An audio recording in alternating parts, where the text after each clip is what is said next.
night darkness enveloped the estate. Silence was broken by a desperate scream.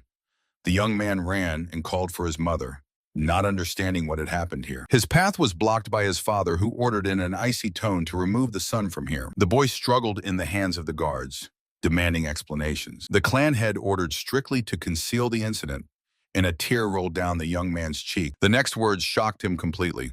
The Pekli clan will not avenge this death. Un fell to his knees. The father did not stop. He only muttered that this was a sacrifice for the good of their lineage. Sternly glancing at Pekliun, he forbade his son to seek revenge. The young man shouted after him, but the clan head silently walked away. One question beat in his head. How can one swallow the murder of their own wife without a single word of protest? Tears of rage burned Un's face as he mentally cursed his father as the last scoundrel. Heavy doors slowly creaked open into complete darkness. The young man decisively moved away through the night courtyard. He was leaving forever. The Pekli clan no longer existed for him. Now he was too weak for revenge, so he plunged into the darkness, swearing to gain absolute power. He clenched his fist, planning to found his own sect and gather loyal people. He swiftly raced across the rooftops, imagining how he would build his empire, and then destroy everyone who was involved in his mother's death or simply stood silently. Tears rolled down his cheeks, but pure hatred burned in his eyes. He was ready to wait for decades, and 12 years passed. A pillar of fire struck the night sky in dawn, and from the burning mansion came a pitiful cry for mercy. A frightened man fell to his knees before the adult avenger, begging to spare his life in exchange for any wish. He said nothing, only slowly drew a blood-stained sword. Standing over the corpses of enemies in the midst of fiery hell, the Avenger calmly agreed, yes, he really needed something. The doomed man's face instantly stretched into a crooked, joyful smile. He believed he had managed to buy his way out. The young man laughed carefreely and declared that he wanted to take his enemy's life. The big guy snarled with anger, dryly saying that he was not in the mood for jokes. The boy squinted fiercely. With the words that then he would take it by force, he snatched the blade, slicing through the air. The opponent exploded with rage. He roared that he would tear the insolent one into unrecognizable pieces. A lightning-fast lunge. The young man appeared behind the enemy, coldly noting that his words were as dirty as his face. The next moment, a terrible blow drove the big guy straight into the burning floor. A deafening crash sounded, and the stone slabs shattered into pieces. A thick column of dust instantly rose above the formed pit. The young man calmly looked around. Suddenly, a frenzied enemy jumped out of the darkness. He swung his weapon, shouting threats to send the boy's head straight to the Murim Alliance. But he did not even flinch, meeting the attack with an absolutely icy gaze. His hand tightly gripped the sword hilt. Darkness. A thin arc of light cut through the gloom. A dazzling flash and a sharp whistle of the blade. A lightning-fast strike knocked down the enemy, splattering black blood everywhere. The sliced mask flew off. The fight was over, and he calmly stopped before the flaming gates. With a loud screech, he pushed the glowing hot doors, gripping the blade shining from the heat. Carelessly tossing aside the sword, the captain moved toward the subordinate who was waiting for him with a sealed bundle. He turned around and joyfully thanked Moyen. Hey, Yon, smiling broadly with a bloodied face. The girl handed over the scroll and calmly advised to wipe off first, but he just waved it off. Ignoring the raging fire behind him, the boy unfolded the message. Brushing fresh blood off his cheek with 2 fingers, he left a crimson mark on the white paper. Exhausted and bloodied, he smiled contentedly, saying that this was the end, or perhaps only the beginning. He ordered to deliver everything to the Murim Alliance. Laughing cheerfully, the boy threw the scroll to the girl and loudly declared that he was retiring. Against the backdrop of burning gates, he calmly walked away, having already achieved everything he wanted in the Alliance. The subordinate called after him and asked if she could ever visit her captain, and he easily agreed. But for that, she would need to know the exact location. These words made him suddenly stop. He turned around with a wide smile and named the address, Hubei Province, Hulong County. A sharp move forward. The way home turned out to be long, and now he silently stood on the boat, which quietly floated down the river among the high mountains. From under the brim of the straw hat flashed a focused gaze. In memory emerged the day when he left his native clan and went to the Alliance for true power. Thanks to the handcrafted martial art, he managed to survive, break through to the very mountain, and become a captain. Since then, 12 long years have passed, and finally the time has come to draw the sword for a new goal, to found his own sect. The young man snarled fiercely, and his left eye flashed eerily. He tightly clenched the pouch with coins. There was finally enough money for the perfect estate. Standing at the bow of the boat, he quietly chuckled under the brim of his hat. He sharply raised his index finger to the sky, convinced that the gods themselves were on his side. The boy burst into maniacal laughter. The boatman smiled nervously, wondering silently if he was ferrying a true madman. Having disembarked at the pier, the young man awkwardly apologized for his enthusiasm. He proudly declared that he was buying land to fulfill the dream of life, to create his own sect. The boatman tensed sharply, for in these parts only one estate was for sale. The old man fearfully muttered something about a cursed house, causing the passenger to ask in surprise. But the carrier immediately brushed off his words and hastily wished the young leader prosperity. The boy carefreely thanked him, absolutely certain that only the contract remained to be signed and nothing would go wrong. His sonorous, confident laughter echoed over the water long after the boat had set off. Pekleon froze in surprise. Before him stood a massive but gloomy estate. Irian joyfully spread his hands, praising the spacious holdings, but only coldly called him by name. The next moment, he angrily grabbed the seller by the collar, accusing him of brazen fraud. Hanging upside down, the frightened Irian begged him not to rush and to first inspect the territory. Let him go, looking disdainfully at the yard that had not seen cleaning for years. They moved on, and the guide hurriedly began to boast about the scale. 45 rooms and 5 training halls. There was plenty of space for any needs. Uninquired which sect previously owned this estate, because so many training arenas are rare. Irian assured that after repairs, this place would become the perfect base for creating their own sect. Unthoughtfully rubbed his chin. He sighed heavily and directly asked what the main problem of this estate was. The seller nervously smiled and admitted, nothing terrible, just all previous owners died here. The young man asked again about the cause of death of the previous owners. It turned out they all died without any wounds, simply from sudden cardiac arrest. Death came for them on the very first night after purchase, so the estate had long been called cursed. Neither hired guards nor the best exorcists could save them. Paik Lee unstopped the merchant with a gesture and coldly asked if he was seriously trying to sell him this place. The seller broke out in a sweat and began feverishly lowering the price, begging to take the property almost for nothing. The merchant laughed with relief. He should have said so right away. He almost misunderstood everything. Joyfully praising the bravery of Alliance Captain Murim, the man quickly pressed the deed into his hands. Pekleon firmly grabbed the wooden case with the document. The system instantly confirmed the receipt of ownership rights. Suddenly, a strong tremor ran through the boy's body, but to the merchant's frightened question, he threw a short nothing. On the way, the seller said he had done his job and invited him to visit if the buyer lived until morning. The satisfied seller pressed the pouch of money tightly to his chest and hurried away. Left alone, Pekleon sighed heavily before his new terrifying acquisition. With frantic cries of joy, he rushed to the magnificent building. Finally, he had his own estate. The boy laughed happily and slapped his hand on the wooden column, already planning to recruit new students here. At that moment, a thick cloud of dust fell on his head. He would have to clean up thoroughly first. He fell to his knees and began furiously scrubbing the floor. Then he pulled a bandage over his face and energetically wiped the dirt off the high beams. He smiled contentedly, looking at the cleanly washed surface. Dragging a bucket up the stairs behind him, he sighed with relief. Only the main hall remained to be dealt with. With a determined mood, he flung the door wide open. In the semi-darkness of the spacious room, his gaze instantly caught on a strange detail. A sword lay on the stand. He approached closer and thoughtfully rubbed his chin, wondering if it was an inheritance from the previous owner. Already mentally counting the coins earned, he, anticipating easy loot, pulled the weapon from its sheath. Suddenly, the blade flashed with a dazzling blue light. The boy's eyes widened in shock. The young man found himself in the middle of an unfamiliar bright hall, and not letting go of the sword's sheath, looked around in confusion. The system gave him the highest score among all candidates, making him only wearily wonder what awaited him this time. Suddenly, the air was cut by a sharp whistle. He barely managed to pull back. An invisible threat rushed a millimeter from his face, cutting a strand of hair. In a moment, he was already standing in a combat stance with a bare blade, and behind him, a massive iron ball crashed into the floor with a terrible crunch. The system dryly announced a change in the test difficulty. In his memory flashed the image of the old mentor. Now it became finally clear what exactly was killing all the predecessors. Blood appeared on his cheek from a fresh scratch, but a predatory smile played on his lips. His gaze caught a hidden metal barrel under the ceiling, from which smoke was still rising after the shot. The difficulty of this trial instantly soared to extreme. The warrior calmly raised his head, stretching his shoulders and accepting the thrown challenge. He decisively stepped forward, ready to meet deadly danger head-on. The combat skill trial started. A dazzling flash struck from the ceiling. "Attack!" shouted the young man, repelling with a barrage of blue energy strikes. He was going to prove in practice why he once held the rank of captain of the Murim Alliance. No sooner had he gripped the hilt tighter than the attack suddenly stopped. Surprise appeared on his face. A second pause turned out to be a trap.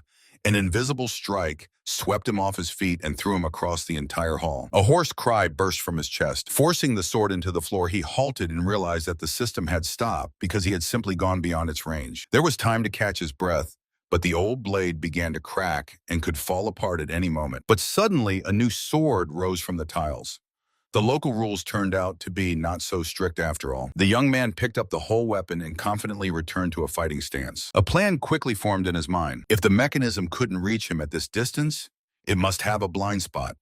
And he dashed forward, swiftly to check it. The guess struck him. This thing was protecting something at the opposite end of the hall. The warrior sharply lunged forward. He softly landed onto a white tile, holding the blade at the ready. With a rumble, the path was blocked by massive metal pipes that burst right out of the floor. The swordsman looked around in shock. Dozens of barrels protruded from the walls and opened a fierce fire. A blinding flash tore through the air. He barely managed to lean back, letting deadly charges pass millimeters from his face. The sword rang out as it deflected a direct hit. However, the next projectile grazed his shoulder, tearing the fabric. With a fierce scream, he rushed straight into the fire. A powerful swing of the blade shattered another thread into small fragments. His eyes narrowed with uncontrollable rage. A powerful explosion tore the floor apart. The hall instantly drowned in a thick cloud of dust. Step of the flowing moon. The swordsman soared into the air, wrapped in a vortex of crackling lightning. Phantom field. Energy exploded beneath his feet, sharply throwing him forward. He rushed into the attack with a merciless gaze. In the leap, the blade flashed for a devastating crescent strike. The glowing sword crashed into the energy barrier with a roar. The shield could not withstand the pressure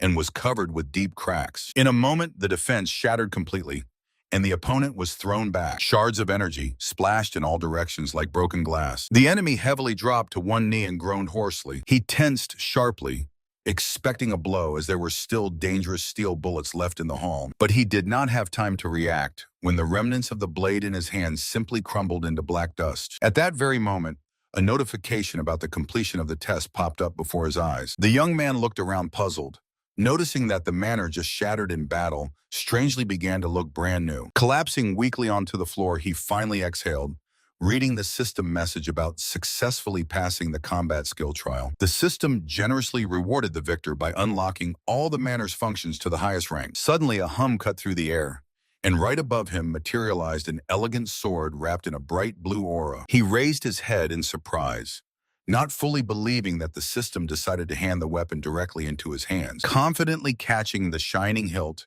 the young man grinned with satisfaction. After all the hell he had endured, this was a well-deserved compensation. However, the final window required one last step: to give the manor its own name for the full completion of the trial. He did not even hesitate, as the correct name had been decided long ago. A broad, confident smile played on his face. Against the backdrop of the majestic phantom silhouette of the blue dragon, he loudly proclaimed the new name: Righteous Heavens. Lowering his hand onto the sword hilt, he loudly announced the creation of the Sect of the Righteous Heavens. The system instantly registered the estate under the new name. On the back of his palm, a bright hieroglyph flashed with a sharp buzzing. From now on, flashed before his eyes. Ready for battle!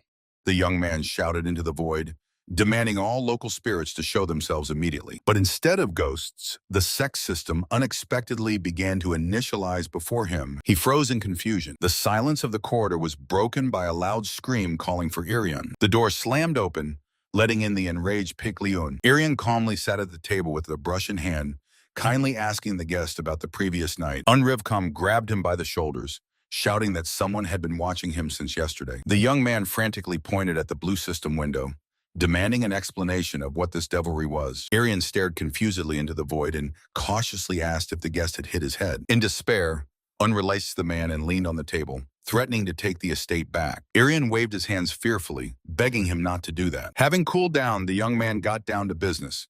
It was time to prepare for the founding ceremony of the sect. To start, he would need 20 sets of uniforms. Irion warned that hiring tailors now was difficult. They were all fighting for a contract with Zeladi of the Yellow Dragon. Hearing the familiar name, Un immediately pricked up his ears. Irion slowly sipped tea and confirmed the guess. It was the same guild that had been tailoring for the imperial family for generations. The night darkness covered the estate of the White Sword sect. In the courtyard before the leader, subordinates trembled on their knees, whom he scolded for humiliation by some newly formed sect. A bloodied fist crashed into the floor with a crunch under a frantic scream. The man looked down with contempt and cut off, saying that this pain was nothing compared to his humiliation. The subordinate stammered in hysterical apologies, but the leader mercilessly sent everyone to the punishment chamber. The guards restrained the people who begged for mercy on their knees. The doomed man's face was twisted with horror. Desperate cries for one last chance tore through the night. The leader turned away, recalling the name Pek Leon from the Righteous Heavens sect. He abruptly spun on the spot, deciding to throw him a grand welcome party. So Yoan's eyes maniacally widened in a predatory anticipation. Meanwhile, the young man just remained confusedly silent. He calmly warmed himself by the fire, listening to the shocked old man who had just realized he was sitting next to the master of the Yellow Dragon Hall. The master of the Yellow Dragon Hall, Jong Gamyeon, good-naturedly scratched his beard and apologized for not recognizing him immediately. The old man laughed carefreely and, wasting no time, got down to business. His gaze suddenly grew serious. He directly offered the young man to join his guild, promising full support in any endeavors. The young man paused for a moment, recalling the scale of their influence. A system window flashed before his eyes. The old man turned out to be a potential business partner of the highest rank. This giant guild not only supplied silk to the imperial palace, but also maintained a huge army of masters feared even by renowned sects. One word from this man could shake the entire Murim. But the young man calmly replied that this was not the future he desired at all. Referring to the fact that he had just taken his first apprentice, he politely but firmly declined. The young man only smiled carefreely, while the girl nearby blinked in shock upon hearing the old man's sharp question about the rejected offer. Chong Gamyeon crossed his arms on his chest indignantly. Instead, the young man smiled fiercely and proposed his own deal.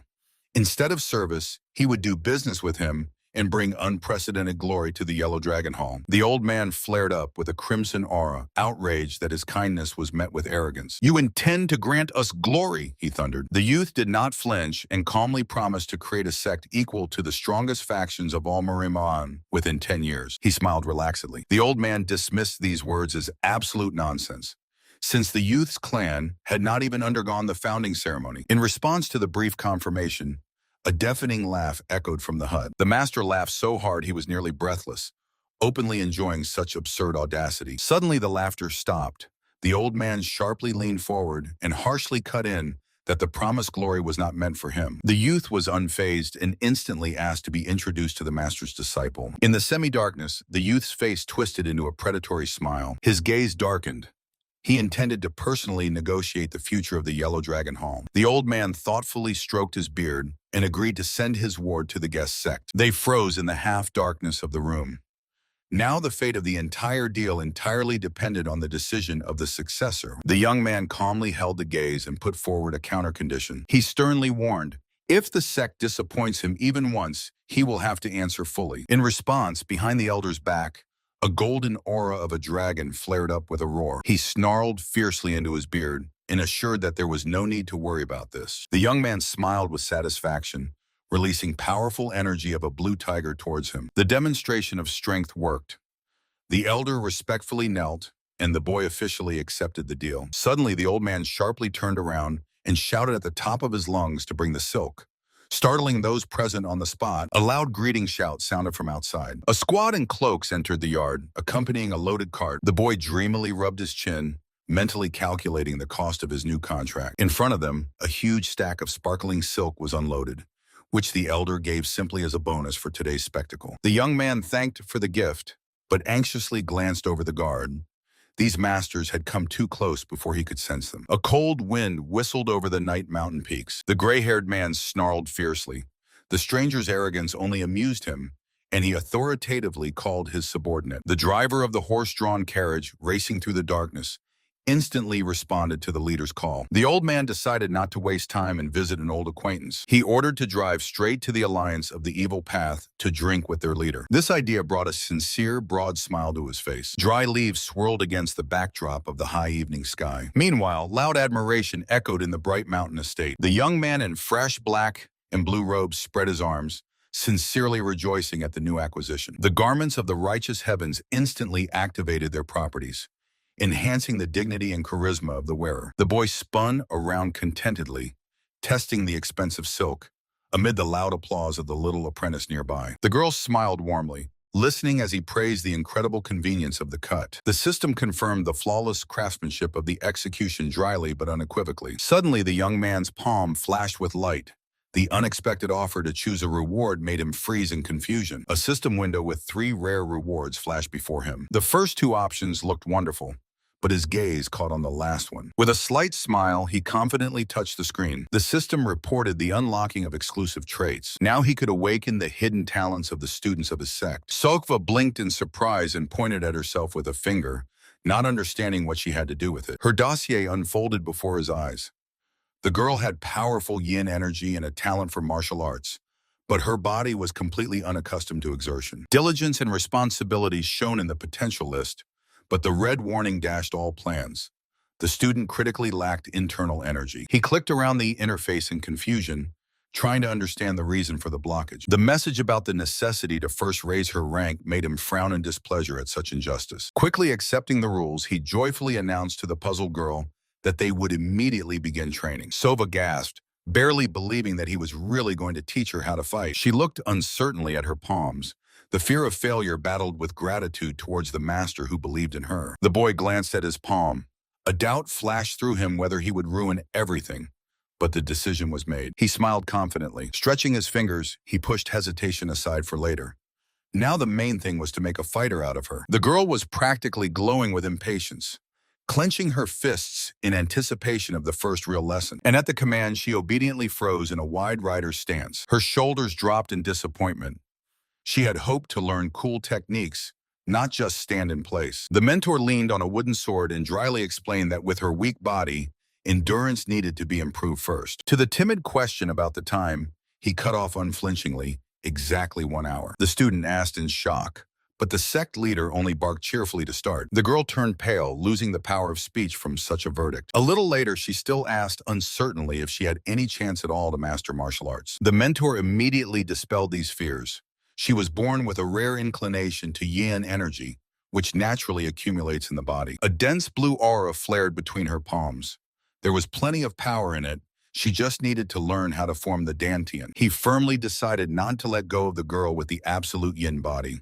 She was perfectly made for martial arts. From these thoughts, such a smile spread across his face that the system immediately recorded an increase in the level of creepiness. Suddenly, Pekleon sharply turned toward the hurried footsteps. A breathless man was rushing straight at him, shouting from the threshold about a letter from the mighty White Sword Sect. He almost forcibly shoved the scroll into the youth's chest, hysterically asking if he was familiar with their leader. The man fiercely cursed the senders, then suddenly stopped confusedly. Pekleon calmly threw a sword over his shoulder, recognizing his yesterday's acquaintances among the arrivals. He unfolded the message. The White Sword Sect announced a great fighting tournament. Bun's gaze carefully ran through the lines. They demanded mandatory participation. This sect held the entire region in its fist, and its leader was known for an extremely nasty character. It was rumored that at such tournaments, he loved to cruelly humiliate schools weaker than himself. The guest darkened and stared tensely at the interlocutor. Unallowed wondered why anyone would need their unknown sect, instantly provoking an outburst of offense in the interlocutor. The young man's eyes flashed threateningly white, and the mustached man opposite almost cried, hysterically shouting about a misunderstanding. Hearing the thought that the enemies were simply trying to humiliate them, the boy silently lowered his head, and then he grinned fiercely. Entertainment was approaching. He decisively turned around, calling this trap a perfect chance to become famous. His companion openly panicked before the tournament. The young man calmly listened as the girl feared becoming a burden to him. Her whining abruptly stopped when the boy sincerely did not understand what it was all about. He looked seriously at his partner. He firmly gripped the weapon's handle and coldly added, "Sova will go to the competition absolutely alone." A calm night over the mountain estate was interrupted by a prolonged sigh. The girl weakly collapsed onto the floor, complaining that the endless horse stance had completely drained all her strength. She grumbled discontentedly that she trained with the sword barely an hour a day, while the mentor carelessly asked her to do one more set. She was gnawed by the fact that 2 weeks before the duel, she had mastered only the basic strike that even a child could manage. The student resignedly stared at the ceiling. She sat down, puzzled, vainly trying to read any intention on his calm face. And the man instead grinned widely and showed a thumbs up, asking not to worry. Her patience ran out. The girl abruptly jumped to her feet, ready to cause a grand scandal. Late at night, she sneaked to his room, noticing that the mentor was still awake. She cautiously opened the door, about to call the sect leader, but suddenly froze in surprise. Inside, a man with bandaged fingers, clumsily sewed clothes, fiercely shouting, "Shut your trap," at the system that mocked his 23rd needle wound. While she quietly watched from the threshold, he thought that he must finish the training uniform before the apprentice completely lost faith in his methods. The man proudly shook off the newly sewn cloak, sincerely hoping that she would like the gift. Sokva silently peeked out from behind the column. At that moment, a system notification flashed. Her hidden trait, responsibility, began to awaken. From behind the paper screen came a surprised voice, but there was no time to think. The day of the White Sword Sect tournament had arrived. A considerable crowd was already gathering on the city streets. Ordinary students did not understand why they needed this public show instead of a quiet execution of their enemies. The reason was simple. Rumors spread about the beating of their brothers, so the leader decided to make an example of the culprits. Towering over the square, he grinned with a predatory smile. His heavy boot mercilessly pressed the bloodied face of the elder into the mud. This is how the White Sword dealt with those who stood in their way. The tournament registrar confidently rambled about the brats who forgot their place, until suddenly he stumbled. Right in front of him stood a young man with Sokva, calmly asking where to leave a signature for participation. The apprentice confusedly slid them a form. He openly stared at Sokva, wondering silently if their sect recruited people solely based on looks. But as soon as he blurted out aloud about her strange clothes, the young man awkwardly tensed, and the girl barely suppressed a laugh, hiding her face. A voice off screen timidly inquired whether the thing was to their liking, apologizing for the sloppy seams. In response, a sincere exclamation of delight sounded. The gift was simply perfect. A heavy boot confidently stepped onto the edge of the wooden platform. The head of the White Sword Sect stepped forward and loudly announced the start of the tournament. He emphasized that the main goal of the competition was to strengthen brotherhood among the righteous factions. However, to encourage the young fighters, the organizers also prepared a special gift. The servant opened the chest, and the crowd gasped in shock. On the cushion lay the little blue pill. This was one of the 2 most outstanding elixirs ever created by the masters of Udan. The priceless potion strengthened the energy channels and accelerated the formation of the chi core. The leader spread his hands and promised to give the treasure to the winner, triggering deafening applause from the square. The fighters were beside themselves with happiness, praising the host's generosity in every way. Announcing the readiness of the tournament bracket, the leader turned and slowly walked down the stairs. His face twisted with a predatory contempt. He was going to crush these naive fools so that no one would dare to cross his sect's path again. The mustached spectator grinned predatory in anticipation. The furious shout called to show the newcomers the devastating difference in strength. A loud exclamation sounded. The preliminary matches in the 3rd zone started. A huge crowd surrounded the spacious snow-white ring under the open sky in a tight circle. The blue-haired girl froze with a wooden sword, her eyes running fearfully. She looked uncertainly at the sect leader, openly doubting whether she was even capable of entering the fight. He calmly advised to recall their training, to which the student confusedly replied that she had only been standing in the rider's stance all the time. The mentor placed his hand on her shoulder and ordered her to simply believe in the one who taught her. His warm smile and the promise that she had now become much stronger made the girl blink in surprise. Doubts dispersed. She decisively seized the weapon and promised to give her all. She boldly stepped forward under the proud gaze of her teacher. Suddenly, a massive aura of a blue flame dragon appeared over the arena. The judge announced the start of the fights. In the ring, the opponent boldly called himself a disciple of the Blue Moon Chansam, to which the girl modestly but firmly replied, "She is Sowa from the sect of the righteous heavens." The man in the arena arrogantly said that the girl did not know how to hold a sword at all, and she awkwardly agreed. She honestly admitted that she had been training for only a month, which angered the opponent. He promised to teach her a harsh lesson. The judge gave a sharp start. The enemy roared and launched a full-force attack, but Sowa swiftly dived under his swing. A dull blow knocked the wind out of the man. The girl thrust a wooden sword straight into his stomach. With a wild roar, the fighter's body was thrown across the entire arena in a cloud of dust. He collapsed helplessly into the dust, and the judge froze in shock. The stands could not believe their own eyes, as the match ended in an instant. Only the girl's mentor in the crowd smiled satisfied, because he knew she just needed to believe in herself. Regaining composure, the judge raised the blue flag and loudly announced a clean victory for Sokva. The teacher gave the girl a thumbs up, recalling how he had been sharpening her thinking for the past 2 weeks. He knew that beginners usually hold back their strength because they subconsciously fear injuring the opponent. But this devastating strike proved Sokva is capable of striking to kill without any hesitation. Sokva happily waved to the sect leader as she walked away from the fallen enemy. The sect leader indulgently remarked that she would easily make it to the main round. He smiled calmly. There was no need to worry about her. It was time to look for someone more interesting with his eyes. The next fight was announced.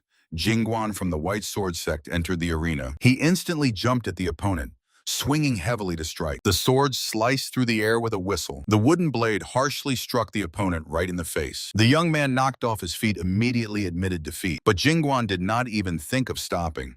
A bloody aura flared around him, and he raised his weapon again over the frightened boy. A hail of merciless blows rained down on the defenseless body. The judge rushed forward, shouting to stop the fight immediately. The judge announced that the duel was already decided, and the victory was won by Jingguan from the White Sword Sect. Jingguan only clicked his tongue irritably. He contemptuously watched the arena, annoyed by the public games of others despite the obvious difference in strength. His disciple ran up and joyfully blurted out that she had passed to the main tournament. While she was chattering about her victory, a gloomy swordsman climbed the stairs past them. The leader approvingly touched her hand. The girl suddenly shuddered and turned pale. A dense, disgusting thirst for murder emanated from the stranger. The mentor calmly responded to her frightened look.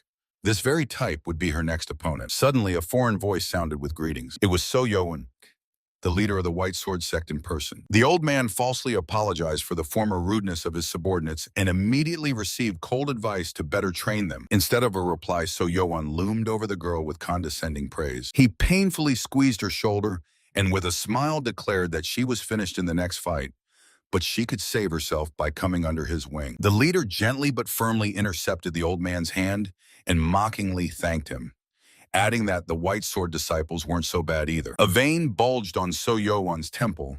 The blatant mockery unsettled him. The master in purple called his student Wan Pao, ordering him to escort the guests to their rooms. Finally, he cast a predatory smile at the young man in blue, openly doubting that he would survive the rest of the tournament. Van Paul hesitantly faltered. Gathering his thoughts, he respectfully introduced himself as the first disciple of the White Sword Sect and their leader. The young man carefully examined the boy. A system window immediately popped up before his eyes, confirming his perfect physique and phenomenal talent in martial arts. The leader gestured to follow him. Suddenly, the young man jumped from behind and firmly grabbed his shoulders, causing the poor fellow to flinch from surprise. With a wide, almost maniacal smile, he began praising the boy's muscular body, causing him to nervously mutter words of thanks. Van Paul hurriedly opened the room door and quickly fled, throwing a wish for a good rest as he went. As soon as they were alone, Sokva anxiously asked her leader about their next opponent. However, he ignored the question, grinning slyly, and suggested making Van Paul her new fellow disciple. At such a sudden statement, the girl screamed in shock. The sect leader carefully examined the young man on the platform and asked his name again. Van Paul proudly reported, and the mentor approvingly noted his tall stature and strong muscles. Feeling that he was being called to the sect because of his natural talent, the boy beamed and thanked joyfully. Sudden whistle of weapons. Van Paul heavily fell to the ground, holding his injured arm. Above him, Jingguan grinned fiercely while the crowd buzzed in shock.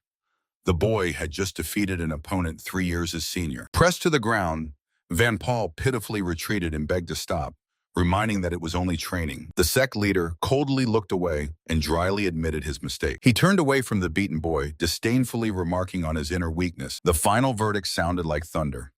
Now Van Paul would clean up after other students for the rest of his life. The boy suddenly jumped on the bed, convulsively clutching the blanket and gasping for air. He wiped cold sweat, exhaling that it was only a terrible dream. Van Paul twitched at a foreign voice and stared in shock at Jingguan, who calmly wiped the training sword right in his room and casually asked if he was already awake. The man in the purple kimono calmly wiped the wooden sword, demanding a spar before the duel. Although his opponent plaintively cited weakness, the swordsman's gaze suddenly grew heavy. He absolutely did not care about someone else's feelings. The warm-up had to start immediately. The swordsman disdainfully remarked that such a body was only good for something, so at least it might come in handy during the warm-up. The frightened victim had no choice but to resignedly agree to this light training. The boy silently sat on the bed awaiting the inevitable, while outside the start of the semifinal was loudly announced. The arena exploded with the roar of a 1,000-strong crowd. The opponent named Wu Hyum, meanwhile, released a smoky aura of an illusory sword. The style was cunning but full of holes at the slightest mistake. The young man smiled and asked the blue-haired apprentice how she planned to fight such an enemy, to which she naively suggested simply not falling for the deception. He slyly squinted, Knowing a much simpler path to victory, the voiced idea made the girl scream in shock across the entire yard. The young man confidently raised a finger.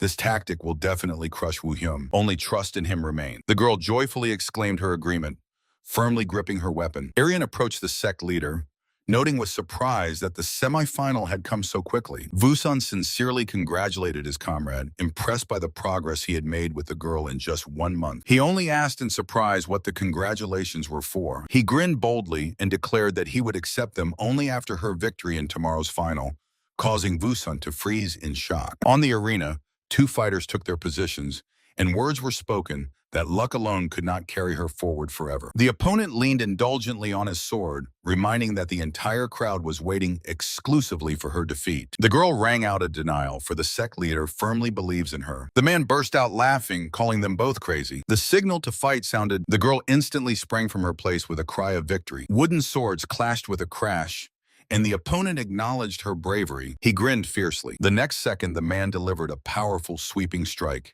making the spectators admiringly acknowledge the flawless foundation of the White Sword sect. She sharply struck with the sword, but suddenly froze in surprise. The opponent easily deflected her attack right in mid-jump. He mockingly asked if she was going to surrender already. The girl thought feverishly, if it is impossible to discern the enemy's feints, then the only option left is to hold a solid defense in the center. The enemy swung and delivered a devastating overhead strike. From the terrible force, the girl was thrown backward, barely standing on her feet. The swordsman grinned fiercely, assessing her resilience. His body was enveloped in a purple aura. He admitted that he had underestimated his rival. A short lunge forward, dark waves of energy struck the ground from under his blade. A magical burst tore through the air right in front of her face. And at that very moment, memory brought up an old conversation. Illusion masters are always vulnerable at close range. He smiled confidently and established a simple rule. If you reach the enemy with a sword, you win. The blue-haired opponent gripped the wooden blade tighter and warned that he was just warming up. With a sharp jerk, the young man rushed into attack. A dark aura flared, and he easily jumped back from the blade, casually praising the enemy's strike. The wooden sword sliced through the air with a whistle, but missed the target. The blade slammed into the floor with a swing. Closing the distance, he struck back, lightning fast, and said the young man's actions were too predictable. A powerful blow instantly swept the boy away. The souls screeched as they slid across the arena. The nearby spectators froze in shock. He stood absolutely motionless, with a satisfied smile on his face. He shrugged his shoulders and carefreely proclaimed his victory. The defeated man collapsed heavily to his knees right by his boots, squeezing out a muffled groan. The young man breathed heavily, exhaustedly leaning over his wooden sword. The enemy contemptuously prepared magical blades and coldly declared that it was time to finish. The boy sharply raised his gaze. "It's not over yet!" he shouted and took a fighting stance again. His feet were firmly planted on the ground. The opponent fiercely rushed forward, mocking that he was barely standing on his feet. A sudden swing, and the young man effortlessly sliced through the purple aura. He swiftly broke through the magical attacks. The enemy recoiled in confusion, not believing his own eyes. The boy soared into the air for the final strike. Basic Azure Art, second form. A wooden sword with devastating power crashed down, crushing the enemy's defense. The defeated one plowed the ground with his back with a crash. The final strike put an end to the fight. The youth smiled contentedly amid joyful shouts about her victory. "This is cheating!" A sharp cry made him turn around in surprise. The White Sword disciple ranted that pretending to be powerless for a sudden attack was cowardly. He aggressively jabbed his finger, refusing to accept such an ending. A cold tone sharply cut him off. How dare a mere disciple argue so boldly with the leader of another sect? The impudent one shuddered and broke out in sweat, catching the heavy gaze of his own mentor. The leader of the White Sword respectfully bowed, apologizing for the rudeness of his protege. The young man calmly accepted the apology, while the apprentice swallowed the words in shock. The old master was boiling inwardly. It was entirely the fault of his fighter, who had relaxed prematurely before the girl. He loudly admitted the defeat of his sect, and the judge announced the final victory of Sokva. The girl happily clenched her fists, shining with triumph under the roar of the stands. The crowd exploded. The apprentice of the powerful White Sword sect lost to a girl who had trained for less than a month. The winner joyfully waved her hands, shouting about her triumph to the leader. Her comrades calmly accepted the victory as a matter of course and began discussing the celebratory dinner. The arena buzzed with applause. In the shadow of the stands, a boy named Van Paul stood silently. His heart throbbed anxiously as the leader of his sect approached him closely. The old man quietly ordered to add a paralyzing poison to the champion, to slow her down before tomorrow's fight. Van Paul sharply recoiled in horror, but the mentor had not finished yet. With a cold snarl, he ordered their fighter Jingguan to completely shatter the girl's limbs and cripple her forever. The boy stammered that he could not commit such a crime, and at that moment received a devastating slap. The angry leader cruelly loomed over him. If you are already talentless, then you must at least obey blindly. It was precisely because of this pathetic weakness that the other students had long left him far behind. The enraged man slapped his subordinate hard with a swing. He was interrupted by the mocking voice of a youth in blue who ironically remarked that the leader of the White Sword Sect punishes students too harshly. The bearded man froze in surprise. The uninvited guest smiled boldly, calling himself the leader of the Righteous Heaven Sect. The meeting of the two factions began with a confrontation. The leader of the White Sword sharply reproached the foreigners for interfering in his affairs. To this, the young leader of the Yichon sect only gave a crooked smile, accusing the host of excessive cruelty toward his own student. Wusan irritably cut off, saying he must strictly discipline the talentless, and ordered the guest to get lost. But he didn't even move. He came specifically to him and immediately got down to business. He ordered the beaten student to be handed over to his sect. The boy, shocked, poked himself with a finger, not understanding where such sudden attention came from. The guest calmly explained that the methods of Iechon would suit this poor fellow much better. While the uninvited visitor confidently smiled, the old man almost burst from such audacity. He fiercely pressed the student to himself, accusing him of secret conspiracy with competitors and disobedience. But in a moment, the rage changed to a predatory grimace. The old man unexpectedly agreed to the proposal. But with one condition, he would not give up his favorite pupil just like that. So he proposed a bet. The leader of Iechon accepted the challenge, calmly looking at the frightened captive. He knew exactly what he was doing. His real goal was not this loser at all, but Sowa, a girl whose colossal talent should not rot in such a petty sect. The girl nervously hugged herself, feeling an ominous chill from the sudden disappearance of the leader. Meanwhile, a harsh condition sounded in the yard. The winner of the tournament takes one student from the losing side. The young man did not even blink and boldly said that he made this offer purely out of pity. The fist clenched. The challenge was accepted. The leader of the sect, Aichan, gloomily measured the impudent one with a glance. Someone from the crowd desperately begged to stop this madness. But the leader had already started to leave, threatening over his shoulder that the young man would soon lose his only student. A malicious smile played on his face. The young man sharply grabbed the beaten student's collar, asking if he understood the real reason for such a choice. The boy froze in shock, hearing that he was taken here not just for the crowd. Recovering, he exclaimed in horror whether Lady Sowa knew about this wild bet. The young man carelessly waved it off, saying she would only be glad for the mentor whose talent would otherwise be wasted in the White Sword sect. He briskly walked away, cheerfully adding that for complete success they only needed to win. The leader of the Iechon sect tried not to pressure Sowa, but directly asked if she could win this match. His palm rested on her shoulder. The girl was confused and reminded him that he himself had assessed her chances as only 50-50. However, the leader calmly assured that he knew she would manage. One sincere smile and simple words of trust dispelled all doubts. Sowa clenched her fist with renewed zeal, firmly promising to give her all. A system notification flashed. The girl had successfully sprouted the seed of responsibility. Meanwhile, in the enemy camp, a completely different atmosphere prevailed. Their leader strictly demanded the student not to relax. No more humiliations, only an unquestionable victory was needed. The dark-haired fighter snarled fiercely, accepting the order. Meeting his massive partner Jin Guan, he coldly advised him to be more careful in the arena. The big guy just snorted, dismissing the warning, and openly mocked his brother for fear of the usual beginner's luck from the Ayachan sect. The senior student did not even argue.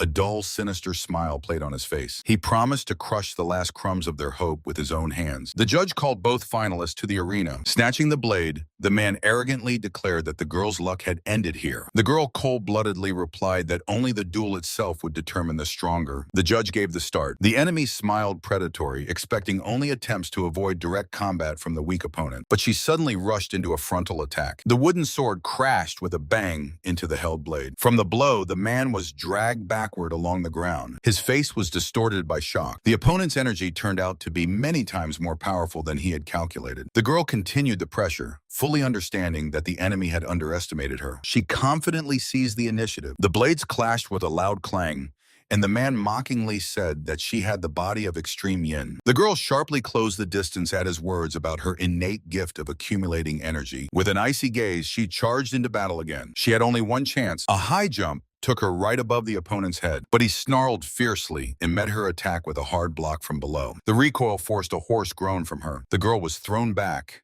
and her legs gouged the ground. She stood firm while the man admitted that her inner strength exceeded his expectations. The next moment, he suddenly went on the offensive. His hand reached forward with a cold verdict. She was still just a novice. A devastating blow mercilessly knocked the girl off her feet. There was not a drop of pity left in his gaze. She barely held back the purple flash of the strike, stunned by the enemy's strength. Grabbing the weapon, the girl gave herself 10 seconds to win. She was not going to lose like this. With a sharp swing, she rushed into the attack. The clink of the system, the trait responsibility activated. The enemy silently took her heavy strike on the block, not even flinching. At that moment, the trait's diligence and hardship began to merge into one around responsibility. The heart thudded loudly, and the pupils sharply dilated. New short signal. She stopped her movement halfway, looking ahead in confusion. Under intense pressure, her insight and instincts sharpened to the edge. With a frantic scream, the girl rushed into a new attack. A strike with a whistle cut through the air. The man in black barely held back the onslaught of the giant wooden sword. Jumping back, he gripped the katana tighter, instantly enveloped by a thick black aura. He snarled fiercely, flashing his single eye, and praised her for holding out so long. Dark energy boiled on the blade, preparing for the final strike. The girl froze in horror, realizing this was the end. With mad fury, the killer brought down the weapon. The deadly shadow loomed directly above her. "Sokva!" the young man shouted desperately, running towards her with all his might. The loud beating of the heart was interrupted by a foreign voice. "I believe in you." Her eyes suddenly flared up. The earth was shaken by a mighty explosion. A powerful shockwave tore the clouds of dust in all directions. The opponent's body crashed into the ground with a rumble, raising a pillar of dust. The black-haired young man in the stands froze in shock. The fighter nearby broke out in a cold sweat, recognizing Qigong of Cold Yin, a rare technique that manipulates icy energy. The girl's palm was enveloped by a crackling, frosty glow. The third form of the basic Asura technique, she smoothly took a fighting stance, gathering a whirlwind of blue chi around her. The air instantly froze, sparkling with ice crystals. "Strike Yedina Tochka." The girl smiled playfully, asking if it had suddenly become cold, while icy smoke streamed from her fingers. The black-haired man shuddered as the fallen opponent collapsed helplessly to his knees right before the crowd. With a desperate scream, the young man sprang up and flew onto the arena, completely ignoring the judge's outrage. He shielded his comrade and fiercely barked at the judge to stop the fight, as the winner was already obvious. The fallen fighter lay unconscious on the cold tiles of the platform. The defeated man groaned heavily, sprawled on the arena under the shocked gaze of the judge. Ovation erupted above the stands, and the commentator's voice trembled as he announced the winner. Sokvu from the Aichon sect. The girl collapsed weakly to the ground, but happily raised her fist in the air. The black-haired young man leaned over her with a wide, proud smile. Meanwhile, their enemy trembled with rage, rasping through clenched teeth that they had cruelly humiliated the White Sword sect. In the middle of the huge arena, the leader of the Aichon sect sat on the ground next to the girl when a question was asked whether he had the strength to stand up. Sokva wearily but happily smiled.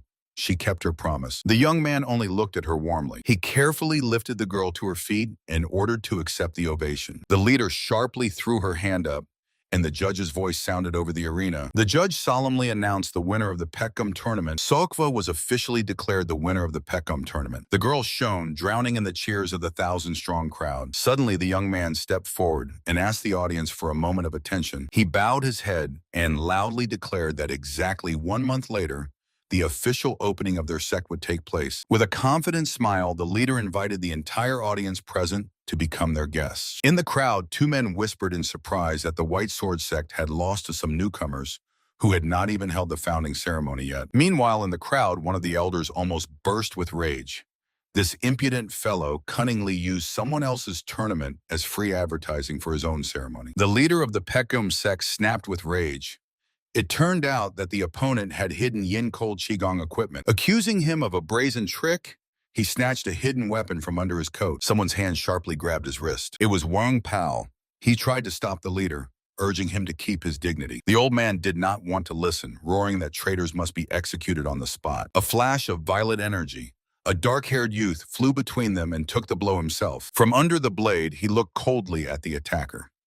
It was the leader of the Akhon sect himself who intervened. He shielded Wang Pao with his back and cut off. From now on, the boy is a disciple of his sect, and he must not be treated that way. The youth's eyes lit up with a blue aura as he offered to resolve all claims in a direct fight with him. His fingers gripped the old man's hand with a deathly grip. The old man screamed madly in pain, helplessly unclenching his palm. Sweating profusely, the leader of Peckham grimaced in humiliation. The young man roughly threw his hand away, disdainfully allowing to do whatever he wanted. The former mentor fiercely bared his teeth and shouted at Vanpal to get out. His face twisted with anger. The knuckles of the fist cracked.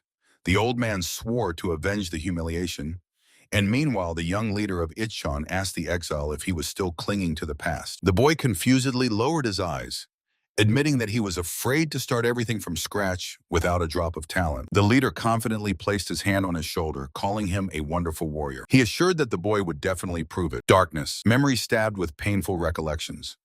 The cold contempt of the master and the mockery of other students. A tear rolled down Vanpal's cheek. After years of bullying, when he was considered a brainless mountain of muscles, he finally met a person who believed in him. Clenching his fists, the boy smiled through tears and vowed to work until the seventh sweat. Thus, Vanpal officially became the second disciple of the Ichon Sect. The Back'em sparring tournament has finally ended. 2 weeks passed. New intrigues were already whispering in the city, dissatisfied that someone was brazenly claiming someone else's glory. A heavy exhalation broke the silence. The sun brightly flooded the roofs of the sect's estate. Vanpal froze in a low rider's stance, staring ahead in surprise. A ringing, girlish laugh sounded. The senior student was sincerely happy that he called her sister. While the boy himself was trying to understand the meaning of the exercise, she joyfully struck him on the back with a swing, knocking a muffled wheeze out of Vanpal. The girl took a proud pose and declared that the leader always orders to start with the basics, to which the young man only obediently agreed. She triumphantly dropped her fist. If the younger brother works productively, he will definitely reach her level someday. Exhausted, Vanpal helplessly sprawled on the ground. His miserable 2 months of training were incomparable to her 8 years of experience. The boy awkwardly scratched the back of his head and laughed, admitting that for now he can rely exclusively on his own trained body. The sister instantly took advantage of this and assigned him to fetch water alone, causing the young man to freeze in confusion. A system window flashed in the air. 21-year-old Vanpal, the second disciple of the Wichon sect, had perfect physical condition and exceptional talent for learning martial techniques. He smiled cheerfully, fully understanding that a mountain of hard work awaited him ahead. However, the status mercilessly highlighted his main weakness.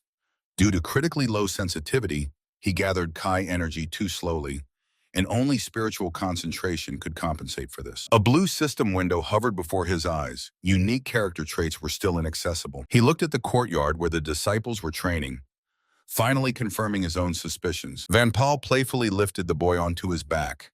His true strength was based on a deep understanding of martial techniques and a steel will, and on boundless endurance that supported it all. First, Sohan revealed himself, and now it was Vanpal's turn. He squinted with satisfaction, proud of his infallible talent sense. Irian politely inquired about the progress of the ceremony preparations, and the leader warmly thanked him for the effort. The recent tournament had done its job.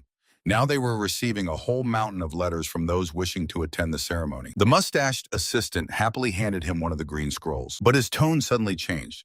This message came from the Murim Alliance itself. A heavy silence hung as he read the lines. At the mere mention of the name Pekliun, his hand clenched with a crunch, sparking electric sparks. The Alliance brazenly demanded to check their basic technique for plagiarism. And from this outrage, the document in his hands burst into flames. The man in purple was outraged that the Pekli clan had clung to him even after 15 years, while the leader silently listened, noting the old man's unusual behavior. Finally, he bowed his head, acknowledging that hitting a vulnerable spot was entirely in Pekli's style. A bitter smile touched his lips. Everything was indeed going too smoothly. Memories took him back to the past. He had forged the martial art of the Wichon sect for a full 15 years. There was no trace of a foreign school in this technique, but the verdict completely depended on the Murim Alliance evaluator. If he sided with the Pek Li clan, the stigma of a plagiarist would be unavoidable. His imagination instantly painted the worst. Failing the test and the comical but bitter loss of all the gold coins, huge fines would destroy him, and no future appeals would change that. Thoughts were cut off. An uncertain call from a subordinate brought him back to reality. New inspections would be even tougher. The man in purple said a dry goodbye and walked away. The leader's eyes narrowed. The enemies were 100% preparing a strike at the opening ceremony. To fend off the slander, he urgently needed basic techniques from other great clans. But there was nowhere to get them. He thoughtfully rubbed his chin when suddenly a loud scream came from outside. A frightened subordinate flew into the room, complaining about some problems. The news of unexpected guests made the leader raise an eyebrow in surprise. In the yard, a giant with a huge sword was rudely inspecting the mansion, while his companion promised to kill him for any unnecessary moves. The host came out to meet the visitors. The giant broke into a smile and joyfully greeted his former commander. They turned out to be his old comrades in arms, Chong Ha and Nam Gun Woo, who now jokingly called him by a new title. The young man's shoulders trembled with muffled laughter. A predatory grin blossomed on his face. The appearance of these two gave him a chance to turn the whole game around. Scene change. The majestic pagoda of the Pek Lee clan. In one of the rooms, the advisor nervously suggested retreating, fearing direct intervention from the Murim alliance. However, his interlocutor did not even flinch. The man in purple smiled confidently, coldly stating that the upcoming trial was a completely different level. The man at the table called out to Guillaume and ordered preparations to send a letter. Taking a brush, he explained his plan to the surprised servant. To cope with the influence of the Murim alliance and the Pek Lee clan, it was time to expand the playing field. In the darkness, a terrifying silhouette of a bearded man with burning red eyes emerged. A predatory smile stretched his lips. A sharp rebuke sounded over the estate. The head of the outer hall was caught acting on his own again. He knelt before the clan leader, listening to complaints about the senseless inspection of a sect not yet formed. Pek Lee Sun sharply raised his gaze. He was not going to remain silent. The eldest son was too soft and not interested in martial arts at all. The image of a carefree young man in a straw hat emerged in his memory. The daughter has talent, but is too impatient and, after all, a girl. The leader calmly sipped from the cup. Pek Lee Can calmly cut in that in their clan gender does not prevent inheriting power. Sun furiously slammed the floor, demanding explanations why the best was let go. Before his eyes appeared a completely different boy. A daring genius with exceptional intellect. Sun desperately thundered that no one would dare reproach him. After a long pause, the leader quietly agreed. It was time to show the fugitive his true place. They will remind the boy that his roots have forever remained here. In Bekri Sega, the man with the sword sharply cut in that this is the will of the elders in the outer hall. The patriarch struck the table hard with the cup. As a father, he did everything he could, and now the young man would have to toughen up through hardships and defend himself. He cold-bloodedly ordered his subordinate to go, so that the fugitive would feel on his own skin that the sky of the Pek Lee clan would always hang over him. The warrior sharply fell to one knee, swearing to bring back Un at any cost. The day of the official opening of the ActionToon Sect had come. The majestic pavilions calmly towered against the clear sky. The assistant to the military strategist, Li Su, self-satisfiedly assured his interlocutor. No sect had yet escaped punishment for plagiarizing basic martial arts. But his gloomy companion cut in that he was not worried about the accusations at all. He was only interested in Un's return. Li Su walked alongside in surprise, not understanding such a morbid obsession with an ordinary, albeit talented, relative. The envoy replied dully that the young man was much more than just talent. Memory instantly brought up the image of young Un during training. If the boy had remained faithful to the Pek Lee martial arts, he would undoubtedly have grown into the greatest swordsman of his era. The envoy decisively narrowed his eyes. Un might have renounced the clan, but he was still needed by the family. Under the heavy rumble of drums, an invisible challenge sounded.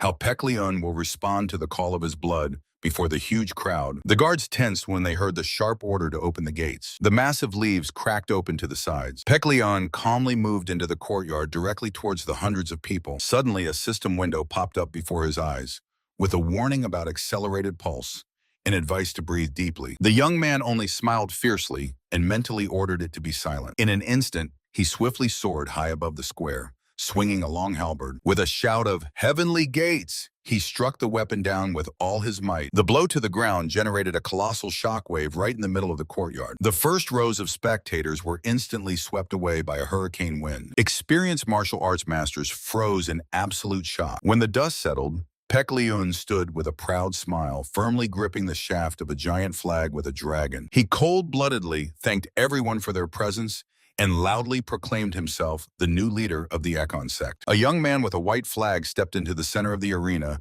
and declared that he had an important conversation for the crowd. With a confident smile, he added, Before we begin, one matter must be settled. And for those who are not yet aware, he will now clarify everything about the Sect. He took a deep breath. Then he thundered across the entire square that his own sect had stolen the martial arts of the Pek Lee clan. He shouted this with such force that the veins in his neck tensed. The spectators were stunned.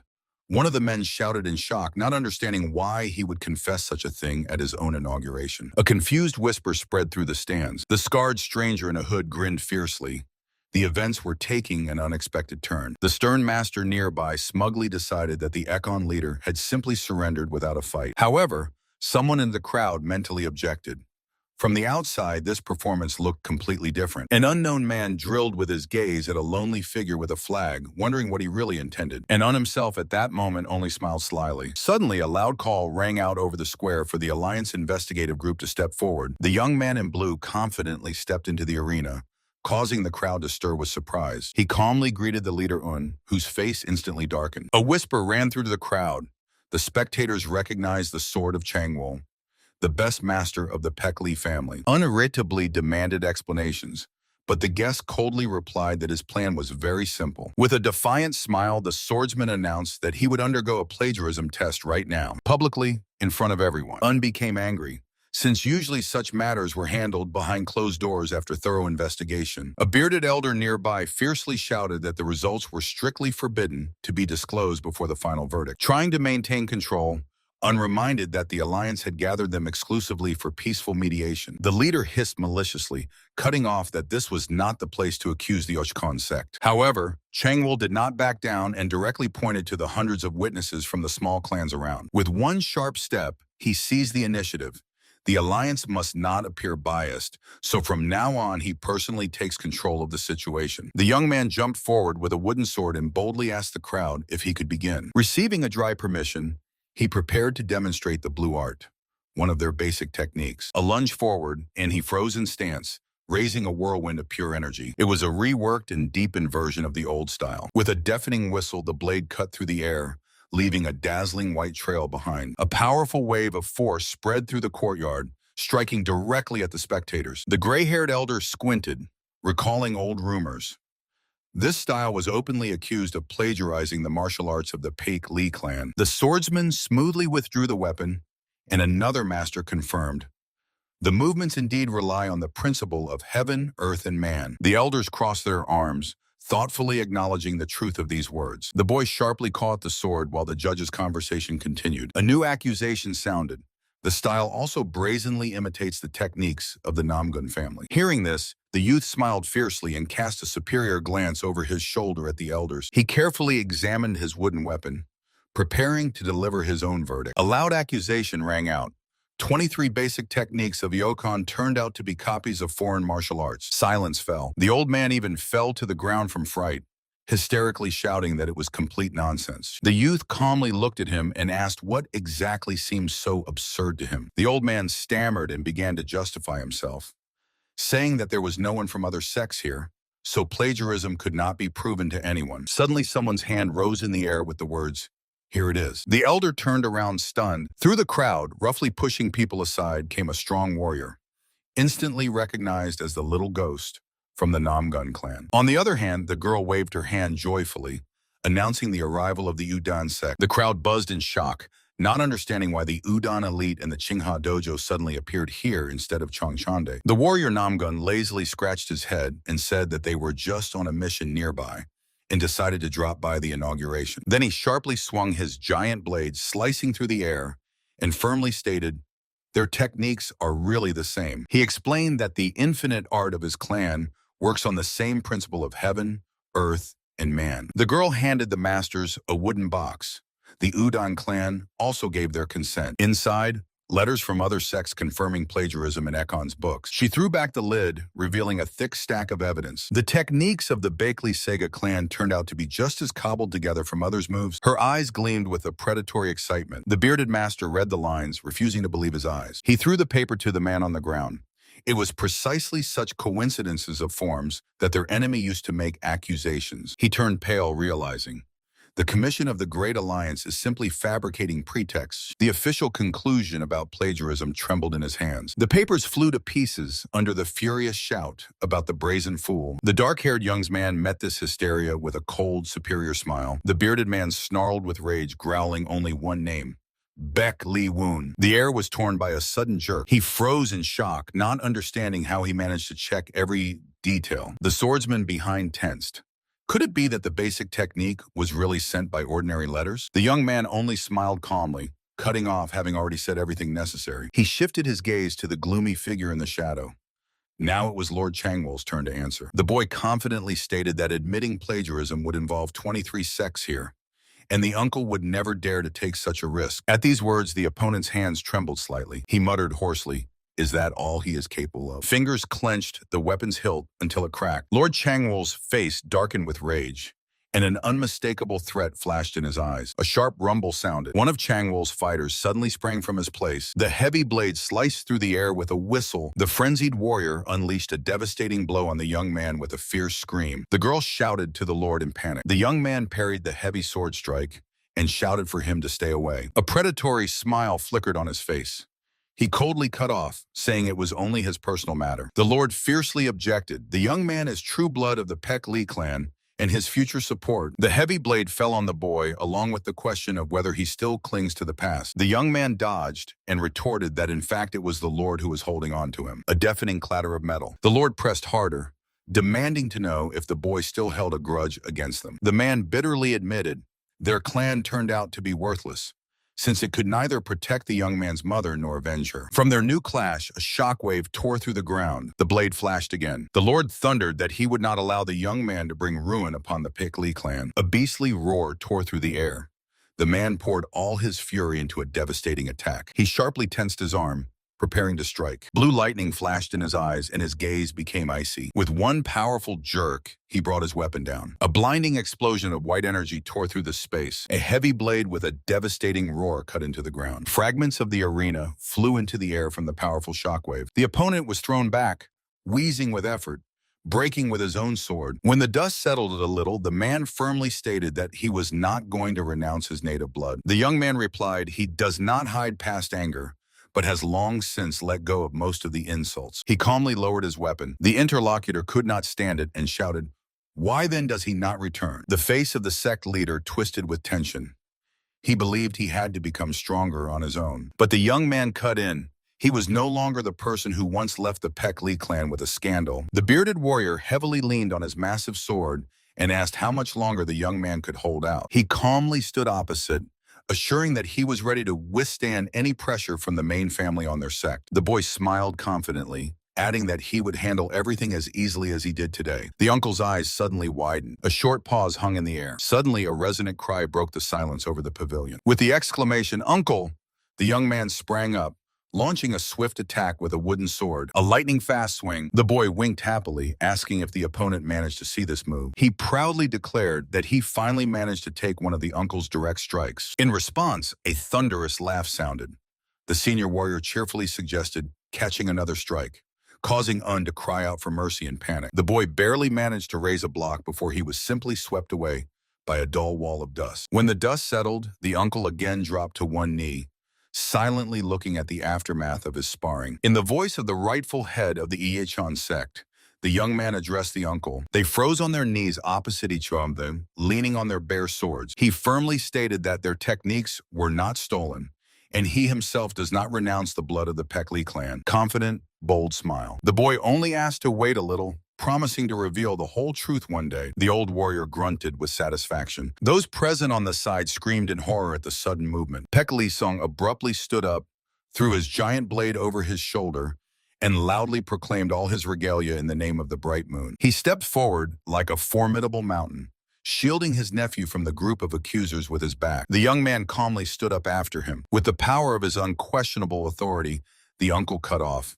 The Yichon sect stole nothing. His fierce, merciless gaze pinned the foreigners to the ground. The square exploded with stunned noise. Joyful shouts echoed in the courtyard. Borden, with the old man on his back, calmly admitted. He thought to intervene, but the young man no longer needed help. From the shadows behind them, a stranger in a hood watched, satisfactorily noting the old man's correct choice. He was sharply interrupted by the girl beside him, ordering him not to make noise. It was Gawul, a student of the Huanrian Hall. The man exploded with indignation at such audacity after their long journey, but suddenly faltered. The space was filled with a heavy aura. He realized that the entire training ground was working as one gigantic weapon. In the darkness, a wide smile shone again. This young man turned out to be much more interesting than he expected. His yellow eyes gleamed fiercely. This observer turned out to be the young lord of the demonic path himself. Warning that he would go first, he instantly vanished into a whirlwind of black smoke. Gawul silently watched him with her gaze. There was no trace left of the man. The woman in the hat respectfully recalled her very first trading partner. Elsewhere, the students loudly rejoiced, laughing and hugging each other. Someone silently lowered their head, hiding their face. A peaceful blue sky spread over the rooftops. But near the Sect's estate, a deafening despair prevailed. Someone simply could not believe in reality. The girl stood with eyes wide from shock, realizing that no newcomer had come to them. While one boy phlegmatically swept the yard, another in the background fell to his knees in complete prostration. The cleaner calmly reminded that the ceremony had passed 3 days ago and asked not to lose composure. Suddenly, the system flashed a warning alarm. The user's pulse began to jump uncontrollably. The ruler grinned ominously, forcing out a creepy, nervous laugh. He squeezed the brush so hard it almost cracked, making the girl next to him scream fearfully. She helplessly raised her eyes upward, not understanding how they would now find people. The girl thoughtfully touched her cheek, trying to find at least some idea to save the sect. He understood. The sect needed either an iron reputation or years of public trust, and was already thinking of going out with advertising right on the street. The stunned boy with the broom even recoiled, not believing that he was the one being called. Instead of street performances, they shoved a scroll into his hands and ordered him to deliver it to the trading company, Haun. The young man with a sly smile assured that this was their new cunning plan for recruiting students. The girl looked out in surprise from behind the edge of a wide official form. A sprawling signature adorned the paper. Meanwhile, in the residence of the Alliance instructor, Yi Gun, it was restless. A scandalous news broke out. The students of the Mirion Pavilion officially rejected the training program. This sudden boycott caused frank misunderstanding. The mustached instructor only wearily rubbed his temple, listening to the panicked report of his subordinate. The reason turned out to be simple. On the eve of the graduation tournament, the students were outraged by the extremely unequal conditions of distribution among the academies. Inside the alliance itself, a serious crisis was brewing. The instructors of the pavilions Murion and Muchjin were already openly scorching each other with their gazes. From the outside, this division seemed quite usual. Descendants of prestigious clans against small sects and loners. The junior assistant calmly reasoned that although the Murion Pavilion was lagging behind, their students still held up quite well. But Li Gun, the senior instructor of the Martial Alliance, only sighed heavily and stroked his beard. This group was fundamentally different. This time, the students of the Muchjin Pavilion turned out to be frighteningly strong. After 3 years of continuous defeats, the fighting spirit of Murion hit rock bottom, and now they were ready to give up training altogether. The assistant asked distrustfully how the master of the Murion Pavilion himself viewed all this. Li Gun squinted gloomily. The master of their pavilion had already been openly advised to disband the group, but he stubbornly clung to the remnants of pride after so many humiliations. Cold sweat appeared on the elder's temple when the assistant directly asked what they would do next. Suddenly, a quiet knock interrupted the conversation. A carrier pigeon sat on the windowsill. In the spacious room, a tense pause hung. Li Gun ran his eyes over the unfolded note and sharply commanded, "Immediately gather all Murian students. Training will take place as scheduled." The mustached man frowned, carefully reading the message. He stared at the paper in shock, not believing his own eyes. In the mountains of Huaiyang County, a deep night stood. The darkness was torn by a dull, painful moan. A sudden convulsive breath. The young man abruptly sprang up with wild terror on his face. He breathed heavily and intermittently. The boy froze on the bed, trying to calm his frantic heartbeat. His unfocused gaze fell on the wooden nightstand nearby. The face was distorted by anger when memory threw a stinging question. How much longer will he disgrace someone else's name? The Murian Pavilion disciple, Sun Wugen, just clicked irritably. A sharp rustle was heard in the night darkness. Sun Wugen went out to the campfire, near which another young man was calmly reading a book. A cold warning echoed in his head. His turn had not yet come. First, he needed to become stronger. Meanwhile, near the night campfire, the Murian Pavilion disciple, Sun Moon Chok, was quietly reading a book. His partner nervously wrung his hands. He could not sleep and suddenly apologized quietly. Moonchok did not take his eyes off the pages and only asked in surprise what was the matter. The boy confessed. He was the one who incited everyone to refuse training. He scolded himself that it was because of this rebellion they were sent to the Nameless clan as punishment. A predatory smile spread across Moonchok's face. He suggested simply pressing the local leader if they did not like it here. The partner doubted such radical methods, but Moonchok was confident that only by force could they make their opinion count. The conversation had to be cut short because it was time to change the guard. The partner was already about to go to sleep when suddenly a rustle sounded in the bushes. Both instantly jumped to their feet and drew their weapons. From the dense darkness of the forest, someone's silhouette slowly emerged. A young man with a cocky smile stepped into the firelight and mockingly greeted the Mirian disciples politely. The man calmly introduced himself as Pek Li-un, the leader of the Iyichan sect, and announced the start of the entrance trial. He stood alone by the night fire. Two armed candidates froze before him, waiting for the single, simple rule. Cold sweat appeared on the face of one of the young men. Their fingers clenched the sword hilts until they cracked. The sect leader held a brief pause. He raised his index finger and stated the condition.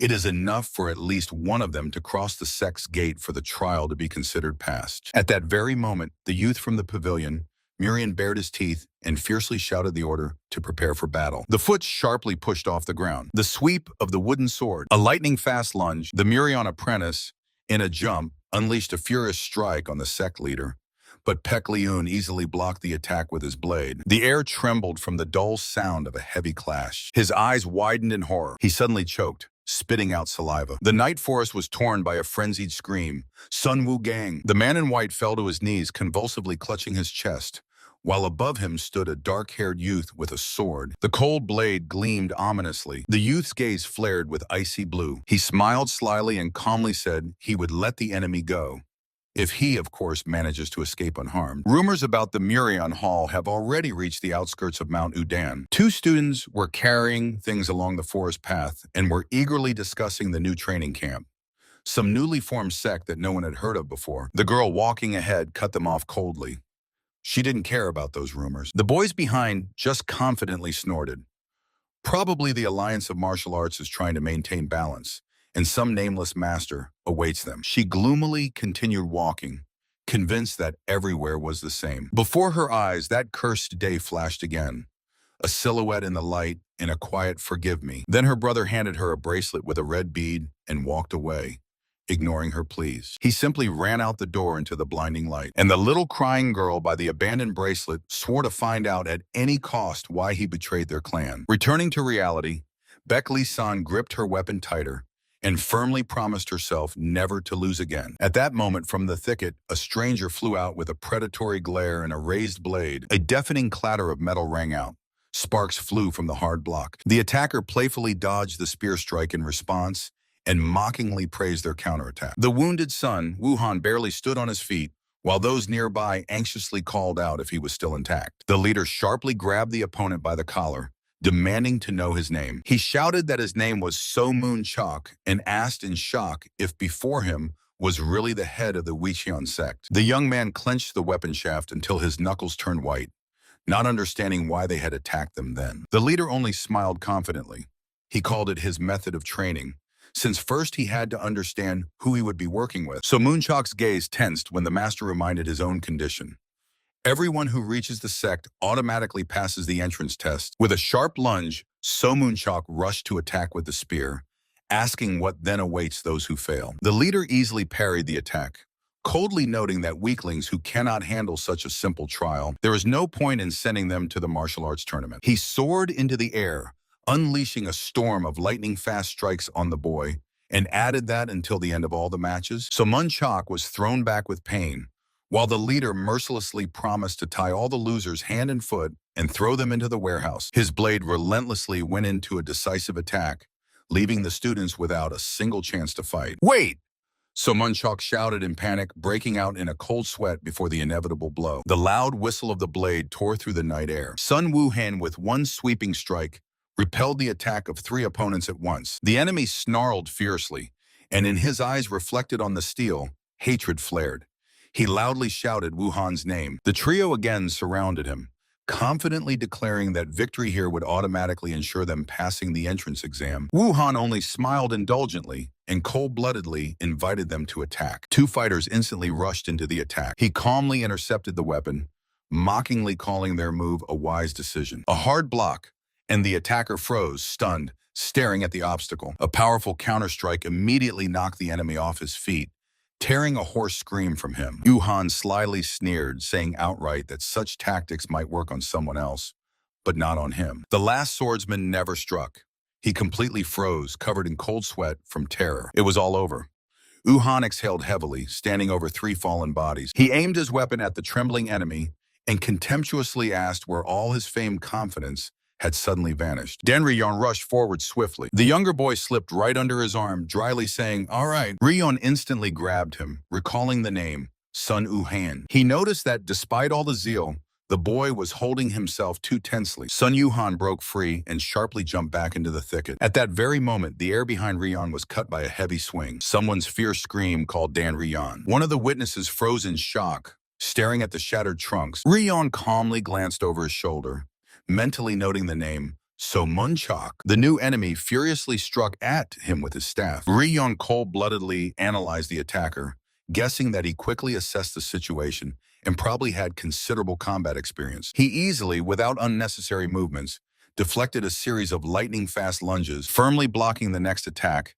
He mentally noted that all of them were too tense and put too much force into their movements. The black-haired swordsman made a sharp lunge. A powerful white wave from the strike scattered the attackers in all directions. Calmly surveying the fallen bodies, he noticed that the enemies were completely wasting their numerical advantage. Another mercenary fell to the ground with a dull thud. The young man suddenly shifted his gaze to Sun Wugan, causing him to flinch in fear. He asked directly, was he hesitating because he was afraid to wound him? Sun Wugan froze from the mocking hint at his own weakness. The swordsman indifferently summed up that overall it was not bad, and these three stood out the most among all. Disappointedly covering his face with his hand, the swordsman decided to raise the level of provocation. He disdainfully said that he was deeply disappointed in all of them. With a slight smile, he stated, one unexpected opponent instantly turned them into a miserable crowd. They were completely stuck in their own defeatism. Damn!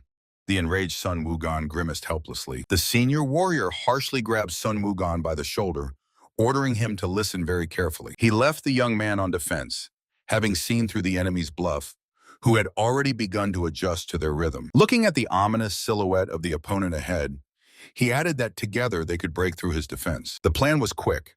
As soon as a chance appeared, he would widen the window for the strike, and Dan Rion would put the final point. But the enemy struck first, rapidly attacking from above and mocking their belated decisiveness. Sun Wugan managed to think that the enemy was approaching and prepared for the collision. The shining blade mercilessly cut through the air. With a bundle of sparks and clatter, the boy took this devastating strike on his weapon. From the fierce pressure, his eyes widened, and the ground beneath his feet instantly cracked. The collision generated a powerful wave of force that spread through the forest. The young man was harshly thrown back, his boots deeply plowing the soil. He barely stayed on his feet when suddenly both allies dashed past him into an attack. They struck from two flanks, but the enemy only smiled contentedly, eagerly meeting this coordinated attack. A sharp clang of metal tore through the space. Three swordsmen struck simultaneously from all sides, but he only crouched to the ground, easily deflecting the barrage of strikes. A sudden explosion of force scattered the attackers like rag dolls under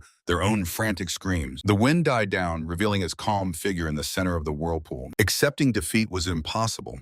One of the enemies, with fierce curses, rushed into a desperate attack. The master met the attack with icy calm, noting that in a fight with a professional, habit is the greatest harm. Hoping that he will continue to restrain his strength is a pitiful naivety. One lightning-fast swing of the blade, and a devastating wave swept the opponent off his feet. The enemy flew back heavily, spitting blood to the dry disappointment of the master. The defeated swordsman collapsed helplessly to his knees, never showing even a drop of combat talent. The victor calmly said that it was all over and turned away, having fulfilled his promise. Suddenly, the fallen man's eyes widened in shock. An ominous crimson lightning pierced the air around him. A colossal pillar of bloody energy exploded straight from beneath the ground, forcing the master to recoil, stunned by the unexpected threat. The black-haired man grinned fiercely. He definitely did not expect such a turn. This technique immediately seemed familiar to him, the infamous sword style of the Great Bloody Clan. The young man in white tightly gripped his weapon, instantly enveloped in an ominous crimson aura of demonic martial art. A heavy, hoarse exhale. The boy's face twisted with tension, for he was literally risking his life for the sake of ordinary training. The black-haired one accepted this challenge. He drew his blade and cold-bloodedly ordered the boy to show everything he was capable of. The clatter of metal, the senior swordsman barely managed to block the sudden attack of powerful, bloody energy with surprise. The youth unleashed a true storm of crimson blades that tore the air around with a roar. The black-haired one instantly switched to defense, retreating under the fierce pressure. His sword vibrated threateningly from the force of the collision. The man's eyes widened in outright shock. He could only mentally acknowledge the boy's incredible talent, who continued to fiercely advance. The defeated, bloodied boy clung confusedly to his sleeve, while the leader only quietly chuckled at him. A sudden system notification drew attention. The HOTI index rose for the first time in a long while. The boy's eyes feverishly widened with greed, and he mentally shouted that he wanted to take it for himself. He chuckled quietly, baring sharp fangs and a satisfied smile. From the darkness came a mocking laugh. The enemy mockingly asked if that was all he was capable of. The man in white laughed maniacally while Sanwoo was torn apart by inhuman screams. Darkness. Sanwoo suddenly opened his eyes wide and gasped for air convulsively. He sat on the bed, looking around confusedly. It seemed he had been brought to the Heavenly Sword Clan's room. The door slid open, and a bald monk Unjin appeared at the threshold to check if Master Sanwoo Khan had woken up. The boy was glad to see a familiar face, but suddenly froze. Yesterday's bloody battle and the enemy's fierce snarl flashed before his eyes. Sanwoo shuddered nervously. A terrible fact surfaced from memory. He had used forbidden heretic techniques right before the leader of the Heavenly Sword Clan. Panic overwhelmed him. He desperately grabbed his head, realizing the magnitude of his mistake, while the monk stared at him in surprise. His thoughts raced. The tournament was out of the question now. He would definitely be executed as an enemy spy. Unjin indifferently reminded about the morning meeting, and Sanwoo had to quickly pull himself together and agree. Left alone with his thoughts, he frowned. Why was nothing said to the servant? Could the leader really have missed his technique? He hastily tightened his belt, not throwing out of his head the strange look of the Heavenly Sword Clan leader. The boy moved down the corridor. This man saw his energy and unmistakably recognized the Great Serpent technique. Stepping into the yard, the young man tensely wondered why he was not immediately exposed as a spy of the heretical faction. For some reason, the leader remained silent. He was standing right ahead. "What are you planning?" flashed through the boy's mind. The master turned around with a terrifying smile that sent a chill down his spine. He casually congratulated the students on passing the first trial. Dust slowly swirled in the air. The boy looked around in shock, only now realizing that out of 15 novices, only they had survived. Orion and the monk Unjin stood nearby impassively, and on the other side, Danri Yon and the stern Sumun Chok. Sanwoo Khan was silently focused. The mentor announced the schedule with a smile. 15 days of daily sparring with the students of the Heavenly Sword, and the rest of the time, independent training. He ordered a girl named So-hwa to distribute the weapons. She handed a wooden spear to Somun Chok, recalling his style precisely. Others were also commanded to arm themselves. So-hwa joyfully looked over the novices, clutching a bundle of swords to herself. The girl seriously confirmed the leader's words. She introduced herself and warned that from now on she would be their partner in the arena. The clan leader peacefully suggested that everyone get to know each other better. The first to timidly speak was a student named Van Paul. The acquaintance was suddenly interrupted by a cold voice. The sullen young man curtly cut off, saying that chatter is tiring, and demanded to immediately proceed to sparring. So-hwa only smiled fiercely and accepted the challenge. So-hwa smiled, raised a wooden sword, and suggested saving time to fight 5 against 2 right away. The group of 5 opponents froze at such audacity. One of them gave a crooked smile and easily agreed to the proposal. Her partner beamed with pride for So-hwa and happily supported these terms. But the boy with the ponytail was greatly angered by this. He ordered his men not to interfere, deciding to finish everything himself, after which the signal to fight sounded. The young man tensed fiercely, recalling 3 years of defeats by Mujongguan. He hissed that they were not going to lose to some nameless clan. Lightning fast dashed forward. The gaze blazed with determination to finish everything with one strike. A loud crack sounded. So-hwa playfully blocked his powerful lunge. Without wasting a second, the opponent fiercely spun the weapon above himself for a new attack. The devastating strike from above sparked sparks, but the girl harshly took weighted on the block, not even flinching. With a loud scream, the man put all his rage into the decisive swing. The weapon sliced through the air with a whistle. He was sure this was the end. The enemy grinned maliciously, but the girl opposite did not even flinch. Suddenly, the attacker was stunned. She playfully blocked the strike, and the space around was torn apart by a flash of blue energy. The system instantly notified about the activation of the unique skill, Pure Mirror, Calm Water. Ice sharply froze the opponent's weapon, forcing him to recoil with a scream of horror. The girl smiled slyly and cheerfully advised him to endure a little. A gigantic whirl of water magic exploded from below like a geyser. The shockwave swept Somun Chok away, helplessly throwing his body through a cloud of dust. His accomplices froze with faces twisted in panic. The winner,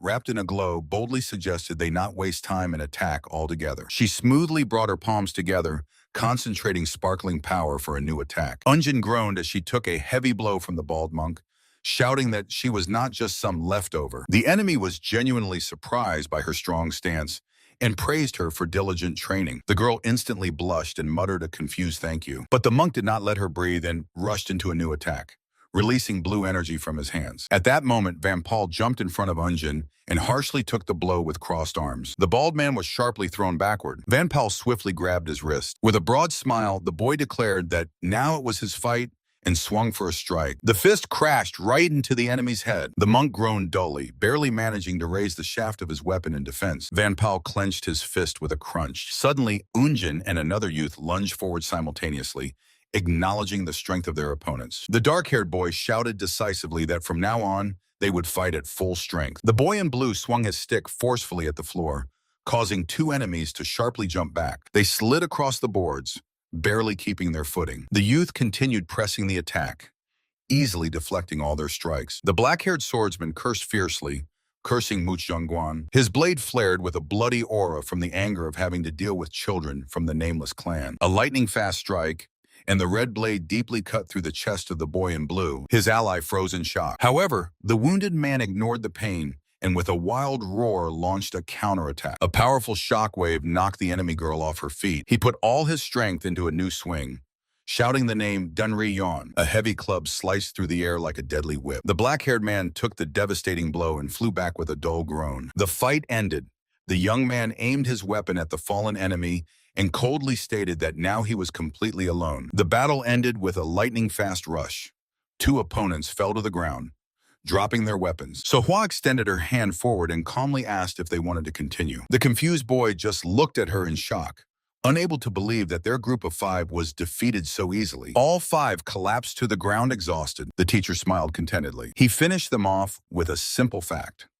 The girl has been seriously studying martial arts for only a month. So Hua playfully winked, and the beaten students cried out in shock in unison. One of them even broke out in a cold sweat, not understanding how a child could have so much inner energy. When the emotions subsided, the mentor ordered everyone to practice joint team techniques from now on. The students listened obediently. He reminded them that teamwork is extremely necessary for those who had humiliatingly lost to Mujan School for 3 years in a row. The mentor's words that trust in comrades would make everyone stronger made the fighters raise their heads. At this, the first day of training ended, and the teacher sent everyone to rest with a smile. The cadets bowed together, thanking for the training in chorus. He turned around and ordered Sun Wukong to stay, catching the boy by surprise. The rest of the students cheerfully dispersed. Silence reigned over the estate. Suddenly, the system chimed, activating full soundproofing. An impenetrable digital barrier covered them both like a deaf wall. With a slight smile, he noticed that the boy had become much more attentive. It was time to continue the old conversation and reveal the cards. His sword with a crack burst out of the sheath in an aura of blue lightning. He directly asked why the heir of the mighty Bloodsword clan was pretending to be an ordinary cadet. His eyes flashed threateningly. Sun Wukong's gaze sharply sharpened as soon as the ultimatum sounded.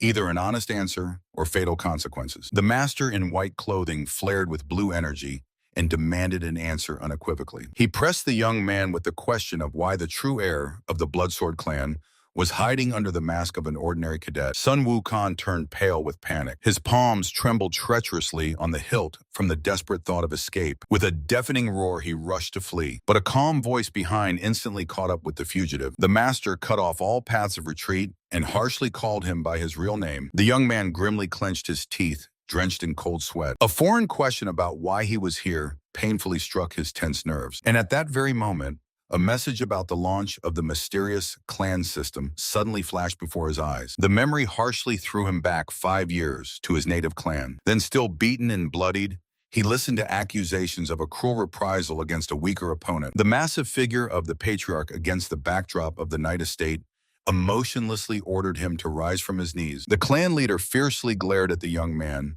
demanding explanations why he did not cut off the enemy's head. He shouted that at least the opponent's tendons should have been cut to permanently take him out of the fight. Leaning over the heir, the old man reminded, the leader of the dark path must be feared by absolutely everyone. Losing patience, he threw a new order in his face: to kill his own elder sister. The boy's eye instantly widened with horror. He barely squeezed out the words, simply not believing what he heard. The head harshly reminded that the girl is now fighting on the front line against the Murim alliance. He didn't care how exactly, to stab in the back or pretend to be a traitor, but she must die. To the desperate question of what her guilt was, the old man roared that such are the unbreakable laws of the dark path. He warned, the boy's pathetic sentimentality could doom thousands of their disciples, and if it seems unfair to him, he will just as well give the order to the sister to kill him himself. The boy clenched his teeth painfully, listening to the cruel ultimatum.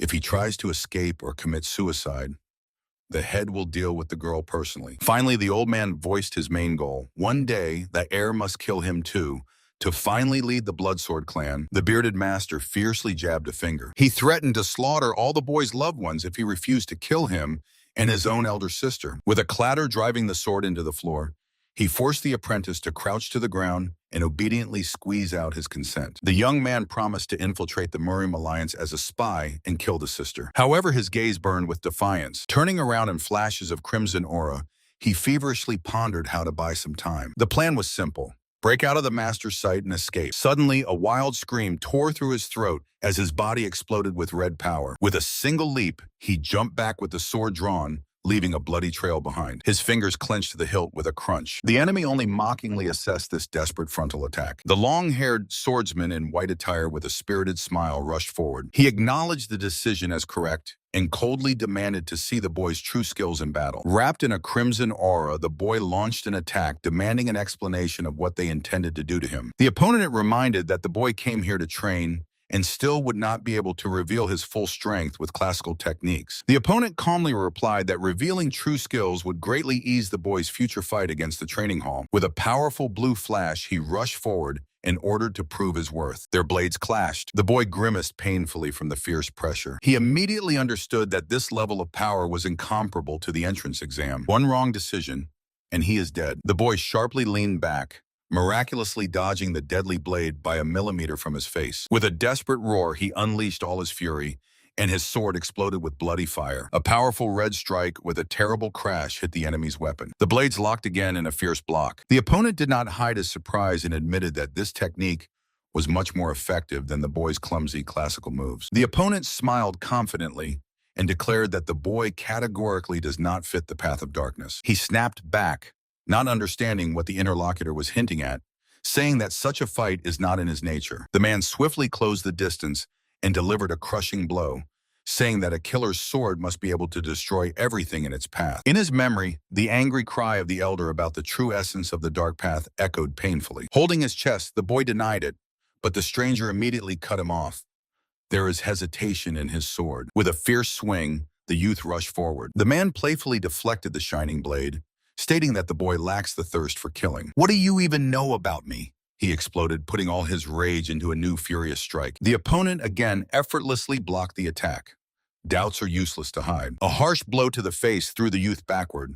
His own sword said everything for him. The boy helplessly staggered, barely staying on his feet. The unshaken master coldly asked what his true goal was. From the battered face burst a desperate scream. In this world, everyone only kills each other. So what difference does it really make? Why are you holding the sword? The question sounded while the opponent's blade sparkled with blue lightning. The enemy, with a self-satisfied smile, rushed into the attack. The young man barely managed to jump back, gathering his thoughts. His hand clenched the hilt with a crunch, and the sword exploded with a crimson aura. He knew the reason for sure. With a deafening clang, blue and red energies collided in the air. A powerful shockwave from the crossed blades tore the space around, but the enemy's pressure proved stronger. The young man was thrown back, His legs plowed deep furrows in the ground. He collapsed weakly to his knees. Breathing heavily, he leaned on the sword and forced himself to rise. He had an unwavering reason to become stronger. The image of his father emerged in his memory. Not the greatest warrior, but a man who knew the value of honor. Before his eyes appeared again, his sincere smile. Father was the one who did not retreat and fought alone when others fled, even if the world called it a dog's death. A warm memory erased the horror.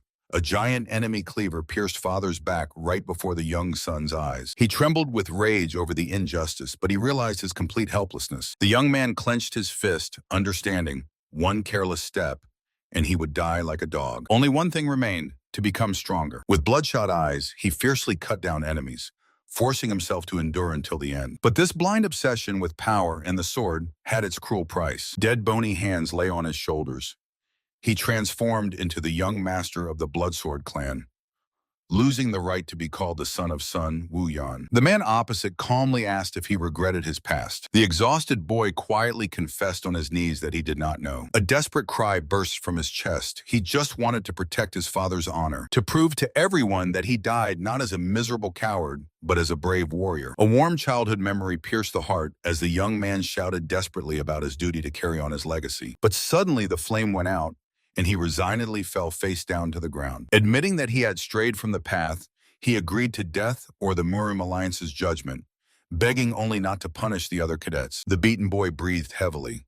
He was the only one who dared to infiltrate the rear undercover. Exhausted, he collapsed to his knees, and a tall warrior in white bent down beside him, acknowledging that the young man was fighting for protection. The stranger smiled kindly and sharply raised two fingers. A powerful finch, the boy flew backward with a scream, knocking the ground with his back. Grabbing the crimson sphere, he howled plaintively while the master coldly ordered him to get up. The man thoughtfully admitted that this young man reminded him of a lost boy blinded by revenge. The master's memories of leaving the Pek Li clan greatly puzzled the boy. The warrior explained that he himself once reworked his techniques to abandon his native style, and now he was ready to help the young man reshape his own skills. The boy froze in shock. The man only smiled confidently, noting that the Murim Alliance would survive the loss of one errand boy. While the youth mentally rejoiced at the chance to study under an elite master, he was given exactly 15 days to completely destroy his old combat foundations. The main condition: to completely forget his former self. He frankly warned the boy about unbearable pain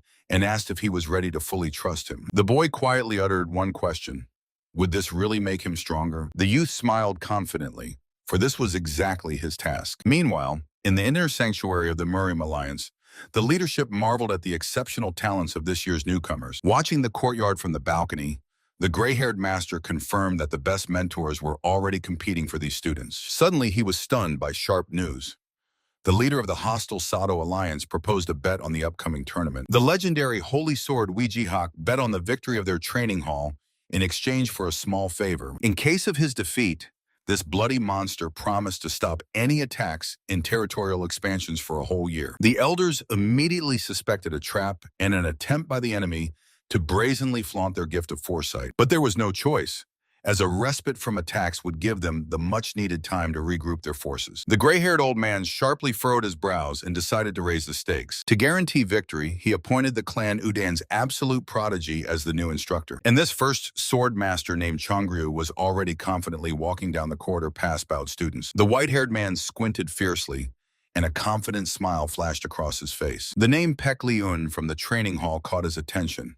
He noted that he had not heard about him for a very long time. A loud groan about unbearable fatigue broke the silence. The cold moon silently illuminated the majestic gate of the estate. Two students lay powerless after hellish training, complaining about exhausting daily sparring in the minority. Their complaints were interrupted by the clan leader. He unexpectedly loomed over the stunned girl and with a smile offered a reward. He promised to take them to the upcoming Murim Alliance tournament, where a famous blacksmith works, who forged his own sword. The condition was clear: to achieve at least 8 victories in 15 sparring matches against cadets, and the master would create personalized weapons for them. The fatigue vanished as if by magic. Both students immediately jumped to their feet. The girl literally shone with delight, savoring the thought of a unique weapon made especially for them. Her fiery scream echoed through the yard, causing the senior cadets nearby to nervously exchange glances. Already during the fight, Sohwa, perfectly red and lightning fast blocked the opponent's new technique. Confidently spinning the staff, she mockingly remarked that yesterday's moves were much harder for her. The opponent only retreated under pressure, genuinely impressed by her wild agility and energy today. Meanwhile, her partner, with a satisfied smile, harshly accepted the enemy's attack on the block.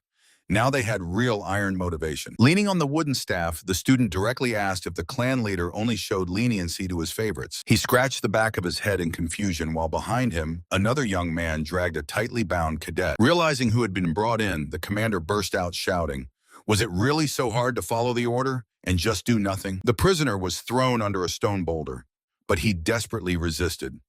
He was not going to just waste time. Then a long-haired master approached him, and with the words, "What do you mean, do nothing?" sharply slapped a yellow piece of paper on the stone. The boy's body was instantly pierced by an unbearable electric shock. The master calmly explained that this was the Talisman of Bonds, an artifact used to transport the most dangerous heretics without destroying their core. With a cold smile, he warned, "Magic will cruelly punish the slightest movement, but there is a way out." The condition was mocking, to break the bonds independently, without using the physical body at all. Meanwhile, at the other end of the square, cadets bluntly asked the leader if it was true that special privileges were given to the bound Sun Yu. The big guy shuddered and was drenched in sweat, nervously denying these rumors. Hiding his eyes, he sharply turned away and barked at everyone to immediately continue sparring. The students shouted a battle cry and rushed into attack, eager to show their mentors their new strength. The elder smiled and ordered to carefully watch their comrades. He placed his hand on the head of the beaten youth. Now he had to understand why he was forbidden to interfere. The boy looked at the battlefield where other students fiercely crossed weapons. Watching the girl's rapid leap, he recalled the previous sparring. As soon as she closed the distance, she instantly shortened the gap. Then her spear mercilessly struck from above, not giving even a second for a counterattack. Defending himself, he realized the limited radius of the weapon must be compensated with the body. The observers gasped in amazement. When did someone choke, who always relied only on the spear, manage to master striking technique? The girl suddenly stopped in a cloud of dust, and the elder pointed to this move as proof of their crazy growth. The fight was boiling. Sparks flew from the blows. The mentor was frankly surprised by such progress and asked the boy if he wanted to grab a sword and rush into a fight right now. The young man tensed when the teacher struck at the most painful point, the fear of being left behind forever. Clink. Before his eyes, a system window flashed. Cadet Somun Chok reached a state of unity with the weapon. The puzzle came together.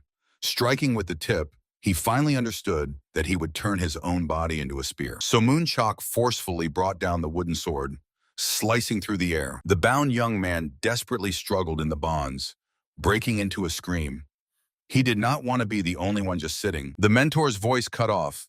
Now movements will only cause harm, because the very Somun Chok had been searching for his path in real battles for years. The man looked sternly at the student from top to bottom, accusing him of blindly copying the technique of the Bloody Sword Clan. The boy was confused, but the teacher was relentless. Old combat habits cannot be broken with familiar moves. The student ground his teeth helplessly when the mentor asked why he was even tied to this cliff. A click went off in the boy's head. If the body cannot be corrected by movement, he would have to change the habits of the inner energy itself. Meridians? He exhaled in amazement. The teacher confirmed the guess, nodding at the fighters around who were diligently refining new stances. But the young man's task was tougher. To completely uproot the old energy, since masters used barely 70 out of hundreds of acupuncture points. The real answer was hidden precisely in the untouched points. The boy's face contorted with fierce tension. He decided to forcibly pour energy into new channels to break them through. A black aura tightly enveloped the body. He gathered all his inner strength into a single powerful flow to break the resistance of the meridians, and the thick ropes crackled threateningly. The system window announced the worst. The internal energy of Cadet Sun Wukong mixed with murky power and rushed in the opposite direction. "Don't jump ahead!" the mentor sharply thundered. He warned that if the mutated energy engulfs the boy during the opening of the points, he will forever lose his Dantian. Another warrior stared in shock at this wild training. Sun Wu was tied to a gigantic boulder, wrapped in black smoke. A hoarse groan was heard, and the witness involuntarily clenched his spear, taking a step forward. Sun Wu's eyes wildly flashed red, and he vomited dark blood to the frightened shout of his comrade. The mentor instantly blocked the warrior's path, ordering him to step back immediately. Gritting his teeth from the pain, The youth struggled in the chains while the teacher firmly stated that the cadet must pass this trial absolutely alone. The face of the tied Sun Wu was distorted from unbearable pain, but a fierce determination not to give up after the journey burned in his gaze. Fear of returning to the terrible past drove him forward, forcing him to forcibly empty the old acupuncture points. Gathering the remnants of his will into a fist, he began to cleanse the murky energy and push it out. A systematic tick chime sounded. Sun Wu began the small heavenly circulation. With a frenzied scream, the youth threw back his head, powerfully exhaling and spewing black filth from his body. Sun Yu heavily collapsed to the ground, straining from coughing under the weight of a huge boulder on his back. The teacher, with a slight smile, bent over him and calmly asked if he was okay. Instead of answering, the young man exploded with energy, powerfully throwing the heavy burden high into the sky. Sun Yu weakly fell forward, but the mentor caught him by the shoulder and stated, the boy had finally completely cleansed his body of the martial arts of the Bloodsword clan. He congratulated the student on becoming a clean slate, but the latter anxiously asked if that was now all that was left of him. Raising a gaze burning with determination, Sun Yu demanded training because he was not going to fall behind. The master agreed and ordered to fill this emptiness with his own path of the sword. Against the background, other students were joyfully noisy, jokingly wrestling with each other. The atmosphere abruptly broke off. In the dark forest, a terrifying corpse, dried like a mummy, hung upside down with his mouth agape. Namgun-yu gloomily noted that the body was completely dried out, to which his companion irritably ordered him to shut up. The young man pointed to a wound on the neck. The handwriting unmistakably revealed the creature they were pursuing. The girl in despair dropped to one knee, realizing that the target had slipped away again. Looking at the mutilated victim, Namgun reached a terrible conclusion. There was no connection between the killed. The monster simply needed human blood. Having examined the traces, the man rejected the version about the work of sectarians or an ordinary maniac. In the darkness, the bloody eyes of the horned monster flashed threateningly. The girl tensed. The creature left behind only a corpse without extra traces, which revealed its high intelligence. Her companion felt deep scratches on the tree bark and suggested retreating for reinforcements. But she sharply stood up, refusing to wait for new victims. That is exactly what their grandmaster would have done. Decision made. They follow the trail. The young man smiled boldly, obeying the order of the elder. However, he immediately thought that such heroic amateurism often ends in death, and decided to play it safe. He grabbed a blade and began quickly carving a message on the trunk. The inscription warned, if they disappear for more than a month, contact the leader of the Heavenly Sword Clan. Meanwhile, elsewhere, a dark-haired man in a robe with a dragon looked around displeased, already anticipating extra trouble. A calm voice sounded off-screen, announcing the end of the 2-week training. The mentor stood on the stairs and indulgently admitted, despite a few fools, the group's skills had noticeably improved. For 8 victories gained, he promised to forge personalized weapons for Sakva and Vanpal. He kindly leaned toward the students and urged them to be proud of themselves. It seemed they were now fully ready for the second stage of training, which consisted of only one thing: killing each other. The man's eyes flashed with a bloody gleam, and his face stretched into a mad smile. A sudden transition. Someone's hands unfolded the report of the strategic core of the Marine Alliance. A troubling question was raised about the sharp surge in disappearances of people in Hunan province. All victims were found in a terrible state, completely drained of blood, with their carotid arteries cut. The same mentor was already studying the papers intently.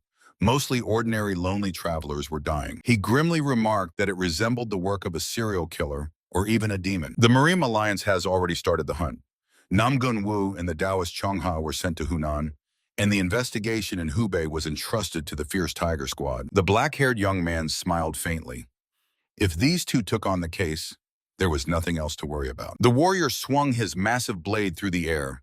Their teamwork was truly flawless. The girl launched an attack in a flash. The young man exhaled with relief, although the accidental mention of the demon immediately stirred old painful memories. Suddenly, a sharp crack sounded behind his interlocutor. He looked up from his papers in surprise. The wooden partition shattered into pieces.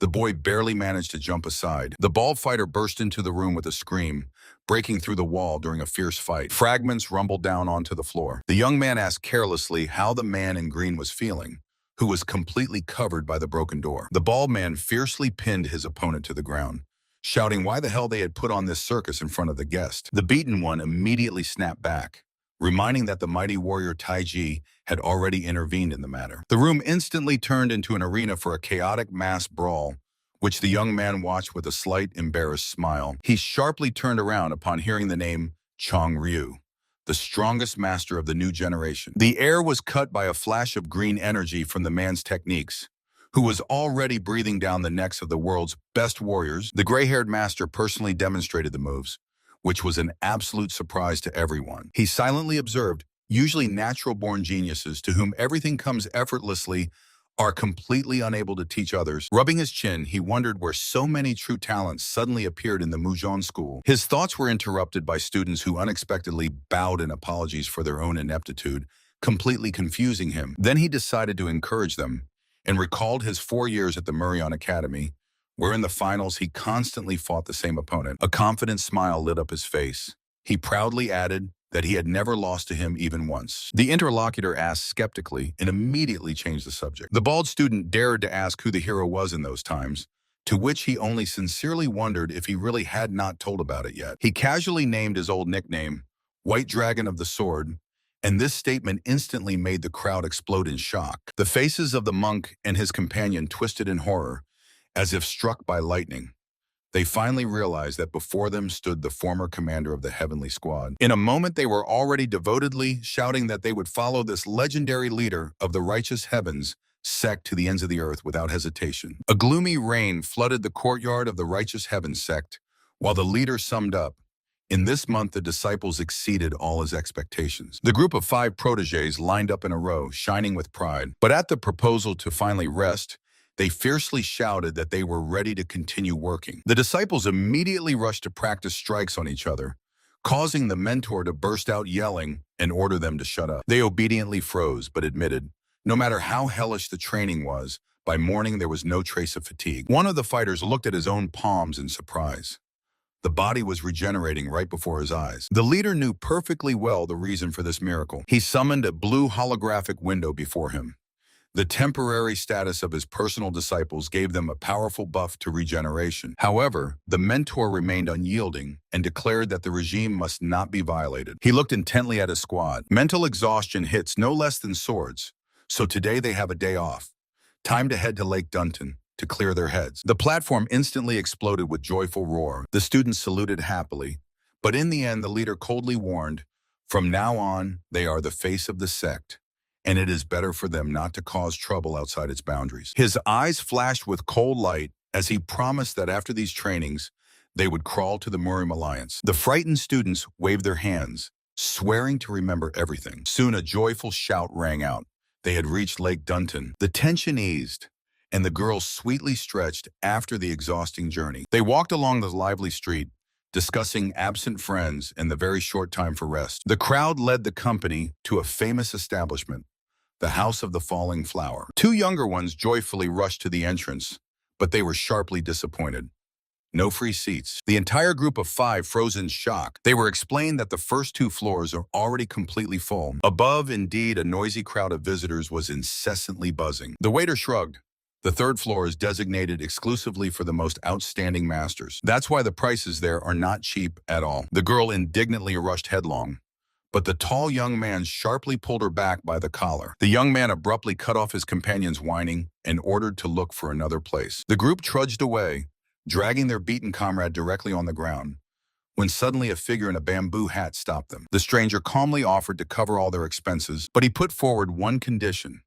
Slowly lifting the edge of his hat, removing her blindfold, the blonde girl demanded to learn everything about Pek Leun, the man who is training them now. She expectantly placed her hand on her massive bundle. The men turned around puzzled. One of them suddenly turned pale, recognizing her by her distinctive blue eyes. In the girl's memory, the voice of the mentor calling her by the name Havol surfaced. That day he called her to give her a new target. The girl respectfully sat on her knees in the middle of the empty hall, while the master told how he initially took the words of the Yellow Dragon leader for nonsense. He enthusiastically convinced the elder that he had come across an extraordinarily interesting man, but he immediately warned, because of his impulsiveness, this young man was absolutely unsuitable for serious matters. However, his first appearance at the opening of the Righteous Heavens sect was forever etched in memory. The young man with long hair and a spear in his hands confidently smiled, radiating strength. Watching this, she too was ignited with the desire to leave a loud mark behind. Wishing to be on the same level with him, she watched as he joyfully greeted the crowd. Therefore, under the cover of a bamboo hat,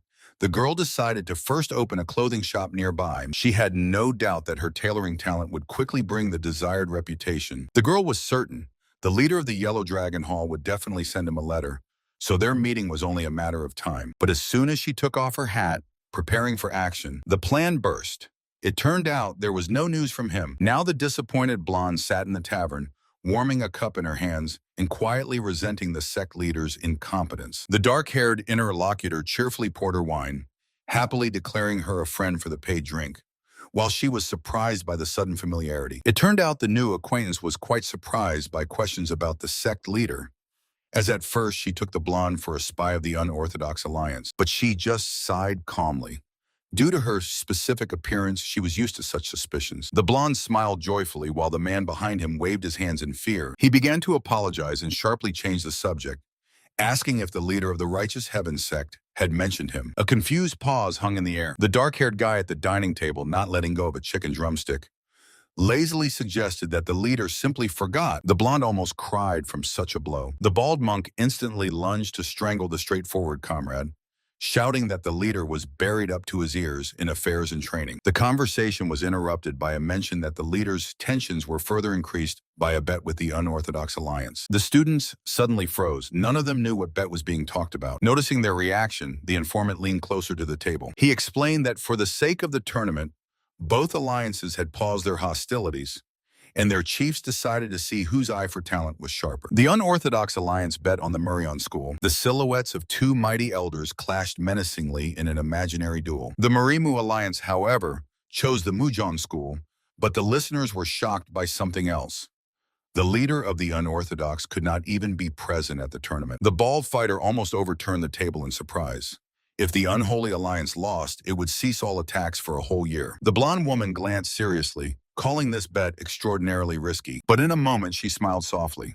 In case of victory, Murim had to fulfill a small request of the unholy, and there was no reason to refuse. The interlocutors opposite tensed up upon learning the bitter truth. Now their entire alliance wished them defeat. The team at the table realized their fate.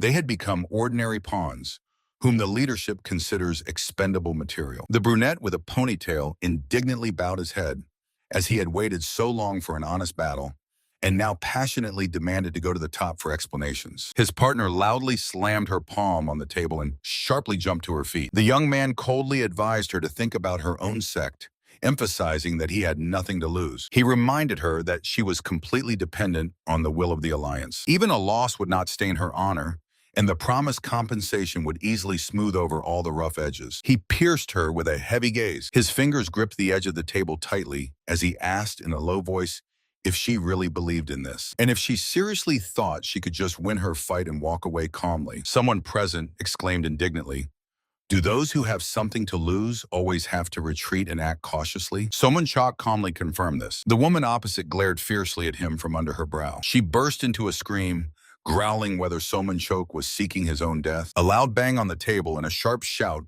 instantly ended their quarrel. The man heavily leaned on the tabletop with his fists, making everyone fall silent. Putting aside emotions, he directly asked whether the sect leader knew about the whole situation. The young man next to him ground his teeth in powerless rage. He could not comprehend the leader's logic and demanded to decide what they should do next. Sparks flew into the night air with the dry crackle of flames. In response to the warning about the inevitable pressure from the Murim alliance came a cold-blooded reply. They were not obliged to always obey adult politics. The boy, illuminated by the bonfire, smiled defiantly. He firmly cut off. If these people came to him themselves, from now on they belonged to him. The young man warned about a possible clash with the Murim alliance, and with a slight smile asked for support. The leader of the merchants panicked, waving his hands frantically, feverishly denying such an idea. He began to justify himself, saying that going against the alliance was wrong, to which he received a calm response. "It will harm no one." The young man suddenly said that if he was so afraid, he should first ask permission from the one standing behind his back. He smiled slyly, watching the confusion of his interlocutor. The merchant gave up and asked when he was figured out, but the conversation was abruptly interrupted by a frantic scream. Both turned to the voice that was calling for a general assembly of masters from both hostile Murim factions. A frightened messenger flew into the yard, and the merchant was horrified, expecting news of the start of a great war. But the envoy shouted the worst. Demons have appeared. The young man froze in surprise. The messenger blurted out that a procession of 100 demons was already heading straight to Lake Dunton. Meanwhile, in the night darkness of the forest, someone's groan and a sharp rustle were heard. A terrifying growl burst out from the thicket. "Kill the people!" The only desire pulsed in the darkness. Rapid surge. A horned monster with burning eyes fiercely sank its fangs into the victim, splattering blood. "Devour them." More demanded its insatiable hunger. This cursed land was called the Demonic Kingdom. A poisonous purple aura pulsated incessantly in the middle of the dense forest. It expanded every time an ordinary demon conquered lands and was reborn as a higher. The barrier itself did not kill, but hundreds of other monsters instantly flocked to the newborn leader. And from there, this enraged horde always surged towards humans. From the darkness, a terrifying, many-eyed, fang-filled maw grinned. Thus began the devastating pandemonium of 100 demons. The breathless messenger rushed in with a report. An invasion of 250 creatures is moving from Pexon straight to Lake Dunton. The black-haired warrior tensed, immediately realizing that a higher demon was behind this. The situation smelled of death. A month ago in the same area, Master Chinhai and young Namgun Yu, who were investigating the disappearance of locals, vanished. Hearing their names, he froze. Near the entrance to the cursed lands, they had just found their last mark, with the order to immediately summon the leader of the Heavenly Sword Sect. 1 second was enough for a decision. The warrior sharply stood up and cut off that he was going to Pexon alone, ignoring the General Army Assembly in Yueyan. The great sects would gather there anyway by summons, so he was not going to waste time on unnecessary meetings. Moreover, young students from the academies should not be involved there at all. They need to be protected first and foremost, not thrown into the meat grinder. The long-haired man smiled predatory. The head of the Yueyan branch of the Murim Alliance will take care of the safety of the evacuees. And he himself rushed into the starry sky. Now the main thing was to reach the Supreme Demon before he absorbed all the dark energy. Otherwise, it would be too late. In the heavy purple clouds, a sinister thunder rumbled. Far below, the night city peacefully shone with thousands of lanterns. Meanwhile, in one of the mansions, a bald master was inciting the crowd, demanding explanations from the leader of the Heavenly Sword, whether the Alliance had really made them cannon fodder. The hall buzzed with discontent. A crash, and the doors suddenly shattered into pieces, stunning those present. A fighter flew into the room, landing heavily on the wooden floor amid remnants of a blue aura, and coldly said he was glad to see everyone gathered. Someone among the masters stepped forward confusedly, not recognizing the guest. The young man raised a stern look and introduced himself.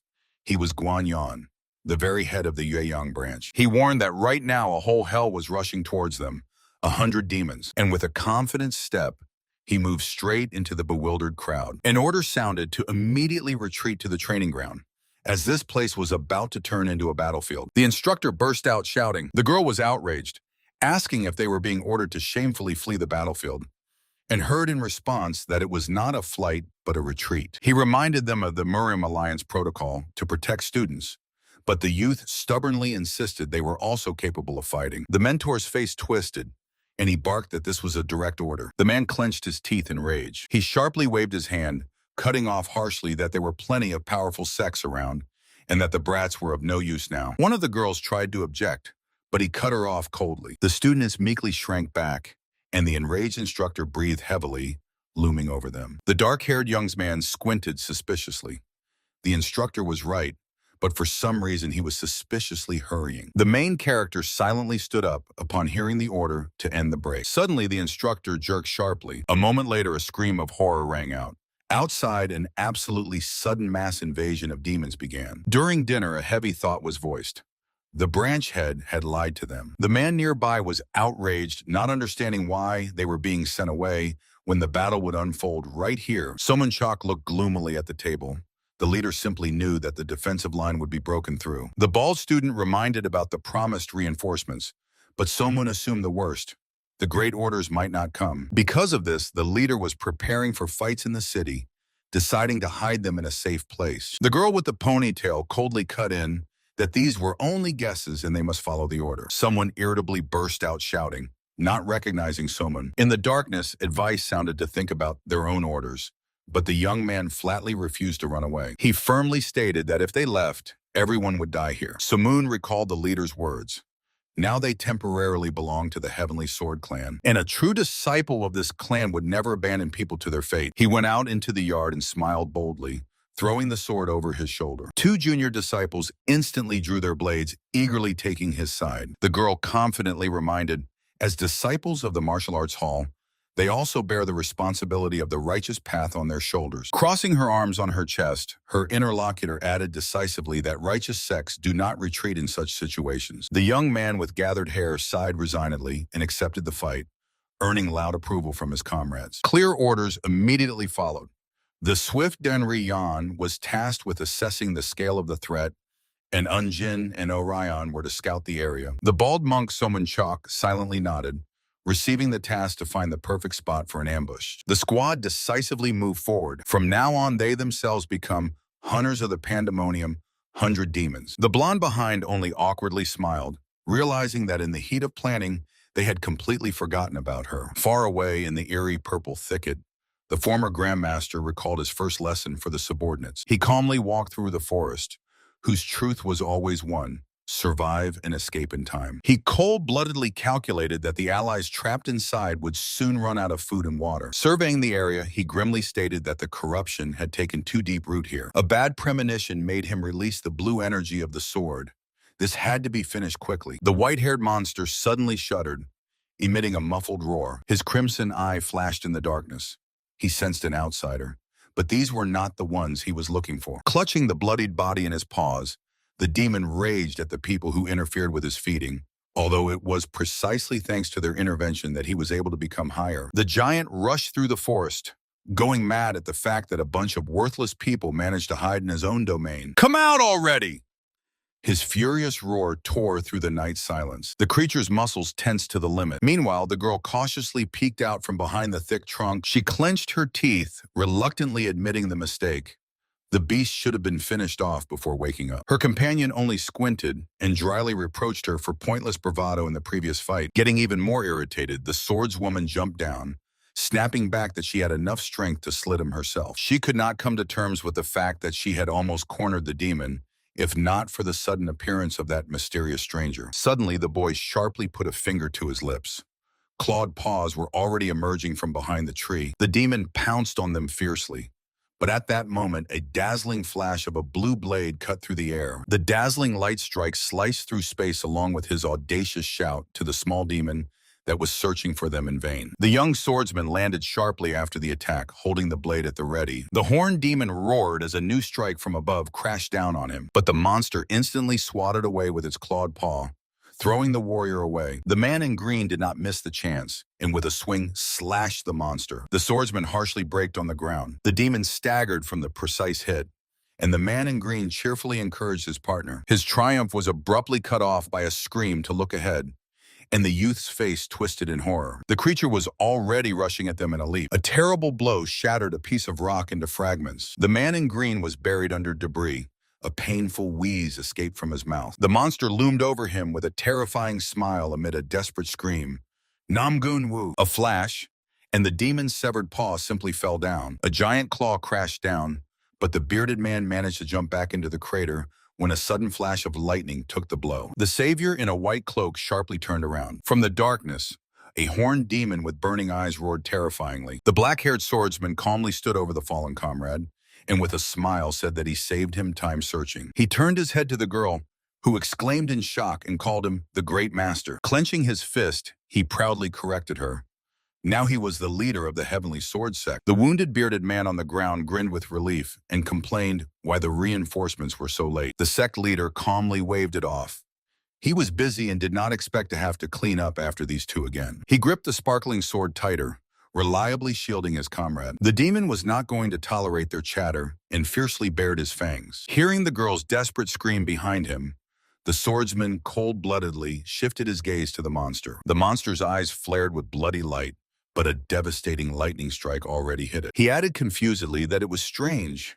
Even for a high demon, it was too weak to be a worthy opponent for the two of them. The young man in the white kimono froze before the giant horned demon that bared its teeth threateningly. The monster suddenly lunged into attack, calling him a fool. The fanged maw opened wide for a strike. Suddenly in the darkness, a strange voice sounded.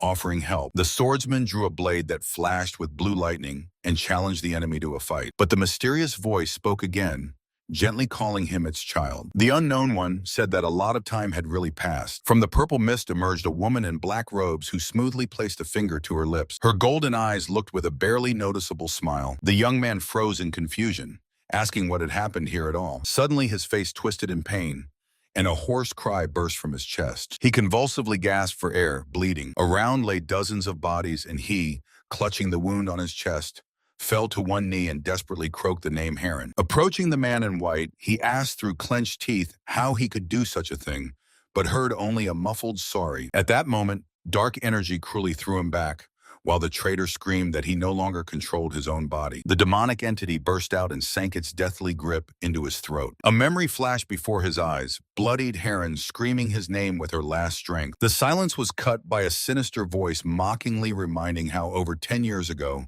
the warrior killed their friend and fled miserably. The man with the golden dragon on his sleeve only gripped his sword tighter before the giant demon and calmly acknowledged the past. The space was engulfed by absolute darkness.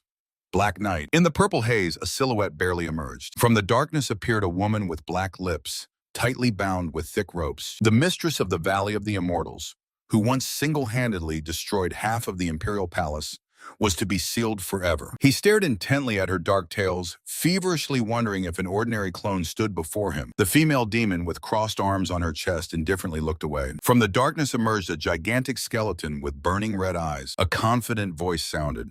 He had already thrown this pesky monster far away. The demoness was slightly surprised and mockingly admitted that she did not expect a sense of camaraderie from such an opponent. The man in the embroidered white robe calmly stood with his back to her, noting that she was also hardly interested in dirtying her hands with small creatures. He smiled fiercely and stated directly, as soon as he dealt with her, he would immediately track down and finish that creature. The demoness smoothly rose into the air, coldly asking if he was really naive enough to believe in his victory. Blue lightning crackled around the warrior, and he only reminded that in 10 long years in the human world, even mountains and rivers can change. A thick shadow covered his face as he promised in an icy tone to forever close her path to this world. His eyes brightly flashed with blue light, and his body exploded with a furious electric aura. Meanwhile, elsewhere, a sharp blade mercilessly sliced the throat of a feathered monster. The young swordsman exhaled heavily, lowering his weapon. Fortunately for them, there were no more strong demons nearby. But it was too early to relax.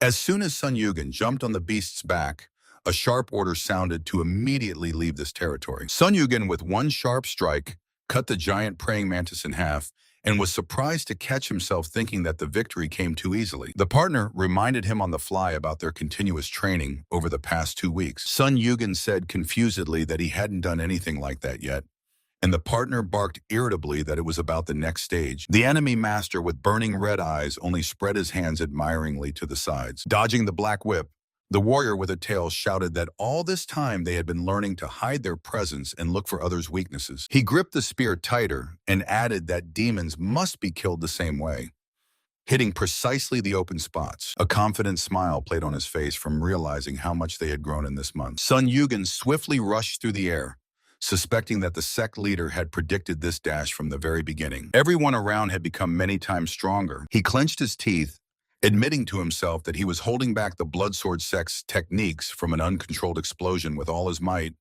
but impatience was already tearing him apart inside. He thundered mentally that he also wanted to become stronger. As soon as they landed synchronously, the partner unexpectedly asked Sun Yugen what he planned to do after he survived. The young man asked confusedly, while the warrior was already looking into the distance, planning to kill all the local demons and calmly participate in the upcoming competitions. The young man seriously asked Somunchok whether they really had to win here. Then he glanced around lightly and teased, "For someone who made everyone obey the Murim Alliance, Somun looks too tense." He calmly replied that he was just reminding about the duty. The young man's face broke into an excited smile. He added that returning home without giving his all would be simply unbearable. Somun had just agreed when a loud shout made both freeze with weapons in hand. The young man sharply rushed forward, shouting not to stop and to advance. Somun frowned with concentration. Grabbing the spear, he ordered to focus exclusively on the enemies ahead. Behind the young man, huge, grotesque monsters were already looming. The commander harshly reminded everyone that their main priority was to survive. Monsters rushed into attack. The squad of swordsmen lined up like a wall to hold back the onslaught at any cost until reinforcements arrived. The senior warrior gritted his teeth,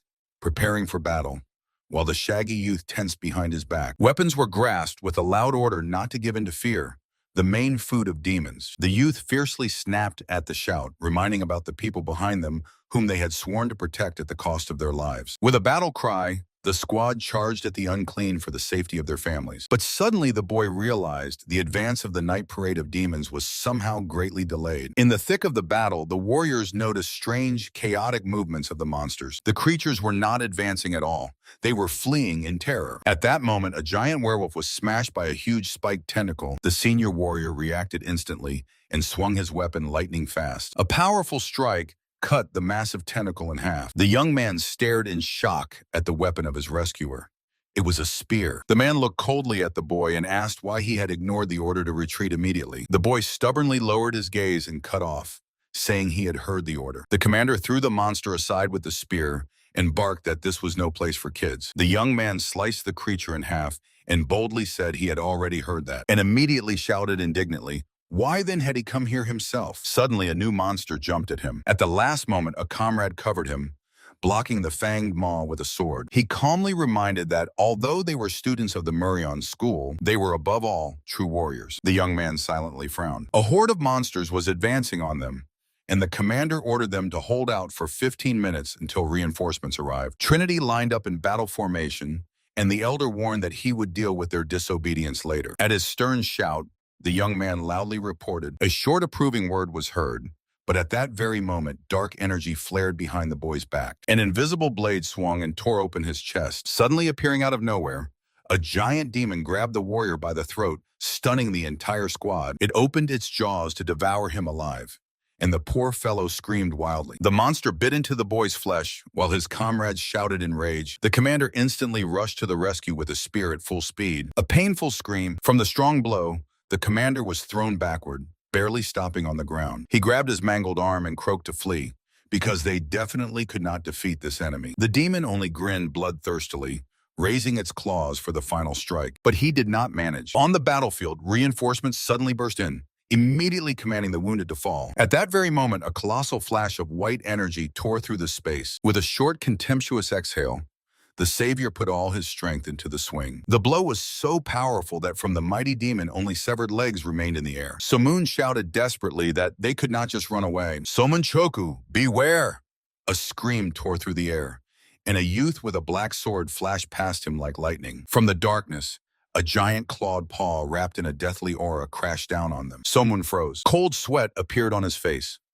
He had already mentally said goodbye to life, but the swordsman sharply blocked the deadly blow, saving his comrade. At that very moment, the hero's memory recalled the strict prohibition of his mentor, never again to use the martial arts of the Sect of the Bloody Sword. He warned that this dark energy would instantly poison his barely restored meridians. I won't be able to protect them if I hide my power, the young man hissed, gripping the hilt until it cracked. With a scream that he would not let anyone die, he rushed into the attack. The space around exploded with the forbidden energy of the sword art of the bloody sea Asura. The hero's eyes flared eerily, and he made a wide swing. His absolute technique tore through the darkness with a dazzling golden wave. The space was torn apart by a wild roar. The horned monster recoiled backward. The young man stared in shock, mentally shouting the name Sun Wugen. He gripped the sword hilt until his knuckles turned white. After all, he had to use this power. The opponent opposite stared at his weapon in astonishment. The boy shuddered from surprise. The blade in his hand suddenly flared with bright gold, causing the young man to freeze in confusion. A warm smile of the mentor and his promise that the student would definitely find his own path of the sword instantly surfaced in memory. The boy's eyes opened wide with joy, and he exclaimed excitedly to the sect leader. The Lord of the Black Demonic Tales coldly assessed the opponent, sensing his heavy aura. A giant fanged monster emerged from the darkness and promised to devour him alive. Instead of answering, the young man launched an attack, deciding to make the enemy his prey himself. One precise stroke, and the giant's head flew off his shoulders simply because he stood in the way. Another demon greedily watched the slaughter from the bushes, dreaming of someday gaining the same absolute power. Suddenly, the forest silence was shattered by a frantic scream. The small demon had already found a victim. He hung the captive upside down, completely ignoring the pleas for rescue. The man was gasping in horror, looking straight into the executioner's red eyes. Crunch, an invisible strike, swiftly tore the prisoner's body in half. The demon was stunned by the splashes of blood when a shadow loomed over him, mockingly asking if he was really that scary. The remains of the body fell heavily to the ground, and the monster mentally admitted that this new power was much more frightening. However, instead of fear, he felt only wild delight and vowed to become an even more terrible creature. The demon's eyes flared with a terrifying red light. The toothy maw stretched predatorily.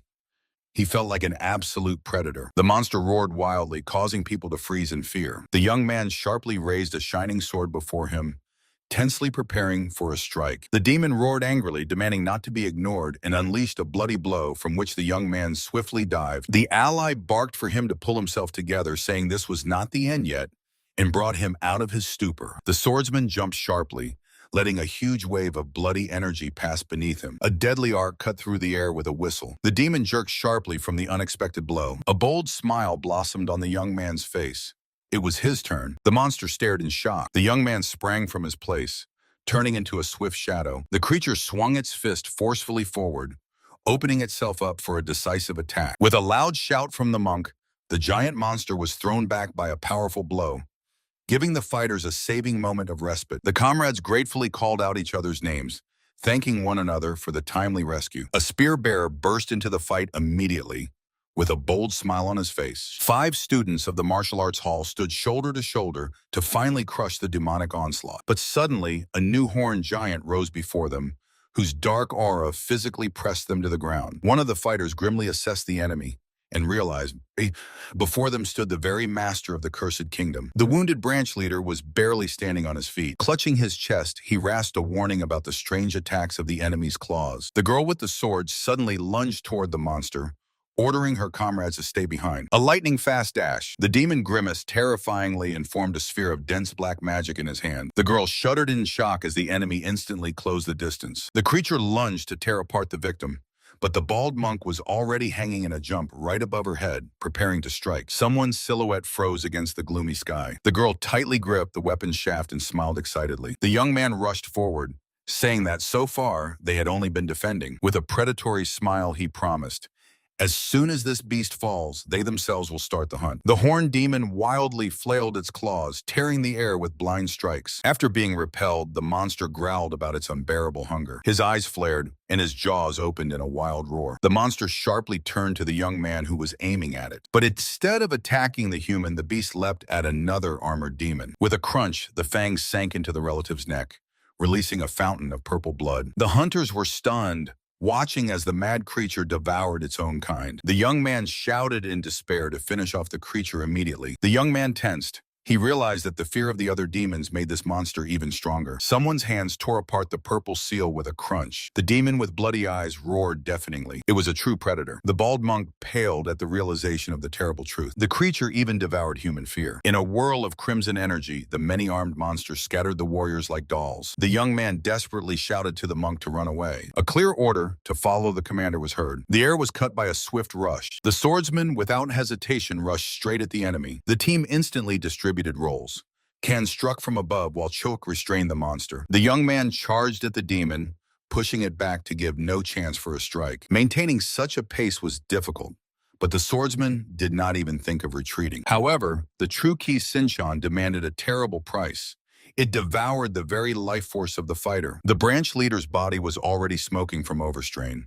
For him, every extra second of this technique meant certain death. Hearing the signal, Somunchok swiftly jumped behind the demon. He landed softly, throwing a brief thanks to the hall's students. Meanwhile, Oryong drew a sword whose blade flashed with gold and boldly promised to finish everything with one strike. Space was torn apart by a dazzling fiery whirlwind. The youth unleashed the full power of the chain, wind, and thunder technology on the enemy. A blow with a loud clatter struck directly into the bony snout of the monster, but the blade could not withstand the tension and simply crumbled in his hands. Oryong froze in horror, staring into the eyes of the completely unharmed monster. The demon roared fiercely and raised its massive hands for a strike. The terrible blow crushed the youth, Blood splattered in all directions. From beneath the torn, bloody clothes, red eyes flashed.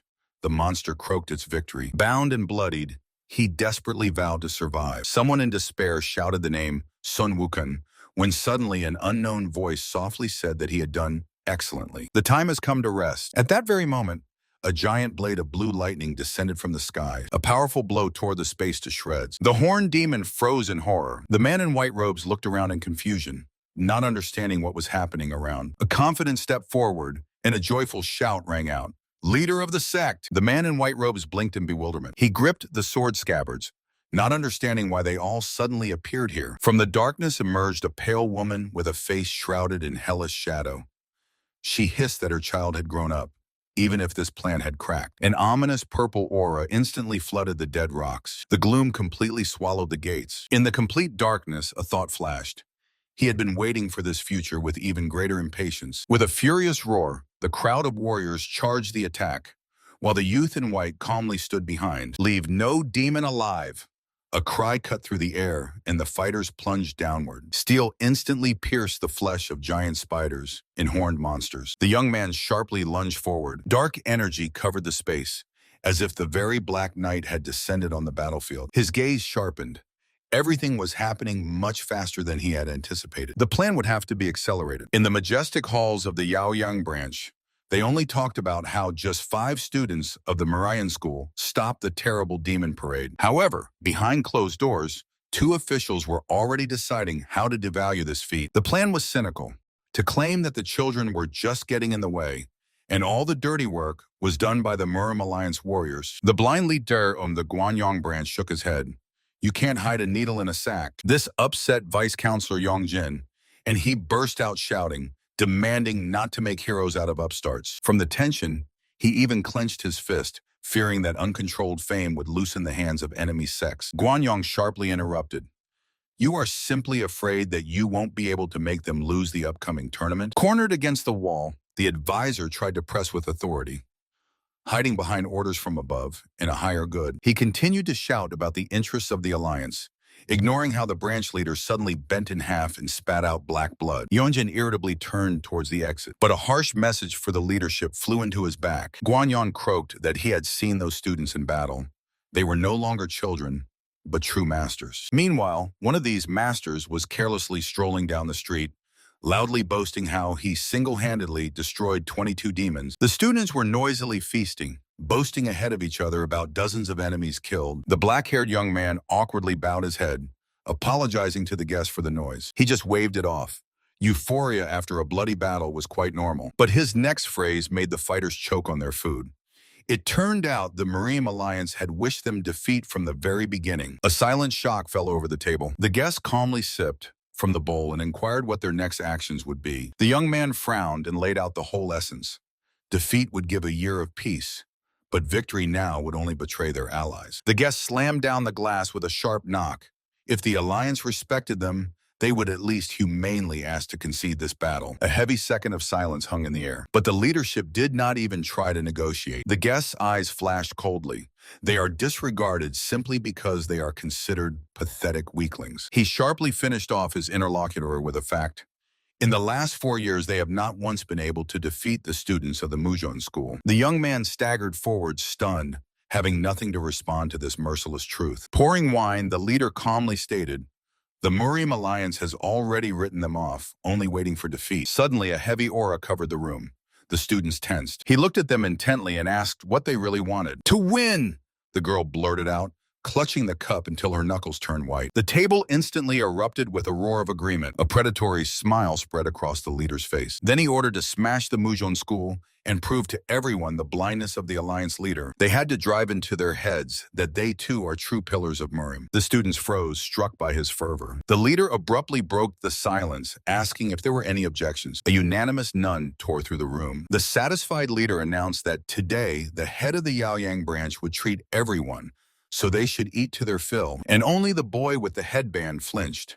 The mentor openly radiated a terrifying, almost demonic energy. The leader smiled predatory, promising the students a month of rest before the start of real hell. Suddenly, a system window flashed.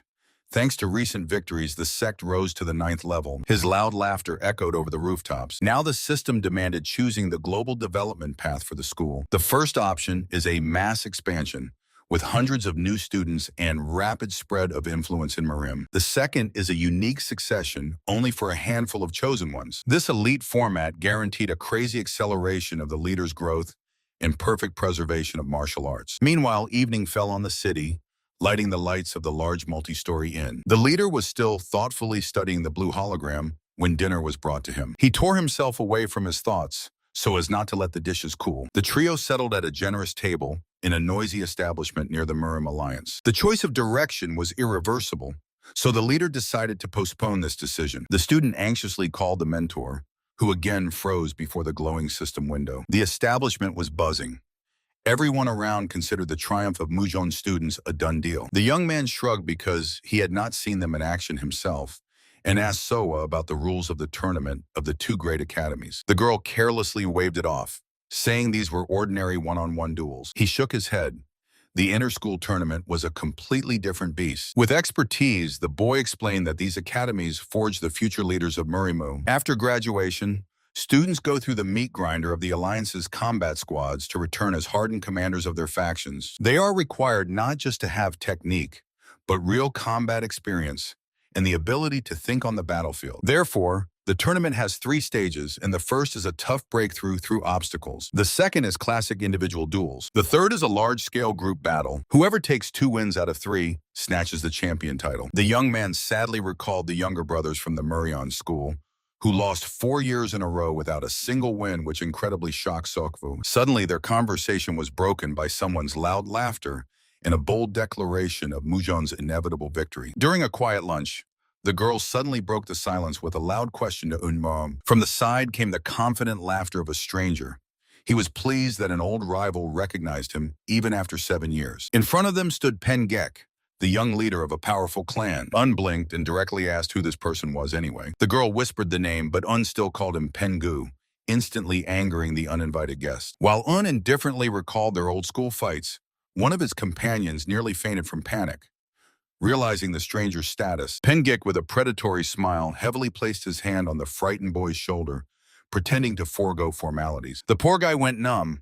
The fierce pressure of that hand literally pinned him to the spot. Ignoring this scene, Un casually inquired whether the guest had come for the inter-school tournament. He confidently declared that his Mujon school would win anyway, so the tournament was not worth attention at all. He raised his nose even higher, praising the current golden generation of students who supposedly fight exactly like he did in his youth. Un lazily propped his cheek with his hand and remarked that in that case, these newcomers would be very easy to beat. A mocking smile stretched Un's lips as he reminded that Pengik's generation had never managed to win even once. The young man calmly propped his chin and coldly cut off, saying that was absolutely true. The old man burst out shouting, accusing him of the past, but the young man only smiled slyly and proposed a bet. The old man suspiciously squinted.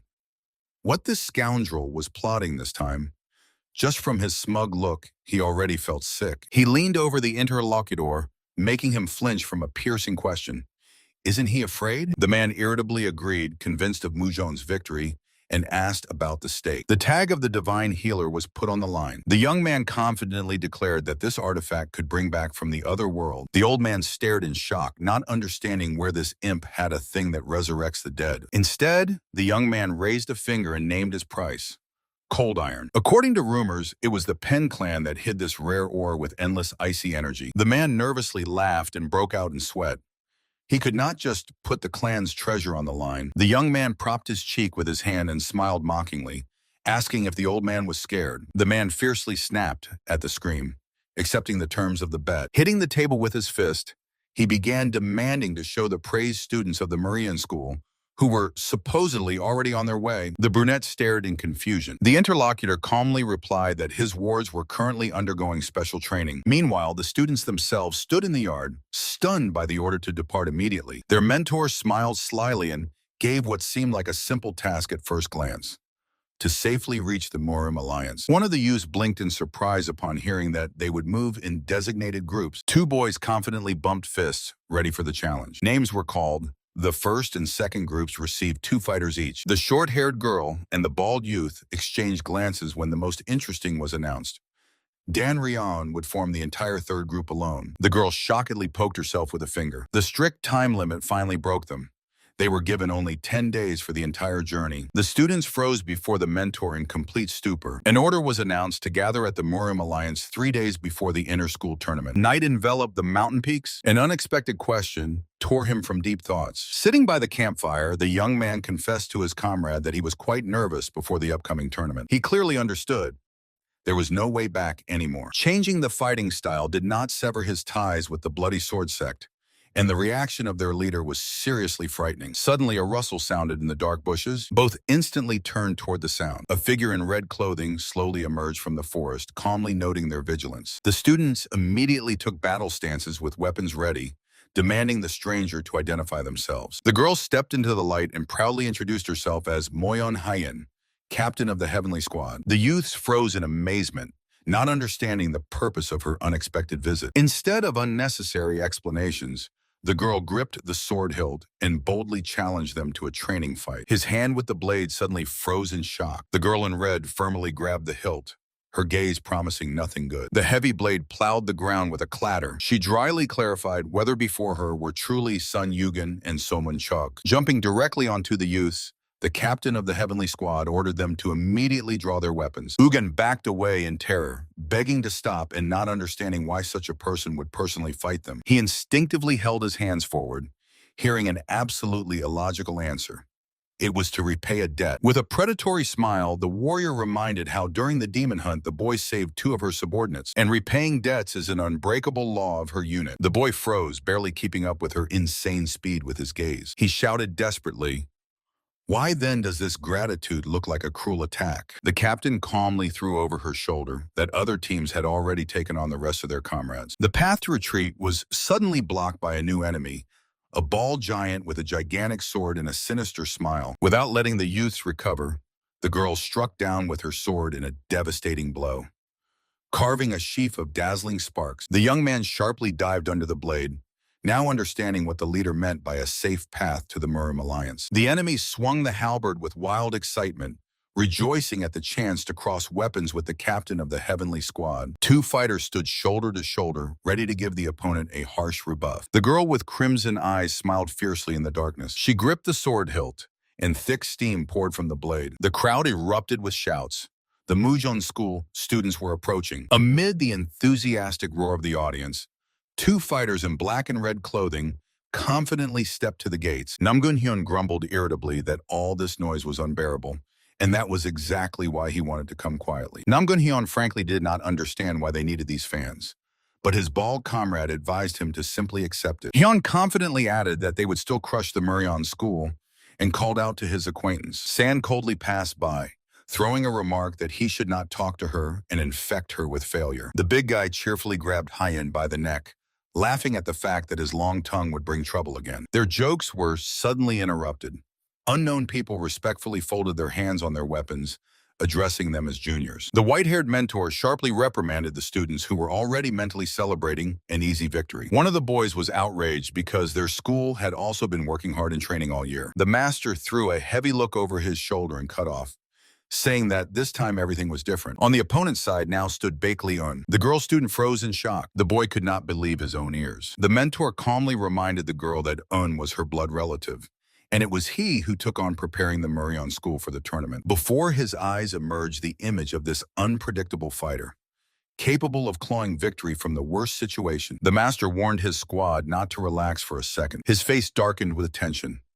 The roles had changed, and now the Murion School had turned into hunters. He ordered to go into battle with the sole thought not to become someone else's prey. They must become tigers who will devour these hunters. With these words, he moved forward, leading the silent students behind him. He mentally cursed this bastard. The girl sharply glanced aside, stunned by the news of his appearance. The monotonous clatter of hooves was cut by a loud yawn. The leader of the Unorthodox Alliance sprawled on the roof of the carriage, whining from boredom and looking for any bandits. From inside, he was sternly scolded, reminded of dignity on enemy territory. From the salon, the advisor called their trip to the tournament a terrible gamble, where they could lose absolutely everything. He frankly did not understand why the leader needed a sudden truce. The advisor insisted that another half year of war would bring Murium down, and this agreement would only tie their hands. In response, the leader simply suggested winning, causing his interlocutor to smile bitterly. The advisor objected.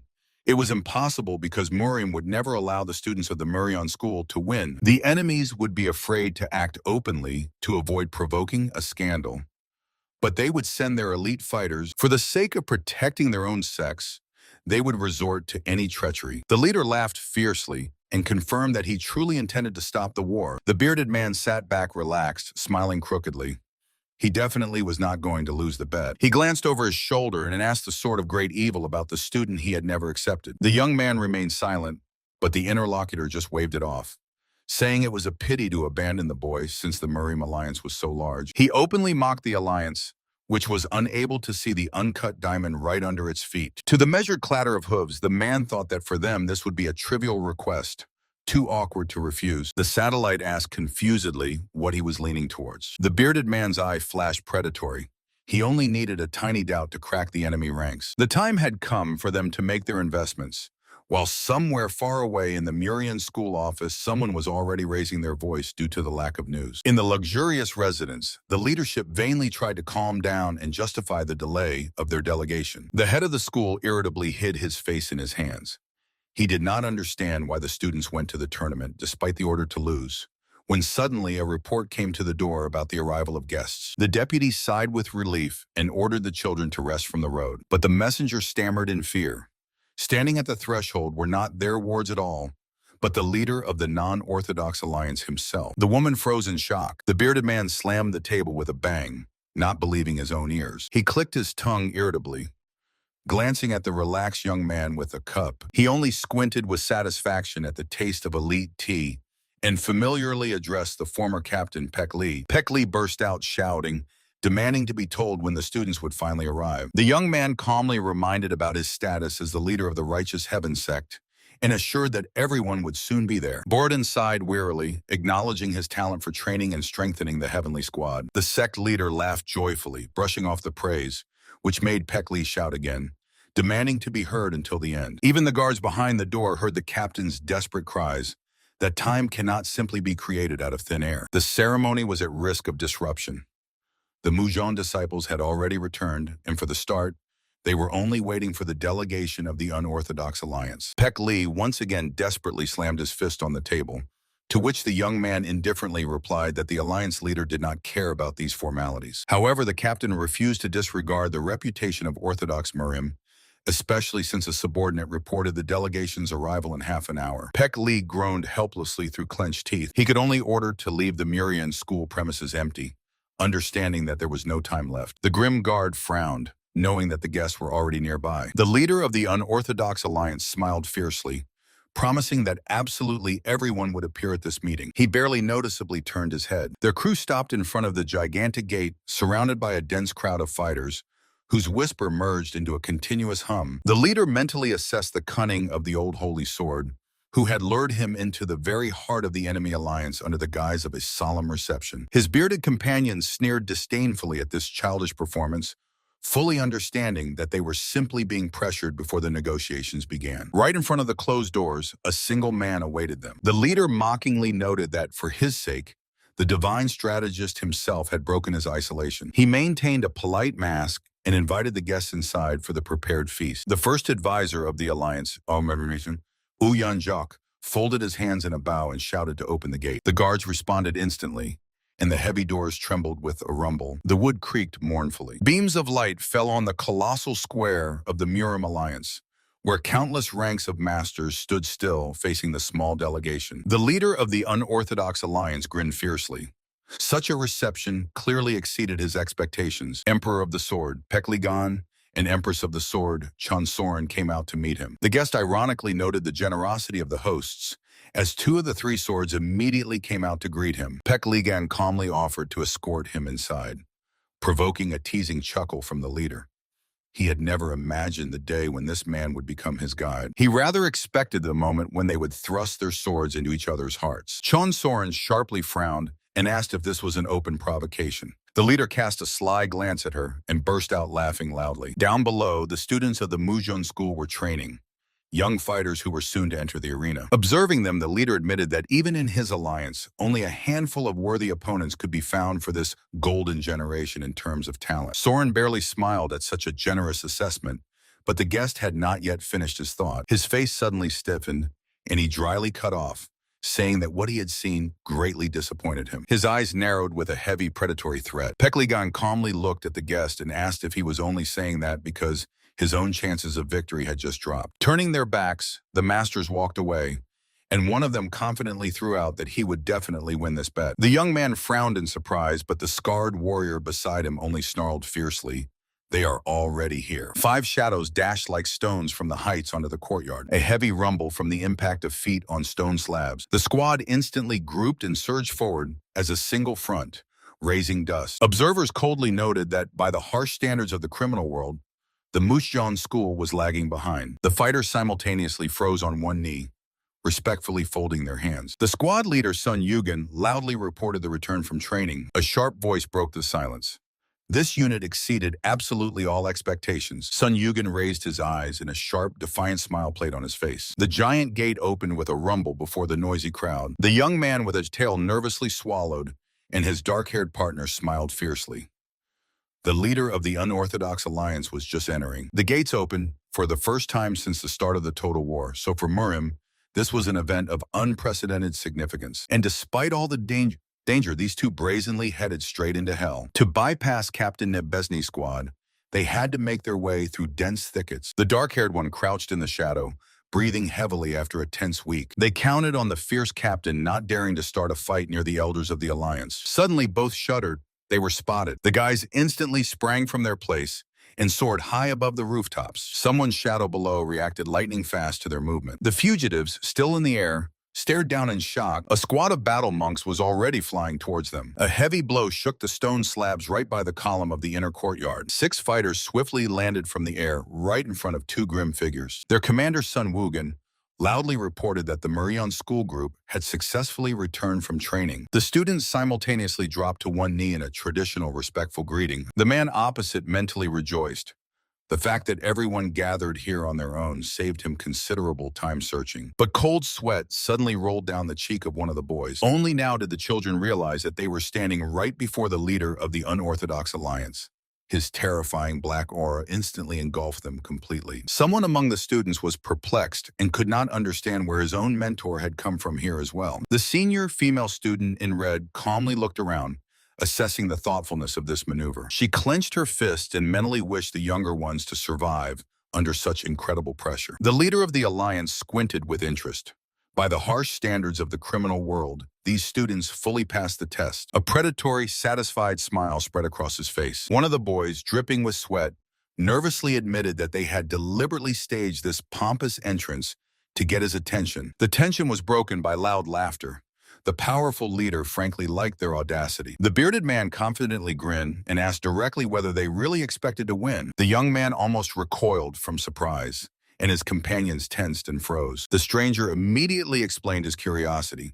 He had bet money on them, so he demanded an honest answer. The boy joked, then declared without a shadow of doubt that they would definitely win. His gaze was steel-like and focused. The smile instantly disappeared from the bearded man's face, and he squinted, asking if the young man understood the weight of what had just been said. A brief, unequivocal agreement. The man continued to press, reminding them that this victory could bring upon them the anger and prejudice of the entire Murim alliance. However, the boy calmly cut in that they would tolerate no injustice. He stated that the joy of the upcoming victory would belong only to them. It would belong exclusively to the Murion school and to no one else. With these words, he decisively turned around and walked away. The voice behind still echoed over the majestic gates, asking if these daredevils realized what they had just gotten themselves into. His audacious move made the crowd freeze. Those who expected an easy victory for the Mujon school now seriously doubted. They finally saw a real threat in him. The elder grimly reproached him for throwing away the chance to win the tournament without effort with his own hands. They did not need any pitiful excuses from the opponent, so there was no time to consider methods of victory now. Sighing, the leader sent the group to rest, when suddenly he noticed that the young man was already aiming somewhere. Saying that he had to visit an old friend, he lightly jumped onto the roof. His lips stretched into a sly smile. A wooden sword whistled sharply in the air. An unfamiliar voice calmly asked what brought Pekleon here. The blonde warrior did not even move, freezing with the weapon in front of the scene. Unrelaxedly sipped tea and admitted he was simply curious why such an indifferent loner suddenly became an instructor. The man cast a cold glance over his shoulder, noting that he still knew how to skillfully get under one's skin. He smiled slyly and reminded, in these 10 years, and has never been able to defeat him even once.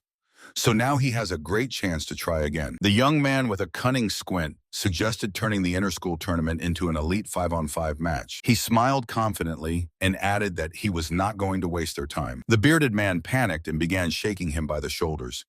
It turned out that 11 students had run away from training and only a miserable 5 remained at the school. The boy only innocently squinted and calmly admitted that it had happened that way. He indulgently explained to his gray-haired opponent that with this format, he was simply giving him a chance. Comfortably settled in the chair, he finished. Wouldn't the opponent be ashamed to lose relying only on numerical superiority? The gray-haired man gloomily asked if he really believed in the victory of the Murion school, and immediately received a firm confirmation. The opponent tensed. How can one judge the final in advance without even seeing the skills of the Mujon school students? The young man mockingly grinned and directly hit his pride. He has no talent for teaching anyway. He mercilessly pressed the sore spot. The gray-haired man is used to deciding everything himself and has already been defeated by him, so how can he teach anyone? Patience ran out. The host abruptly jumped up and categorically rejected the 5-on-5 format. He turned his back and coldly cut off, saying that the student's escape was someone else's problem, rudely ordering the guest to get lost. The boy's face hid in the shadow, and he calmly accepted this refusal. The brunette crossed his fingers and smiled fiercely, declaring that the opponent was not in a position to refuse right now. He proposed to make a deal for exactly 1 day. The condition was audacious: to exchange students for a day and train each other's followers, to which the gray-haired man coldly asked for the reason. He added that everyone already predicted victory for the Muchon school, so even in case of success, no one would recognize Pekleon's merit. He said that since everyone already predicts victory for the Muchon school in advance, even if they win, no one will acknowledge his contribution. The brunette calmly replied that their competition started from completely different positions from the very beginning. The gray-haired man turned away, thinking aloud. If these conditions were announced publicly before the tournament, the situation would indeed change fundamentally. His eyes narrowed sharply. He could not believe that the opponent intended to overcome the gap in the number and skill of fighters in just 1 day. Pekleon smiled confidently, emphasizing that only this way would their fight become truly fair. And finally, he struck at the weakest spot.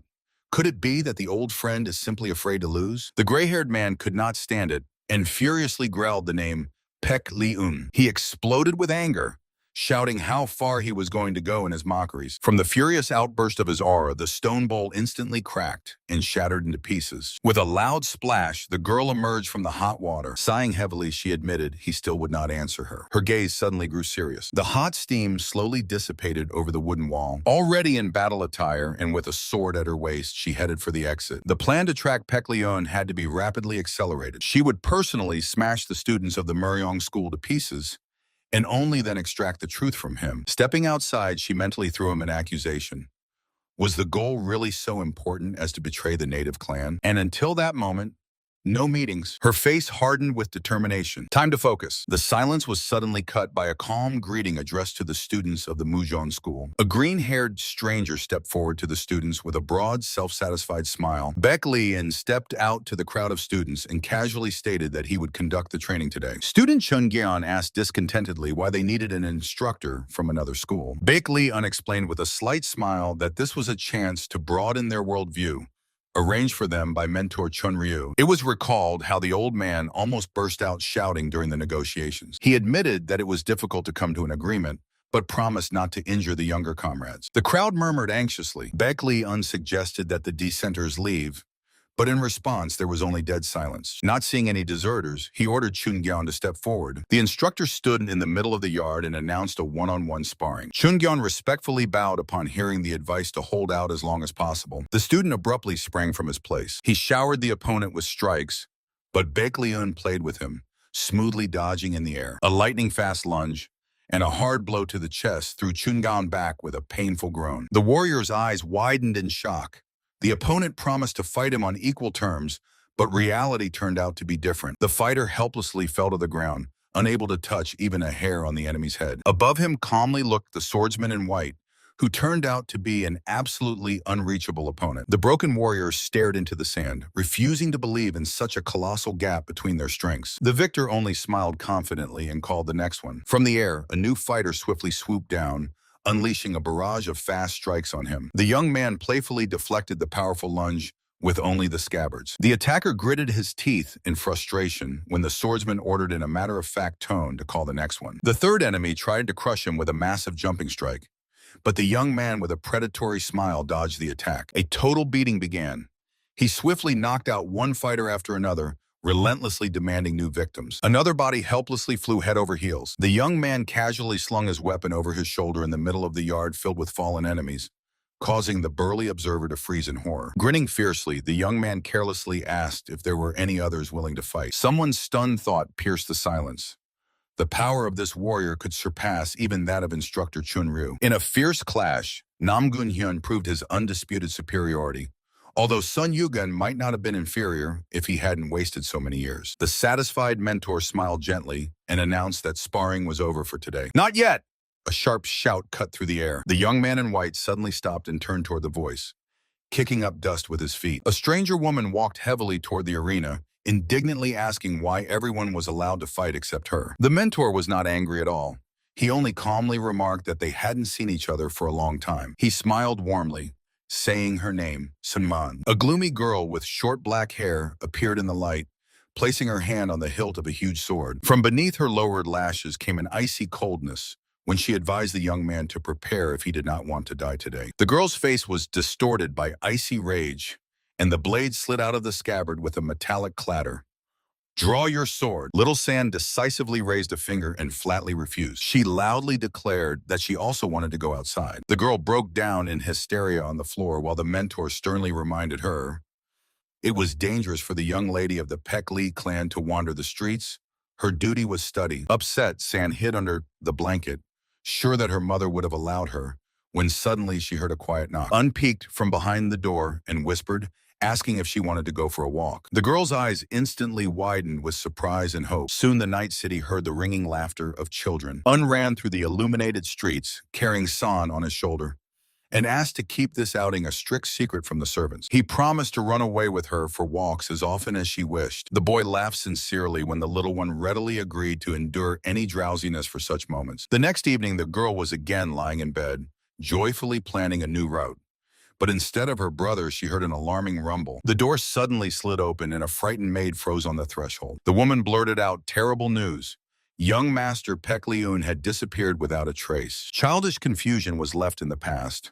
12 years had passed. Over the roofs of Mujun School, an unexpected greeting sounded. The young man spoke joyfully about their joint studies, but suddenly stumbled. Peck Lee-san met him with a sharp look and sharply asked what he was doing here. She silently and tightly wrapped bandages on her hands. The girl cut him off so he wouldn't disturb her because she was training, and with her legs raised a heavy whirlwind of dust, Peck Lee froze on the tall pole, looking down at the interlocutor from above. He bitterly remarked that she had completely changed. He bitterly threw out that she had completely forgotten how to enjoy life. A question hung in the air about what had changed her so much, while she was burning him through with a predatory, rage-filled gaze. The girl sharply tightened the knot, when suddenly the silence of the yard was broken by a loud shout of her name. The young man looked around in shock.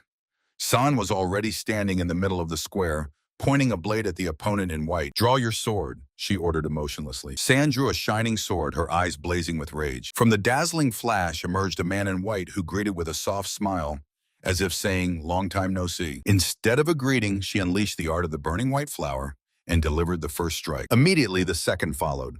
A wave of white energy cut through the space with a swing. The technique, viewer's deception, caught him by surprise. The man barely managed to block the devastating flash that shook the entire yard. San abruptly tore away from the spot. For a moment, a phantom flower blossomed in the air. The chaos of the white flower flared up. Deadly light blades swirled in an uncontrollable vortex. The girl soared into the air, raising the blade for a downward strike. The space was torn by a deafening roar. A column of stone and dust rose to the sky, forcing her to tense up before the epicenter of the explosion. The dust dispersed, revealing an absolutely unshaken San.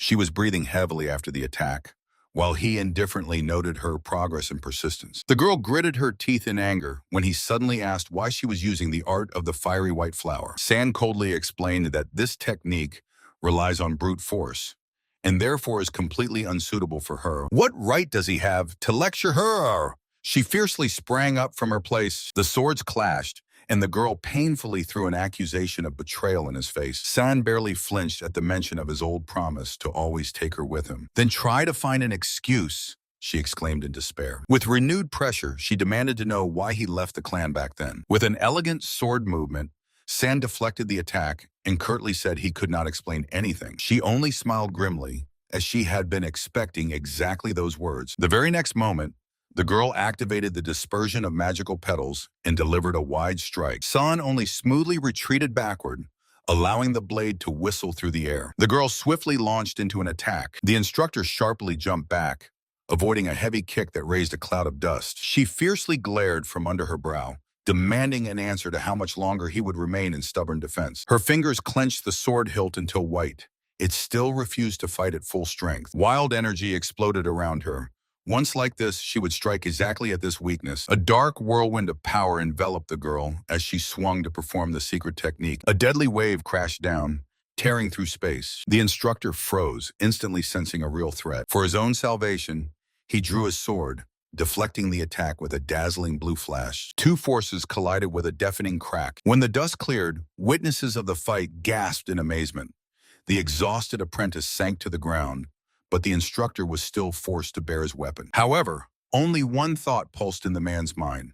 He was seeing this technique for the first time. Cold sweat rolled down his face. Her skill had grown so much that she began creating her own combat moves. From the strong blow, the girl spat out blood. The young man stood motionless, listening to her bitter admission of defeat. Exhausted student fell to her knee, admitting that it would always be this way. She admitted that he was the only one she could never defeat. An invisible voice boldly asked if there was at least one worthy fighter in Muryan School. Silence was shattered by a sharp cry that Muryan School could not win. The swordsman froze in surprise. The voice confidently promised to personally take care of their defeat. Two students instantly covered the wounded girl, preparing for battle, but the swordsman only smiled warmly, seeing how much they had grown. He cheerfully called to Un to watch his sword. The little girl watched him intently, although murmurs from the crowd said they were now enemies. The fight ended, and the young man calmly asked the puzzled students why they were standing instead of training. A loud command was given to move on to independent training, as there was still plenty of time. The instructor threw the sword over his shoulder and walked away, allowing anyone to address him with any questions. Fionjin immediately took advantage of this opportunity. The giant shouted across the entire yard, asking why the teacher had fled the house 25 years ago. The frightened comrade sharply pulled the insolent one back, desperately apologizing for his tactlessness. But the mentor only smiled calmly. Such curiosity was entirely justified. The memory stabbed painfully the angry face of the girl who was screaming and demanding explanations. He darkened and mentally apologized to San, as he could not belittle what she had tried to protect her mother. Heavy thoughts were interrupted by another young man. He spoke surprisingly sharply, but immediately brushed off the remarks, attributing everything to his character. The mentor cut in, saying he was not going to confess to a stranger, but the boy did not back down. The young man bowed low and stated directly, their school's chances in the upcoming tournament were minimal, considering the strength of the geniuses gathered here. The teacher stopped and threw a surprised glance over his shoulder, asking if he was simply suggesting to give up. The boy raised his eyes, tense and determined. He was preparing to voice his true intention. He bowed low and stunned his interlocutor with a sudden request to destroy the Muchon school. The young man explained that Pekli-san was no longer the cheerful girl from their childhood. Namgun listened attentively while the boy confessed. He finally understood San's true motive for holding on to the sword. As long as the girl's anger was directed at Namgun, even the complete destruction of the Muryan school would change nothing. The boy resolutely raised the training blade above himself, seeing only one way out. No doubts, in response to the repeated plea to destroy Muchon, Namgun directly asked why he was going so far for the girl. The master in white refused to understand such self-sacrifice and was not going to accept it. Namgun reminded him that he had a fiancé and still demanded the real reason. A ringing cry of little San emerged in memory, who fearlessly challenged Namgun to a fight. The young man smiled warmly and simply explained she was his very first friend. He bowed his head, realizing the incredible power of the enemy school, but immediately amusingly boasted of his own talent. The boy waved his hands in confusion, begging not to retreat, but Namgun calmly cut him off. Asking for such a thing was unnecessary. He calmly said that they would win anyway. A wide, self-confident smile spread across his face. On the counter, exquisite hairpins gleamed with a price tag of 7 chan and 9 yuan. He froze, sweating from such a crazy amount. The seller shouted irritably to step back and not block the display. Stammering, the man quickly shoved the coins and bought 1 hairpin. With a flattering thank you to his back, he trudged away down the crowded street. The crowd only thickened. He mentally scolded himself for being late, since near the Murium Alliance, even taverns were bursting at the seams. Peeking into the next establishment, he hopefully begged for at least 1 free seat. The servant warned that he would have to sit with someone at the table. The man sighed resignedly. There was no choice anyway. Above his head, a crowded hall buzzed. Embarrassed, he tried to leave, but the unrestrained stranger at the table called him over with laughter, saying there were no other places in the city anyway. Resigned, he scratched the back of his head and moved toward him through the dense crowd. Sighing heavily, he resignedly asked to bring at least 1 bowl of somyeon. The long-haired man casually ordered a portion of spiced pork as well, ignoring the companion's embarrassed mumbling about empty pockets. The stranger with the eye patch only smiled broadly. He would pay for everything himself, since fate had already brought them to the same table. Besides, one person couldn't possibly finish such a mountain of food alone. The guests surrendered with relief. Amid the noisy establishment, a simple question about a name was asked, which suddenly made the interlocutor wary. The one-eyed man reasonably hinted that the paid meal gave him the right to know whom he was eating with. He reluctantly introduced himself as the accountant. Looking closely at the guest, the one-eyed man realized he had not come here just like that, but was looking for someone familiar among the local sects. Calmly sipping from the bowl, he recalled his student from the Murion Hall named Dan Lee Yon.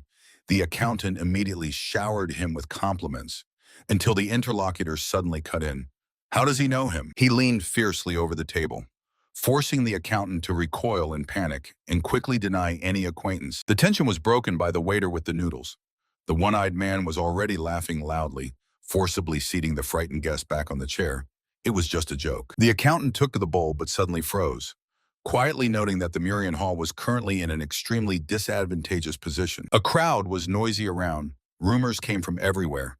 People openly wrote off the accounts of the students of this unprestigious sect. The one-eyed man calmly continued eating and asked directly if the accountant was also waiting for their defeat. With a predatory, unwavering smile, he picked up a piece of meat with chopsticks and declared unequivocally that Murion Hall would definitely win. In the conversation about the tournament, the man reluctantly admitted the obvious. Murion Hall was currently in an extremely disadvantageous position. At the neighboring table, a young man with an eye patch calmly ate, joking that he was not going to worry about other people's troubles while the bearded man paid for his lunch. The bearded man leaned closer and asked where then such faith in Murion's victory came from. The young man leaned back and agreed that in group fights, everything is decided by the crowd. And Mujin in this regard is also not lagging behind. The gaze slid across the cloudless sky. The one-eyed man smiled predatory and revealed his trump card.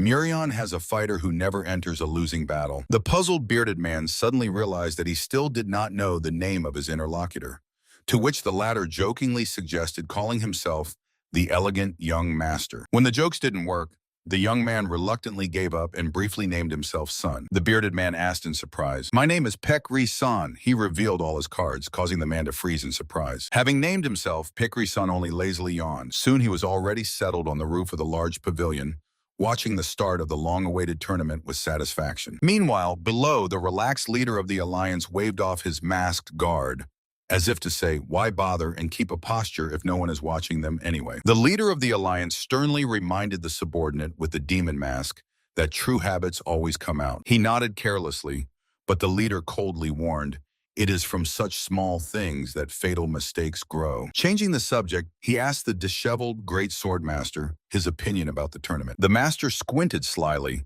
recalling how the leader's apprentice boldly promised to take everyone out on the very first day. He acknowledged without a shadow of doubt that this young man had already surpassed him in the art of mercilessly suppressing opponents. Meanwhile, in the arena, the swordsman with the burning red eye cruelly grabbed the bloodied enemy by the hair. But the leader of the alliance was not impressed at all by this reprisal. He brushed it off as if it were ordinary children's games. He dryly complained about his student's overly soft nature, causing the master to shake his head ironically at such coldness from the mentor. Returning to business, the master reminded, the truce depends on the victory of the Mujin Hall, and an unpredictable finale will complicate everything. However, he quickly calmed himself. The agreement will be signed in any case, unless the righteous Marim has to swallow the shame. The leader calmly lowered his gaze and said, his small request will be only the first ripple on the water, and the time has come. The great swordmaster sharply turned around. With a predatory excitement, he suggested going to personally assess the foreign intrigue, completely ignoring someone's confused question about who it was about it all. The question of whether everyone was ready echoed in the silence. The young man smiled encouragingly at his team. He reminded them of their long journey, 4 years of exhausting work in the Murion Hall, and the last 2 months of hellish training near the Yuchon gates. Their past defeats no longer mattered at all. He ordered to prove the main thing. Even if you are broken 99 times, the true winner will be the one who wins in the finale. With a loud creak, massive doors began to open before the 5 fighters. The gates suddenly swung wide open, letting them through. Captain Sanwoo Han and his 4 comrades confidently stepped into the courtyard, declaring their readiness for battle. Someone's fist clenched the sword hilt until the knuckles turned white. From the other side came Captain Namgun Hyun, who led 15 disciples behind him. A heavy step cut through the tension. The official start of the great tournament exchange was announced. The teams froze facing each other in the middle of the wide square, and below a huge crowd of spectators held their breath. 2 great academies faced each other, now fierce rivals, to become comrades in the future. And the winner would take all the glory and confidence. The gray-haired head of the order stood before the arena, concentrating shining violet energy in his palms, and reminded that defeat breeds resentment and motivation. The conditions and the crowd of spectators changed, but the main essence of the tournament remained the same. Dozens of glowing magical cards soared into the air above the stands. The head raised his hands and ordered to give their all, to which the disciples responded with a deafening roar of agreement. One of the boys looked at the sparks in confusion, not understanding the master's plan. The young man with long hair smiled confidently and explained to his companion that these were talismans of illusions. To allow the examiners to see every movement of the fighters on the field, the illusion was instantly activated. The space was suddenly flooded with bright violet light. Energy pierced the air in a continuous stream, transporting the participants to the testing site. Before them unfolded a scroll with the task of the first stage, capturing the secret manuscript. The goal was the tomb of Cholgum, the master who disappeared 200 years ago, and to which dark factions had already reached out. The task was strict: to seize the secret manuscript before the competitors. A powerful sword strike tore through the darkness. The battle began. The commander with a sword in hand looked gloomily into the darkness. The squad silently plunged into the dense darkness of the underground corridor. He ordered a report on losses.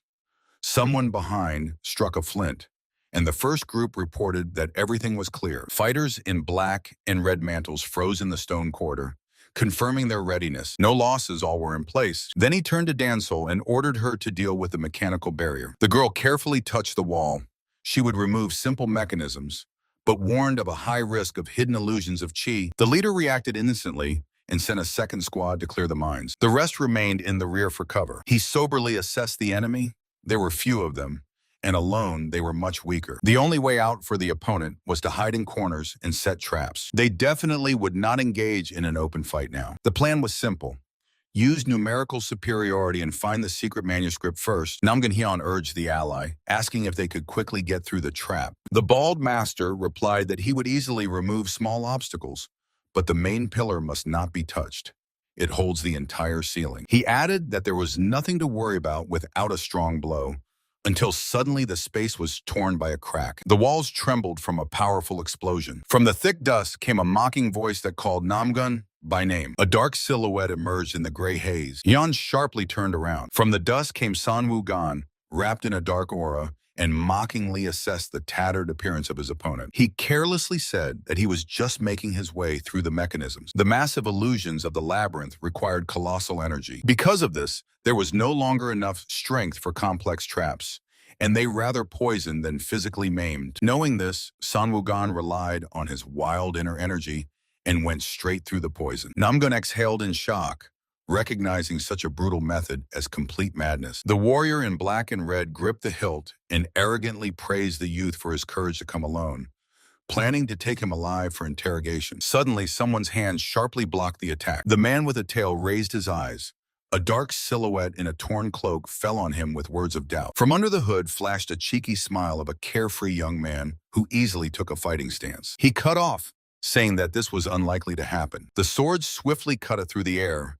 The boy, with wild excitement, rushed into close combat against the stunned opponent. The crowd of fighters was engulfed in chaos. They shouted, not understanding whether the judges would even allow such a suicidal sortie. The young man asked again about the sacrifice, calmly standing in the center of the enemy ring. That was his strategy. His eyes flashed predatory.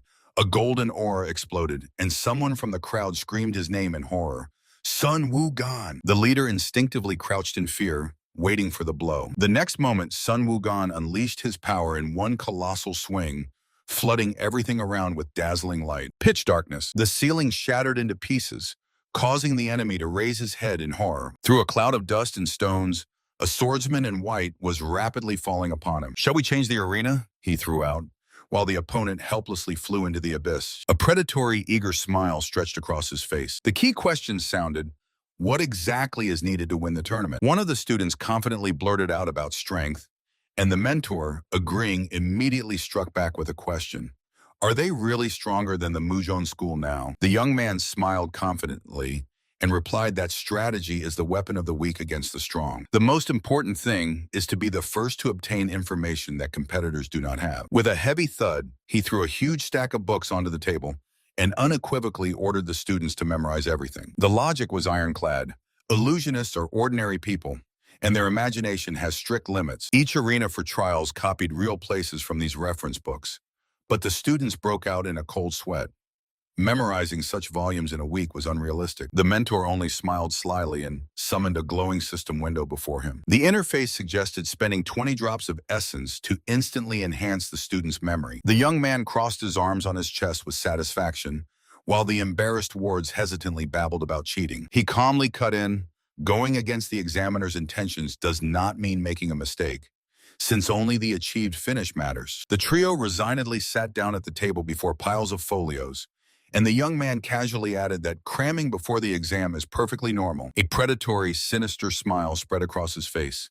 Those who know nothing are guaranteed to suffer. Thick darkness suddenly swirled at his feet. With a wild grin, Sun Yugen rushed forward, ignoring the shouts behind him about what the hell he was even doing. A powerful, explosive wave threw the elderly swordsman into the air. He stared in shock, not understanding what was happening. A hail of stone fragments harshly struck his face. The man's palm heavily slammed into the stone floor, breaking his fall. Finding himself in a gloomy stone corridor, the man struggled to his feet, quietly cursing the mad Yugen. He irritably rubbed his battered head. There was not a soul around.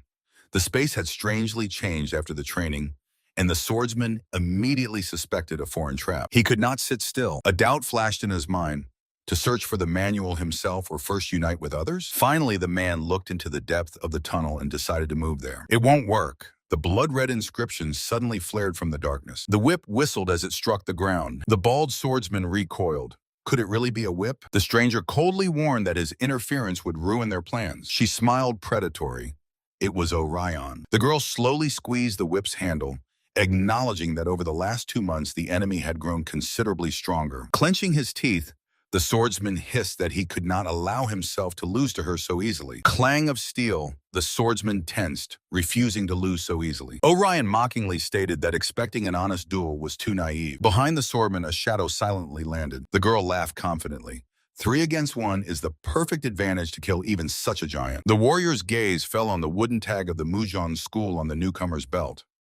The hunt had already begun. With a fierce roar about how a true master never surrenders, the bald man rushed into a desperate attack and unleashed a powerful whirlwind of strikes. 2 dazzling arcs of energy flew straight at Orion, causing her to freeze in confusion. The bald man's sweat nervously and timidly suggested ending the fight in a draw. In response, only a predatory smile through fingers and silence. The girl fiercely swung her weapon, shouting at him to get lost. Meanwhile, in the stands, one of the elders indignantly jumped to his feet. He shouted that such actions were an absolute violation of the rules. The old man ranted, calling the Mujon school students a perfect example to follow. Instead, he fiercely accused the Marian fighters of destroying the entire Tomb of Swords. Half of the competitors died under the rubble, so he flatly refused to consider it an honest strategy. His hysterics were abruptly cut off. The third advisor of the Murim alliance, Ho Jong, coldly called for maintaining judicial neutrality. He explained that the Muryan fighters simply used the collapse and accidental teleportation to instantly regroup for hunting enemies. The advisor concluded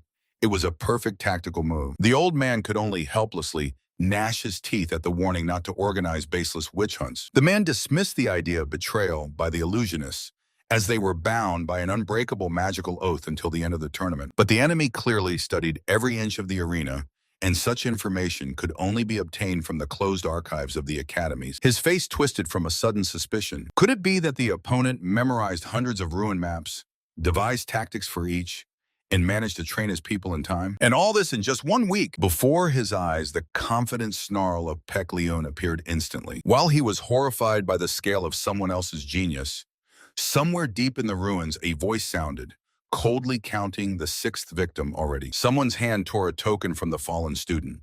The plan worked perfectly, because they landed right on the trap of spatial illusion. The bald young man and the girl with the whip grinned with satisfaction. Catching panicked, disoriented loners as easy prey, they strictly followed Rayon's instructions. After teleportation, quickly determined the rally point and act together. Could their leader have calculated even this random anomaly? The accomplices moved further down the dark corridor, deciding not to bother themselves and just continue clearing out competitors. Their bait, Danron, was somehow delayed, but the hunt was already nearing its end. He froze, finally deciphering the essence of the trap. The plan turned out to be painfully simple.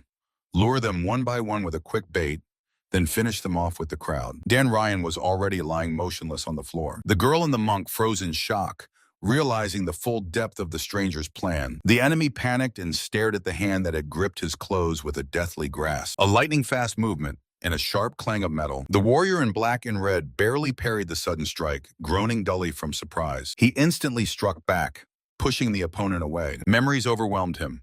A flash of light under the grave of swords, and complete loneliness after awakening. Then he went to search for the manuscript alone, forced to fight through enemies. Suddenly a spear struck right at his feet.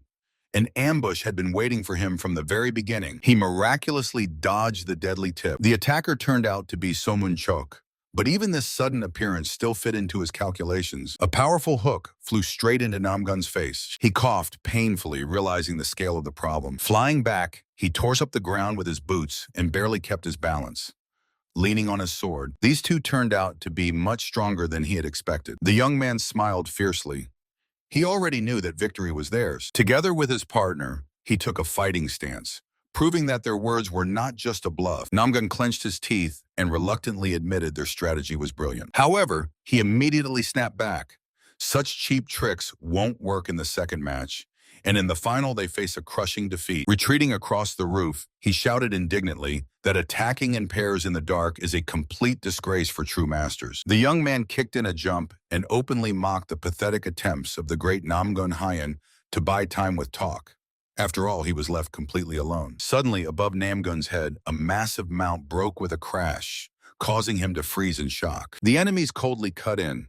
He can stall as long as he wants, but no one will come to help. The young man mockingly leaned forward and asked if it wasn't logical to leave the strongest freak for last. The man blinked in shock, unable to believe that all his men were taken down in mere seconds. Refusing to surrender, he lunged forward, enveloping the blade of the sword with dense blue energy. Understanding that before him was the elite of the Muryan school, he tensed his legs for a decisive dash. With a terrible roar, a giant pillar of blue flame burst from his blade. Infinite heavenly sword art. A deadly wave rushed at the two students, and the attacker desperately shouted that he would take at least one of them to the grave. His eyes blazed with fanatical readiness to die together. Suddenly, a dazzling white flash blocked his path, and someone's icy voice ordered him to stop. Sparks and the clanging of metal tore through the darkness. It was Baekli-san. He deflected the deadly attack mid-air, causing the enemy to shout his name in shock. The girl calmly remarked that he was late, not even flinching from the explosion. Smoke billowed from under San's black sleeve, and instead of the severed hand, a strange green mechanism was visible. The enemy grinned fiercely, finally anticipating a real fight, but his gaze suddenly fell on the boy's mangled limb, and the fighting spirit instantly changed to shock. "What happened to your hand?" The girl sharply turned around at the sudden rumble. A voice nearby reminded that beyond the illusion, these wounds would disappear, and dryly asked if she was able to keep fighting. She stood shoulder to shoulder with her partner, who with a bare sword said that this was not even up for discussion. The enemy opposite grumbled discontentedly that Orion still had not crossed paths with them, although he promised to delay Namgun Hyun. Hearing this name, the girl suddenly froze. Squinting maliciously, she declared that on the way she saw that rat snooping around the corners. Her hand took out several wooden tokens. She mockingly added that he was collecting extremely interesting things there. The tokens fell to the floor with a dull thud, causing the enemy to turn pale with horror. He realized that all his men had been killed. The partner warned that they needed to finish faster. The land was badly damaged by the strikes and would not last even an hour. She cold-bloodedly caught her weapon. Her eyes flashed predatory, and she boldly cut in. So what? An aura exploded around her as the girl confidently declared that they would not need much time for the slaughter. The mountain of the dead barely stirred. The boy suddenly opened his eyes wide and greedily gulped air. Coughing hoarsely among dozens of corpses, he begged for help with his last strength. A marauder nearby only sneered, "After all, born a beggar, so save yourself." The boy clenched his teeth in disgust. The cold truth stabbed with pain. Death had pursued him all his childhood. For an outcast from the slums, to survive, only one of two things remained: to beg. Staggering, he walked through the bloody field. He had long been used to hiding his feelings, because no emotions could satisfy hunger. Having survived more than one such massacre, the young man reached the massive gate of the Murim Alliance. He bowed low before the gates.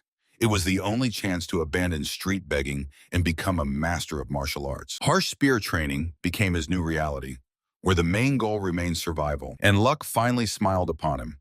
Becoming a student of the Murion school, he found loyal comrades. For a moment, he forgot his own fear, until the enemy shouted in despair, "Why are you not afraid of death?" Instead of an answer, the young man only fiercely glared from beneath the blade of his sword, sparking sparks in the darkness. A bearded man watched the clash with interest.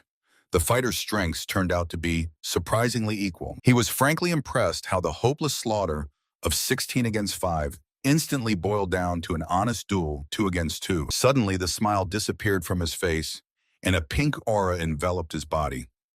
Could he simply be provoked? He mentally resented, wondering if after all the efforts the Murion school still could not defeat Mujan. Their perfect plan cracked, because reality rarely obeys dry calculations. No matter how many brilliant advisors you have, there will always be people capable of surviving and changing their own fate with their own hands. The enemy was broken.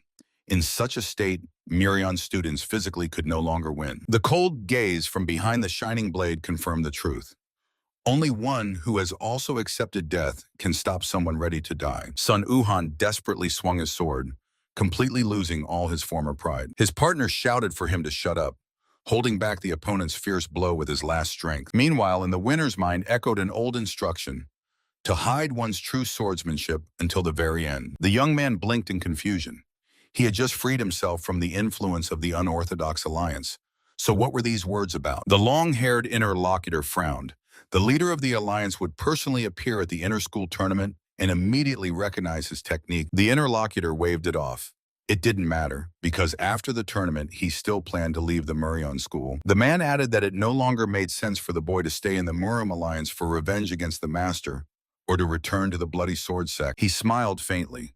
If the enemies figured out the young man's new skills, they would forcibly take him back. Finally, the man sternly ordered him to conceal his true powers for the sake of Murion school's victory. The clatter of steel.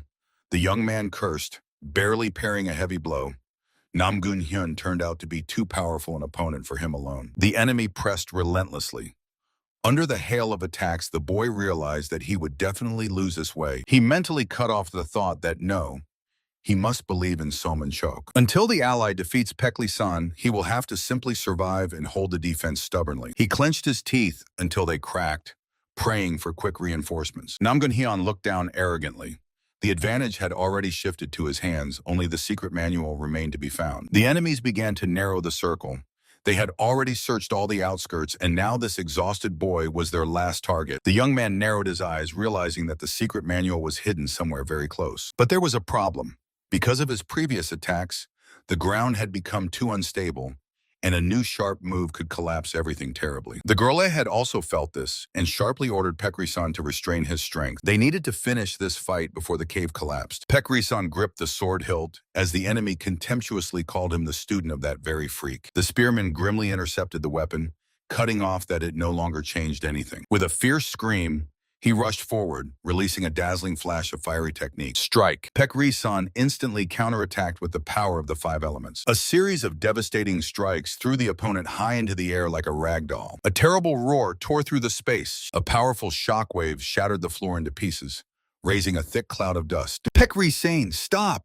The girls shouted in panic, realizing he was about to bury them alive. Noticing a gap, he swiftly lunged forward with his blade. A sharp sound of sliced air rang out. The blades clashed in a fierce clinch, and the opponent shouted, wondering if Sun Yugen had decided to smash everything around into pieces again. Sun Yugen ignored this, driving the enemy into a dead end with a powerful overhead swing. The other only cursed helplessly, barely holding the block. Suddenly, a girl with a massive sword flew over the battlefield, calling out to Pekri-san, who was entering the fight. Her eyes flashed fiercely as she activated the secret art of the fire-white flower. Space instantly flared up. From her weapon burst a furious whirlwind of dazzling bright energy. The aura immediately transformed into a terrifying white beast, which with a dreadful roar rushed at the target. The silence was shattered by a deafening explosion. The warrior with the spear desperately thrust the shaft in front of himself, but his face twisted in shock. The destructive force simply swept away his defense, harshly driving his back into the floor. The heavy weapon crashed into the floor with a rumble. The girl greedily gulped air,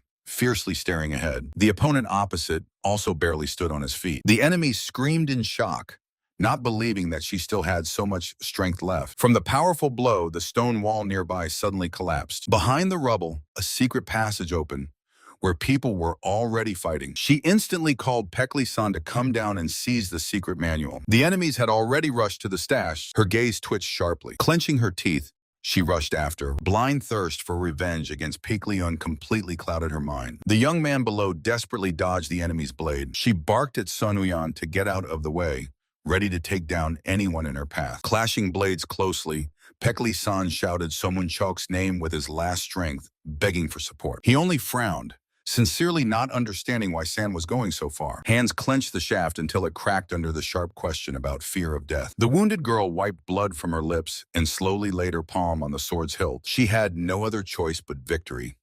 The goal of her long search was finally right before her eyes. She abruptly raised her gaze. Pekli-san froze confusedly in the rays of sudden violet light. A powerful aura flared up.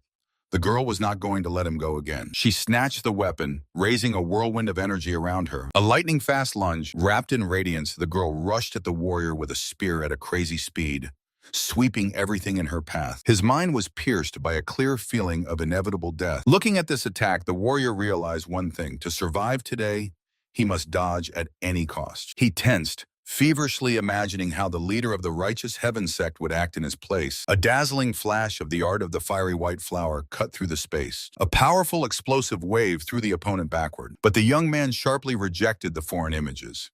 He is himself and no one else. His gaze filled with iron determination to believe in his own strength. With a battle cry, he rushed forward, breaking through the enemy's defense with the technique of the chain of 3 swords. The lightning-fast combo made the opponent groan dully. The wide sweep of the spear drew a bright, shining arc in the air. A brutal hit. The enemy writhed in burning pain. The young man clenched his jaws with a loud crunch, putting all his remaining strength into the next attack. A wild, furious roar burst from his chest, and the gigantic black and white arc of the Spear of the Abyss mercilessly crashed down on the target. The dazzling blade swiftly cut through the darkness, causing only silent shock. Complete darkness. From the gloom came a firm voice. The decision is made. The woman smiled warmly, promising to settle all matters and return. The interlocutor grimly warned that she might not survive. She asked if he would follow her, and the man eagerly agreed, then suddenly froze. Someone was eavesdropping on them. The woman waved it off carelessly.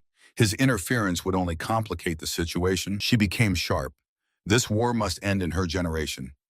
So not a word to the children. The man said hopelessly that San had already heard everything. The woman only smiled gently in farewell, considering her too young for such secrets. But San was not asleep at all, staring stunned into space from under the blanket. A heavy, tense silence hung. The man lowered his gaze and smiled resignedly, with bitterness. He was torn by pain for the fate of these children in Little San Juan. Pike Lee-san, A desperate cry broke the darkness. The girl opened her eyes and stared blankly at the ceiling in response to the concerned question about her well-being. She had not yet recovered, so the young man next to her gently explained that this was the infirmary. Holding her heavy head, the girl tried to sit up, but her strength betrayed her. The boy asked her not to strain herself and added that she had exhausted all the energy inside the illusion. Suddenly, she was pierced by phantom pain. She convulsively clutched the shirt on her chest, listening as she fainted from shock after the blow to the heart on the iron bars. A frantic scream echoed in her head. The girl sank down, horrified as she realized her defeat. Her eyes flashed with a mixture of pain and rage. She clenched the fabric until it cracked, cursing herself for allowing his plan to come true. If she had knocked him off his path, he would have finally acknowledged her. But the only pitiful flash of emotion destroyed absolutely everything. A voice begged to stop, but Pekli-san desperately shouted that he must achieve a perfect victory. His bloodied fingers clutched the fabric, because only this way could he gain recognition. When suddenly a sharp reminder sounded. Hands for a swordsman are life. San's face twisted with madness when he was ordered to protect them. An ancient lesson struck him like lightning. He opened his eyes in shock. The scene abruptly changed. The boy fearfully recovered on the bed, and above him, Pekliun's name was called anxiously. A tall man in a white attire calmly smiled and asked the girl to step out for a moment. She agreed confusedly, wished San to rest, and left. As soon as the door closed, the young man tensed, trying to understand what was going on at all. The man in white only looked at him gently. The boy glared fiercely at the guest and sharply asked why he had come. Meanwhile, elsewhere, a confused man blinked, looking at mysterious pink sparks in the air. It was the shadowless swordsman Changban, who shockingly realized the victory of the Muryan school until he was called. The man with the eye patch lazily fanned himself with a fan and mockingly asked Pekli-san if he was surprised. Pekli-san just laughed carefreely. His interlocutor noted that the first test of the tournament only checked the speed of adaptation. He smiled slyly, slapped the deck of cards, and declared that in the battle of strategies, the Muryan school was doomed to victory. Their leader always had an abnormal talent for finding the right solution, and training in the Chegal clan made his schemes flawless. Above all, this young man was obsessively fixated on victory to the point of psychosis. Unfolding the fan, the boy added that because of this triumph, the next test would be many times more difficult. Pekli-san did not understand the hint, so his friend advised him to just look around. The stands were engulfed in a black aura of rage. Elders of other schools sat with faces twisted in anger. Sun froze from surprise. The competitors were indeed expecting a difficult test, as they had studied Captain Pekliun's tactics for a full 10 years. However, the Muryan strategy turned out to be so brutal that the pride of the great Muchjun school was cruelly trampled. A stern man on the balcony gloomily stated that now there was no shortage of problems. And in the arena, the young winner carefreely celebrated the triumph, completely ignoring the pressure and demand to surrender for the sake of someone else's good. The victors confidently marched under the confetti rain, transforming from unknown fighters into the main hope of small sects and challenging the morality of the entire Murim alliance. The stands went wild, rejoicing in the triumph of the outsiders. The Orthodox faction especially fervently raised their voices. The one-eyed warrior with a fan slyly spread a smile, savoring even more spectacular future fights. Meanwhile, at a tavern table, the stern man irritably tilted his glass, complaining about the too boring development of the tournament. His heavy fist slammed into the table with a crash.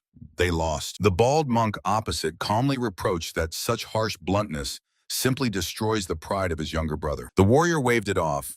He had been ready for defeat in the very first match from the start. The younger brother himself forced a strained smile, admitting that despite everything, such a result annoys him to hell. The veins on the elder's face tensed with restrained anger. He snapped at the scream, regretting the cold iron wasted in vain, while the monk cautiously inquired about the real strength of the leader of the righteous heaven sect. Instead of admiration, the man exploded with even greater irritation. It turned out that this leader had been an unbearable freak for years, provoking their Mujon school every day. Memory immediately brought up the image of a young daredevil who, sword drawn, incited them to go on a bloody purge of neighboring unorthodox factions. Everyone could not believe that the leader of the righteous heaven sect spent his brilliant mind solely on creating problems. His outstanding abilities and slippery nature greatly annoyed those around him, but there was no real hatred towards him. His main talent turned out not to be martial arts, but the ability to understand and unite people. Carefree smiling, he drew out from each person hidden potential to the very limit. The monk tensed, recalling his main rule: martial arts must bring joy. The man opposite smiled warmly. This was exactly what the leader constantly repeated. But then why was he so cruel to his own younger sister? The interlocutors exchanged glances, remembering Pekri-san. According to rumors, he once simply left home, abandoning the little one to her fate. But this did not prevent him from incessantly boasting about his brother and sister to every passerby. There must have been some extraordinarily weighty reason why he simply could not return. Before his eyes appeared his calm, slightly sad profile. A voice from the past sighed. There were fears that due to her difficult character, the girl would become an outcast. But she managed perfectly well. He stopped relaxedly by the bed while his sister hostilely interrogated him, whether he had come to boast about a victory. The man mockingly covered his mouth with his hand, feigning offense at the accusation of such vile amusements. The girl irritably shrugged off his hand and sharply asked about the real purpose of the visit. The answer was simple. His younger sister was injured, and that was quite enough. Her face twisted with disgust. She burst into a scream because he had not visited her even once in 15 years. But he only calmly said that he had a weighty reason. At her furious demand for explanations, he cut off that he would tell nothing. The sister weakly hunched over, groaning from these old excuses. He turned away to his door, muttering that at least now he would not speak about it. In his memory flashed an icy rain in his mother's body. 15 years ago, he himself uncovered the truth about her death. His gaze darkened. The killer turned out to be the leader of the Iron Blood Sect, one of the 10 supreme golds. But then their father, the head of the Pek Lee clan, simply gave up and refused to take revenge. He clenched his fist until it cracked. The enemy sect was strong, but their clan was even more powerful. So his father's weakness still enraged him. The young man confessed that he left his native clan for only one reason: to investigate the suspicious death of his mother. In search of the truth, he went through the Murian school, the Heavenly Squad, and reached the front line of the Murim Alliance, where the influence of the Pek Lee family no longer extended. At the very edge of the world, the mystery of her death finally revealed itself to him. Then he realized why his father never dared to take revenge, and understood why he himself must never return home under any circumstances. In his memory, the call for all demons to bow in submission echoed like a terrifying echo. Before his eyes again appeared the night when he, sword in hand, sat alone on a mountain of corpses under the light of the crimson moon. An innumerable crowd then fell to their knees before him, confirming a bitter truth. He who has known the truth no longer has a way back. Emerging from his memories, he said that Pek Lee-san, unlike him, would not be able to simply close his eyes to everything. The girl stunnedly lifted her head. The young man smiled warmly, confessing that he could no longer watch her self-torment. To pull her out of these thoughts, he unexpectedly proposed to make a bet. Meeting her sharp and stubborn gaze, he cut in. She was still not ready to hear the true story of his escape from the clan. The girl was outraged that he was just looking for a reason to fight, but the boy unexpectedly promised to tell everything if Mujong School won the tournament. At her distrustful look, he confirmed with a smile that he would reveal absolutely all his secrets and even explain why he could not return. She tensely looked up at him, waiting for him to state the price of their defeat. The condition was simple. If the school lost, she would have to go with him to the sect of the righteous heavens. Saying this, the boy smiled broadly and fiercely. Sowa, with a blush on her cheeks, joyfully raised a huge jug above the table. The party was in full swing. Some loudly demanded more drinks, while others vainly asked to behave more quietly. But the girl could not be stopped. She skillfully poured a new portion amid the heavy sighs of the monk, wildly celebrating the victory. When someone lamented the absence of the sect leader, Sokva cheerfully hugged her friend. Everyone at the table sincerely agreed that it was her inexhaustible energy that kept their spirits high. Outside the windows, the night tavern was lit with lights, and the conversation smoothly shifted to Master Dan Ryan, who always avoided people. Sokva stubbornly argued with the monk that after so many meetings, it was long past time for them all to drink together. She even playfully suggested going to look for the master herself. Suddenly, dozens of taut threads whistled down from the ceiling, and a rough voice from above called the shadowless swordsman a rat. Right in the middle of the hall, two figures landed, causing the frightened students to instantly jump back from the table. One of them turned out to be Jang Bong himself. He nervously scratched the back of his head and tensely greeted his pursuer. The opponent coldly cut off, saying they did not need false politeness, as both could not stand each other. Before them stood Nam Gung Soo, vice captain of the Heavenly Sword Corps, and his icy gaze foretold nothing good. Suddenly, someone among those present recognized the girl as a student of the Murian school. She respectfully folded her hands before the bearded warrior, but he only snorted disdainfully. The man rudely cut off, saying he would not accept greetings from worthless people who would not take a step without someone else's help. He publicly called them ungrateful bastards who helped the unorthodox faction. Finally, he contemptuously threw that the teacher and the student are equally worthless, like rats. Yan instantly flared up, but her companion firmly grabbed her wrist, ordering her to keep herself under control. The young man bowed modestly and wished him a good evening, leading the girl away. The bearded man was boiling, ordering them to get lost and shouting about heavenly punishment. A slap, a sizable piece of meat flew straight into his face. The young man and Yan froze in shock. The Namgun warrior fiercely peeled the fat piece off his cheek when a mockingly sweet voice with apologies sounded. Someone cheerfully excused themselves, saying they had drunk too much alcohol, and the hand twitched on its own. It was a short-haired girl who demonstratively covered her mouth with her palm, driving the enraged Namgun to the edge. For a moment, everything fell silent. Having just heard her name, Ryan abruptly turned around with a smile. The man hadn't even managed to say a word, and she already confidently waved him off, thinking he would again ask her to behave quietly. He calmly agreed that these were troubled times, but suddenly declared that the purpose of his conversation was entirely different. The girl raised her head in surprise. He gave a clear order. If she could no longer hold back, she simply had to go straight through. Ryan froze at such an unexpected permission for chaos. And this advice came in handy very soon. In the roadside yard, an angry warrior was shouting from the balcony while the girl innocently justified that her hand had just twitched due to a drunken accident. The enemy was furious that it was impossible to accidentally hit from such a great distance.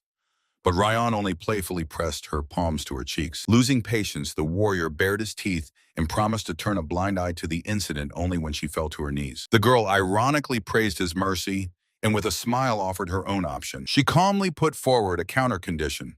First, he himself must apologize to Bestinov the swordsman and her comrades from the Muryan school. The feigned naivety instantly disappeared from her face.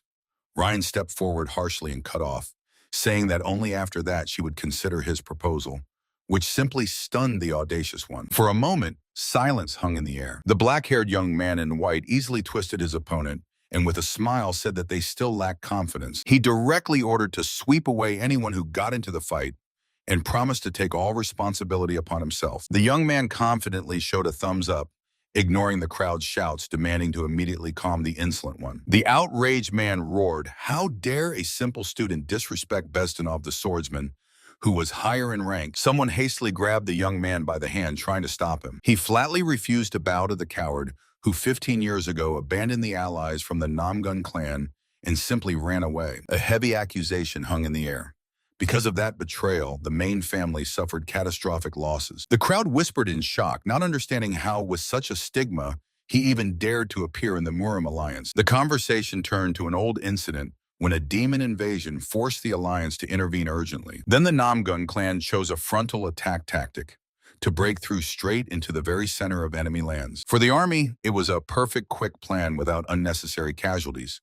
But there remained one significant, but the unfinished small demons simply scattered in all directions, and the neighboring defenseless villages took the full blow upon themselves. The man spoke hoarsely that once there were not enough fighters to protect all the small settlements, for the Murim alliance, those villages were just expendable material. 15 years ago, the shadowless swordsman Changban was desperately rushing through a snowstorm. Suddenly, he froze as if rooted to the spot before the ruins. Amid the destruction, a horned demon cold-bloodedly impaled a human body on a stake, and nearby, holding their breath, a child was hiding, silently swallowing tears of horror. At that time, ordinary peasants did not even have time to realize that monsters had attacked them. The narrator sighed heavily and confessed that one surviving child turned out to be Dan Yan. Everyone stared at the girl in shock, but she did not even raise an eyebrow. The man burst into a desperate scream, remembering that for his dead friend, she had always been a hero. Someone present couldn't stand it and harshly ordered an apology. But the bearded man opposite only sneered contemptuously. He brazenly brushed off someone else's pain,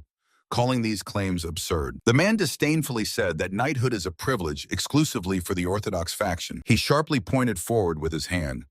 Due to the absence of one fighter, the operation failed, and 10 masters of the Namgun clan died. His face twisted with rage. He shouted that these warriors could save hundreds of people every year. Trembling with anger, he declared that the fool chased petty conscience and left people to die like dogs. The girl gloomily bowed her head, asking again if it was really worth passing by a living person to save someone in the future. A merciless reply flew into her face. The life of one child is nothing compared to the lives of 10 masters. Suddenly, another warrior intervened in the dispute with a mocking smile, ironically touching on the topic of the value of lives. Everyone froze in shock when he reminded them that these praised fighters were easily scattered by some one-armed man. The stranger leaned forward and mockingly finished. Did they even have any value as masters back then? The girl flared up, sharply drew her weapon, demanding that these words be taken back immediately. Steel flashed and a cold warning sounded. This step would mean war with the entire Namgun clan. So was she ready for it? A confident smile played on the stranger's face. Complete darkness and a harsh verdict. This is beyond your abilities. The young man sharply grabbed the Namgun warrior by the shoulder. He exploded with indignation, saying the leader's apprentice had just brazenly thrown a piece of meat in his face. Instead of sympathy, the young man kicked Namgun in the stomach from the side, carelessly saying he himself had never seen flying meat. The big guy flew head over heels, and the boy harshly ordered him to apologize. The young man smiled crookedly and reminded that Namgun was the first to slander the bodiless swordsman. The warrior could not believe that a deserter was openly defended here, although the young man admitted, yes, fleeing the mission was a great sin. A little girl behind suddenly jerked forward, desperately calling out to the sect leader. The boy did not let her finish. The swordsman atoned for his guilt 15 years ago. Otherwise, the Miriam alliance would have long erased him. The youth's gaze suddenly grew serious. He cut off, disgusted to listen to talk about the varying value of human lives. Namgun even bent forward, mockingly asking if this naive one really believes in universal equality. The youth brushed off foreign principles but clung to the warrior's logic. He considered his squad more important because they could save more people in the future. Namgun flushed with rage and roared, taking it as an insult to his core. But the boy calmly put him in his place. He nodded at the surprised girl and drove the last nail. It was this saved child who would save many more lives in the future. The girl in gray shuddered from surprise. Beckley smiled fiercely and offered the bearded man a bet on this futile mute. She froze, listening to the stake. If at the next tournament she does the work of 10 people, then the bearded man will apologize to all the students of the Muryong school. He snorted confidently. That's simply impossible. But Beckley coldly added that he would also have to kneel before him personally. Boredom blinked in confusion. The master's eye flashed with a bloody gleam. No one dares to humiliate his students. A heavy, deadly aura struck the nerves. Borden cowardly ran away, and Beckley calmly accepted thanks for his intervention. He sternly looked at his student Namgun Su, indifferent to doubts. But before Dan Ryan, one must keep their back straight. Beckley hit the most painful point and directly asked if he regretted the abandoned mission. The young man froze as the consequences of the old choice suddenly caught up with him. Someone's shocked exclamation broke the silence. A man in gray clothing fiercely rushed forward. He was stopped by a calm voice that promised to reveal the powerful potential of the saved child. The old man froze, looming threateningly over the girl. The young man in white confidently declared that he would prove her strength at the upcoming inter-school tournament. He turned around with a warm smile, and Dan Ryan just blinked in shock. Deep night. The silence over the Muryong school dormitory was broken by a sudden question into the darkness. The young man with a spear dryly said he was going to train, and the girl immediately followed him. She reproached him for not being sober yet and causing trouble again, like today in the tavern. The boy snapped back, remembering that she had been hiding in the shelter, to which she excused herself with fear of escalating the conflict further. He sharply turned around. Without the intervention of the sect leader, everything could have ended in disaster. And now it was necessary to behave as quietly as possible. The girl blinked in surprise, sincerely not understanding their guilt. The young man grimly reminded her of the humiliating attitude towards Master Dan Ryan. He advised to discard unnecessary thoughts. Now they should only worry about victory in the inter-school tournament. She resigned herself, hoping to leave serious disputes to influential people. The girl's gaze sharpened. She vowed to seize victory in the tournament for Rayon. The boy replied that their goals coincide, but suddenly remembered unfinished business and abruptly got ready to sleep. With a joyful smile, she hurried after her comrades. Silence. Behind the wooden wall, someone third was attentively eavesdropping on their conversation. Dan Rayon smiled warmly, touched by the kindness of her comrades. The next trial demanded the impossible from her. To do the work of 10 people, a familiar smile appeared before her eyes. Why is the sect leader so confident in her? She thoughtfully twirled a wooden hairpin in her hand. His awkward confession came to mind, that everything just somehow happened. The girl lowered her gaze, scolding herself for her own weaknesses. Enough sitting idly. She decisively pinned up her hair. If it's hard to cope alone, you can always ask for help. Dan Ryan abruptly stood up, for there was a person nearby who could definitely help. She firmly decided to go straight to the leader of the sect. Two short knocks on the door, and from inside came an instant permission to enter. As soon as the girl stepped over the threshold, the leader immediately felt she had finally cast aside all doubts and made a decision. The young man smiled fiercely. He had long been waiting for Dan Rion. A dull thud on the table made the brushes jump. The bearded man with a burning aura noted with satisfaction how the mood of the crowd changed after the first match. With a cunning squint, he offered the Sword of Great Evil a new bet, again wagering on the victory of the Murion school. The stern master accepted the challenge. In case of defeat, the bearded man would humbly listen to his lectures until the end of the tournament. The conditions sounded tempting, although Murion's chances this time were frankly low. Their students still critically lacked basic mastery. Only the outstanding talent of Pek Leun could help them break through this barrier. But the second round is a mass brawl where victory is dictated solely by real combat experience, and the academy students did not have it. Only someone who could forcibly compensate for this lack directly in the arena would save the game. Suddenly, the air thickened with a dreadful pressure.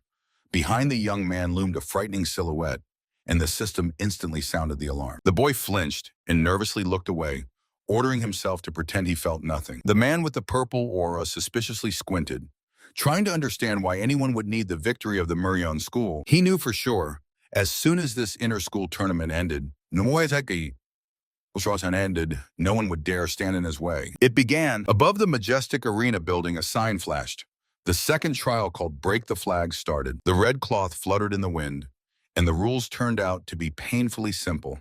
Keep your own banner and destroy the enemies. The students of the Murion school instantly took the height on the cliff, unfurling their flag. He sent 10 on reconnaissance and left 6 to defend the main camp. When doubting whether to leave more, he answered that the enemy's tactics were still unknown. Their leader thought cold-bloodedly, if the enemy's positions are unknown, a quick reconnaissance will decide everything. Last time they panicked due to the loss of initiative, but now everything will be different. They will strike first. The main assault squad included the strongest, himself, Chkun-gyeon, Pen-jin, and Paek-li-san. The young man smiled confidently, not doubting victory even against the entire Murion 5. Watching from the stands, the gray-haired elder nodded with satisfaction, for Murion had chosen the most reliable and classic strategy. He looked meaningfully at the mustached man nearby, reminding the third advisor that everyone was closely watching this battle. The elder frowned and asked directly how the Murion school would survive with such a shortage of people. Suddenly, a confused exclamation sounded. The old man's eyes widened in panic, and cold sweat rolled down his cheek. In response, only mocking laughter was heard. The man with the scar grinned fiercely in a terrifying crimson aura. 4 hours later, the silence of the Green Mountains was broken by an anxious question about the missing. 2 sentinels on the edge of the cliff argued whether to recall the squad, but the senior flatly refused to stop the reconnaissance. Nearby, tightly holding a sword, a girl was resting under a tree. She gloomily recalled someone's promise to reveal the truth to her after winning the inter-school tournament. Thoughts about whether this slippery guy could be trusted were abruptly cut off by a panic scream. The sentinel desperately called Paek-li-san. The girl irritably snapped for him not to bother her over trifles. But the boy was not in the mood for jokes. Contact with the scouts was lost, and he asked her to personally check everything so as not to accidentally expose the camp. The exhausted girl dropped to one knee at Bradley and ordered her partner to go on alone because only he could escape from the crowd of enemies. The boy reluctantly agreed. She recalled the briefing to leave code marks after checking the territory and immediately returned in case of danger. Gathering her strength, she swiftly dashed from the spot. She was driven forward by a single goal: to win the inter-school tournament at any cost. Mountains towered ahead. On the tree trunk, the girl noticed fresh coordinates and was surprised. How many squads had the opponents divided into if they left marks so openly? The cipher indicated the area was checked.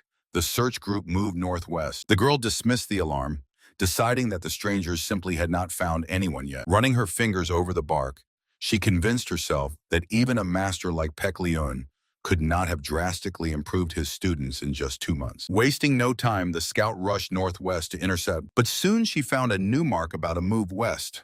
The speed of the enemy's clearing frankly frightened her. The next inscription confirmed bitter suspicions.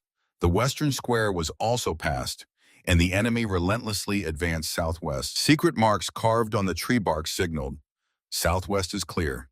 The squad moved northwest. The report confirmed the strangest thing.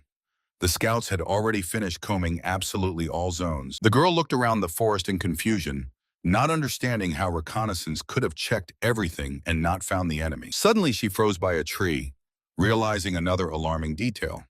On the way here, she had not met a single ally. Behind her, a branch snapped sharply. She turned around lightning fast, drawing her sword from its sheath. With a deafening clang, Hogwan barely blocked the sudden strike from above, crouching from the force of the attack. Crossing blades, she froze.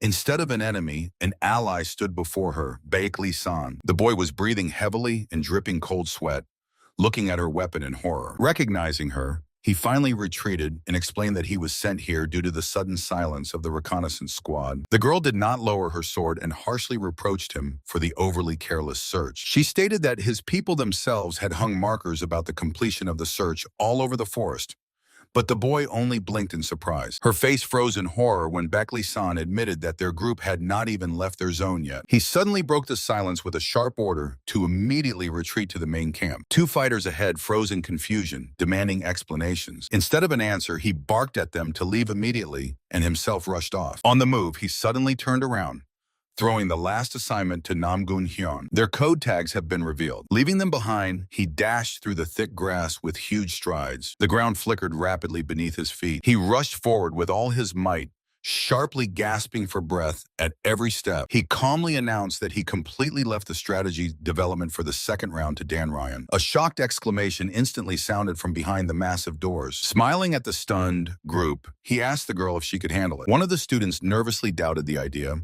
to which he boldly retorted, could they really not break the Muchjeon school without his direct help? The students hurriedly objected, of course not. Raising a finger, he added that he had already passed all the important information to Ryon. Their goal for the next stage remained unchanged. The students lined up, hearing the stern order not to ruin everything through excessive emotions. They shouted their agreement in unison, and a soft smile appeared on his face. He calmed the anxious Ryan, advising her to simply recall everything she had worked on during the past week. The girl abruptly raised her head. Her heart was pounding loudly in her chest. Their recent face-to-face conversation surfaced in memory when he unexpectedly asked what exactly was needed for absolute dominance on the battlefield. The girl hit the table in turn with plaques showing victory options, combat skill, brilliant strategy, but the mentor rejected them all. She helplessly drooped when the man opposite mockingly asked if the question was not too difficult. The girl sharply raised her gaze upon hearing the correct answer: information. He reminded her of the ancient wisdom of great strategists. The best victory is the one won without any fight at all. He explained that all tactics depend on it, since reconnaissance reveals the enemy's positions, goals, and retreat routes. The man smiled confidently. If you limit the enemy's knowledge, you can easily manipulate their actions, and even to predict the future. He leaned closer, asking directly what she needed for victory in the inter-school tournament. Determination flashed in the girl's eyes. To her proposal to simply obtain the data, he sharply cut off. Information must be controlled. With unexpected zeal, he suddenly rushed forward. His finger loudly slammed onto the table, putting an end to the conversation. The man's palm lay on the paper spread out nearby. These were intercepted ciphers of the Murian school, from which their game would begin. A stack of books lay on the table. He explained that they would not copy others' ciphers, but would decipher the very principle of their construction. A week remained until the next round, and he carelessly declared that this time would be more than enough. The heavy volume suddenly thudded right into her hands, causing silent shock. He confidently emphasized that in clashes, secret communication between allies decides everything, and if they decipher the codes of the Mujeon school, they could use them against themselves. Then Dan Ryan will be able to pull the strings of the entire inter-school tournament. At such prospects, the girl only froze in stunned silence. He smiled gently, assuring that her observance and diligence would definitely be enough for this. At that very moment, a system window flashed before him. He secretly spent 20 units of essence water to improve her logic. In Dan Ryan's eye, a blue analysis reticle suddenly lit up. The system instantly formed a new skill of fine decoding for her. Armed with a new vision, she cautiously peeked out from behind the tree. The code broke. She finally saw the hidden rules of the enemy ciphers. The youth's eye flashed with a blue holographic scanner. The observer in ambush cursed silently. He rushed down swiftly because their search ended too quickly. Just in midair, the swordsman drew his blade. It was a trap. On the rocky outcrop, two completely relaxed fighters were already waiting for him. Another enemy landed behind, and the young man realized in shock. There were 4 of them here. and all without a flag. To the shout about the abandoned base, they confidently replied that the situation was under control. The ground was torn apart by a devastating strike. The body heavily fell into the grass, increasing the number of participants in the clash to 6. The defeated swordsman helplessly pressed his face into the mud under mocking glances. The warrior with the spear calmly explained, "If they are resting here, it means Dan Ryan is now taking the heat for everyone alone." The girl nearby clicked irritably, not understanding where she even learned to break codes. The boy's gaze became thoughtful. Probably she also had enough of her own secret worries. The plan changed. Time to act at full strength. Having commanded to catch 2 more before leaving, he suddenly noticed a confused enemy below. A shadow flashed lightning fast through the thickets. The leader was right.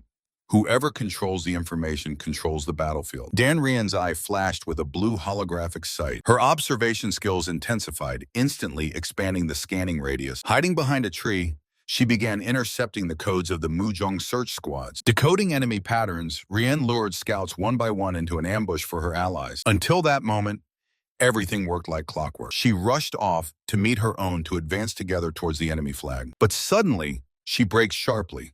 Right in front of her lay the defeated Pekli-san. The girl's face instantly darkened. Crouching in the grass, she realized something went wrong and their reconnaissance group had already been dealt with. He realized the girl had gone alone to check the direction from which Pekli-san came. At the end of that path stood the flag of the Mujong school. The young man abruptly stood up, preparing to immediately warn the rest. Meanwhile, Dan Ryan hid behind the trunk, planning to delay Pekli-san. The palm clenched the sword hilt with a crunch. Observers in the stands noticed how desperately she was exerting herself in the second round. Even after the joint victory in the first stage, Ryan still did not believe in her own strength. Due to weaker combat skills, she was panic-stricken at the thought of dragging the team down. So now the girl was rushing forward swiftly, having made her own decision. In reconnaissance, mobility weighed no less than brute strength. Ryan could independently search an area much larger than the enemy's search zone. She maneuvered lightning fast in the air, evading pursuit. Having encountered the Heavenly Squad at the very beginning, only she managed to slip by completely unnoticed. A memory surfaced. He then smiled mysteriously while the girl beside him looked at him with frank incomprehension. He explained that he simply wanted to awaken the talent of the one who did not believe in herself. Her extraordinary speed. The young man opened his eyes wide from a sudden guess. Fingers clenched the fabric until it cracked. In their current situation, nimble legs turned out to be the most valuable gift. Meanwhile, the boy with the stone pillar on his shoulder joyfully deciphered the found mark. Dan Ryan finally tracked the enemy flag of Mujong. The warrior with the tail quickly estimated the forces. 8 opponents remained, and although he wanted to act surely, there was no time for caution anymore. He gripped the weapon tighter. The enemy understood their plan and began their own hunt, so now it was their turn to strike first. A group of 4 fighters gathered together, fully ready for the final rush. A sharp command sounded to advance and smash the Mujong flag to pieces. They dashed forward like lightning, cutting through the thick grass. But something was wrong. Dan Ryan raced against the wind with a tense face, having checked all the cipher points and found no living soul. The conclusion was frightening. Their allies were most likely already killed, but it was too late to turn back. He plunged even deeper into the uncharted thickets. Suddenly, an epiphany. A powerful surge. The swordsman dashed forward swiftly, turning into a blurred, dark silhouette. His eyes opened wide in shock. Fingers clenched the sword hilt until it cracked. The freaks deliberately left this trace. South. He sharply changed trajectory and rushed there. Everything added up. He had mistakenly crossed out the southern zone because Hoguan and Chando were still alive then. Gritting his teeth, he flew through the forest at a mad speed. It was a calculated move. The enemies deliberately did not touch this pair to completely divert suspicion from their search sector, or the bloody hunt simply was not over yet. The suspicion struck like lightning. The location of the last survivor, Hoguan, was now the key target. He jumped to the foot of the high cliff and froze. On the very edge stood the familiar figure Dan Ryan. "What is this?" sounded from the side when someone's hand harshly grabbed the girl's sleeve. The young man stared in shock at the sturdy fabric. Standing alone in the middle of the clearing, he finally put the puzzle together.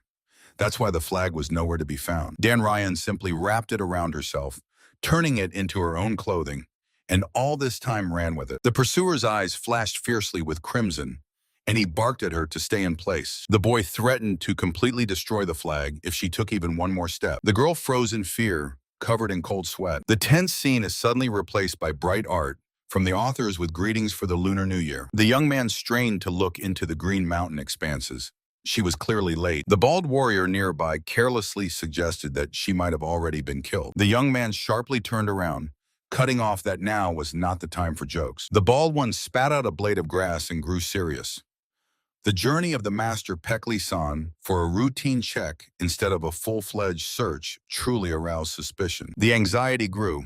Half an hour had passed, and the group still had not returned. The young man gloomily touched the signal flare. He tightly clenched it in his hand, forcing himself to believe that the scouts were simply delayed on the way. Casting aside hesitation, he ordered to immediately strengthen the positions. The bald one was outraged, as extra maneuvers would only draw attention to them. But the young man was resolute.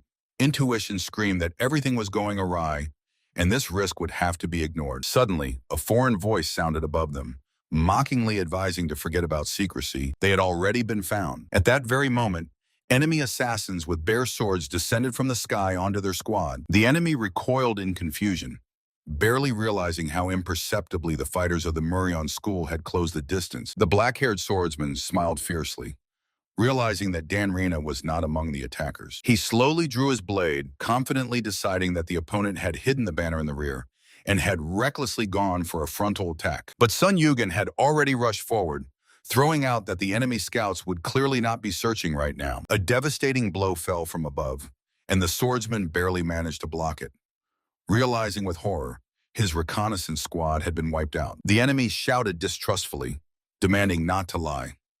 Could it be that his entire reconnaissance squad was really annihilated? A wide swing cut through the air, and the black-haired man's gaze caught on a strange long bundle on Yugen's back. Crossing blades, the enemy mockingly asked if he had taken up the spear, due to a lack of talent with the sword. Yugen pressed harder with a crunch and calmly said that this bundle was their banner of victory. The swordsman froze in astonishment. His gaze slid again over the wrapped weapon, and his eyes widened in shock. He cursed fiercely, finally realizing that this mad Sun Yugen was carrying the banner right on his own hump. Yugen firmly planted his feet on the ground and simply explained, since there were few people and no reliable hiding places, they just had to take the banner into battle. The swordsman with the tail suddenly shuddered, and cold sweat ran down his face. The fight instantly turned into chaos. It turned out that everyone had flags, even Orion. The dark-haired young man bowed his head and reminded that their plan for victory had been ready since the first match. He snarled fiercely, grabbed a weapon, and called the enemy's plan ridiculous. The fighters of the Muchon school received a sharp order to massively attack the enemy's baggage. The gray-haired warrior with a scar grinned bloodthirstily.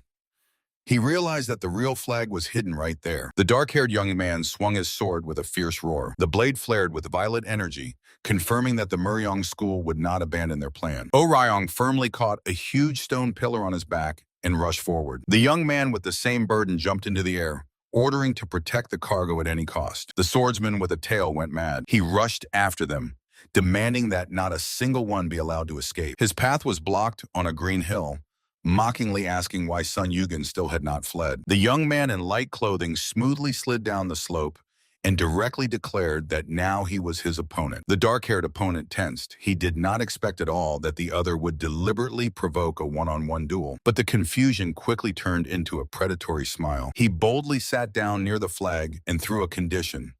He would only draw his sword if the hero defeated his men. Two fighters of the clan instantly drew their weapons. The young man gladly agreed, ignoring the enemy's taunts about his pathetic weakness in the previous round. He calmly cut off that it was then. The next moment, his blade exploded with a dazzling roaring flame. From this flash, the leader was thrown backward.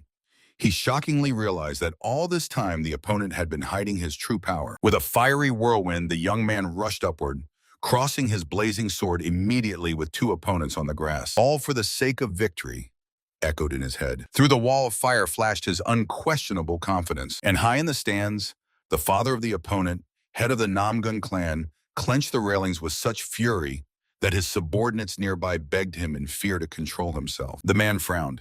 He refused to believe that some students of the Murion school could have secretly infiltrated the counselor's building and stolen the cipher. His eyes widened with a sudden suspicion.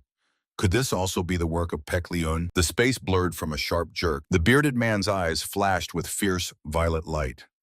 He shockingly recognized the sword of the Great Catastrophe. The young man with violet hair grinned smugly, because he knew his technique would be figured out instantly. He only doubted for a moment whether they had revealed their cards too early. A sharp clatter of metal rang out. Sun Yugen barely dodged the blazing blade in a breathtaking leap. The enemy, in a black and red kimono, clenched his teeth in surprise. He fiercely swung again, shouting that Yugen lacked sense to attack three at once. The heavy sword cut only air.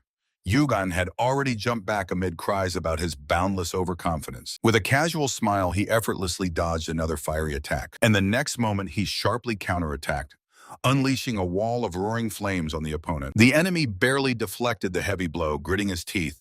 His opponent had noticeably gained strength. The next moment, the young man delivered a powerful kick to his chest, forcing him to fly away. In the defeated man's head, there was only one thought.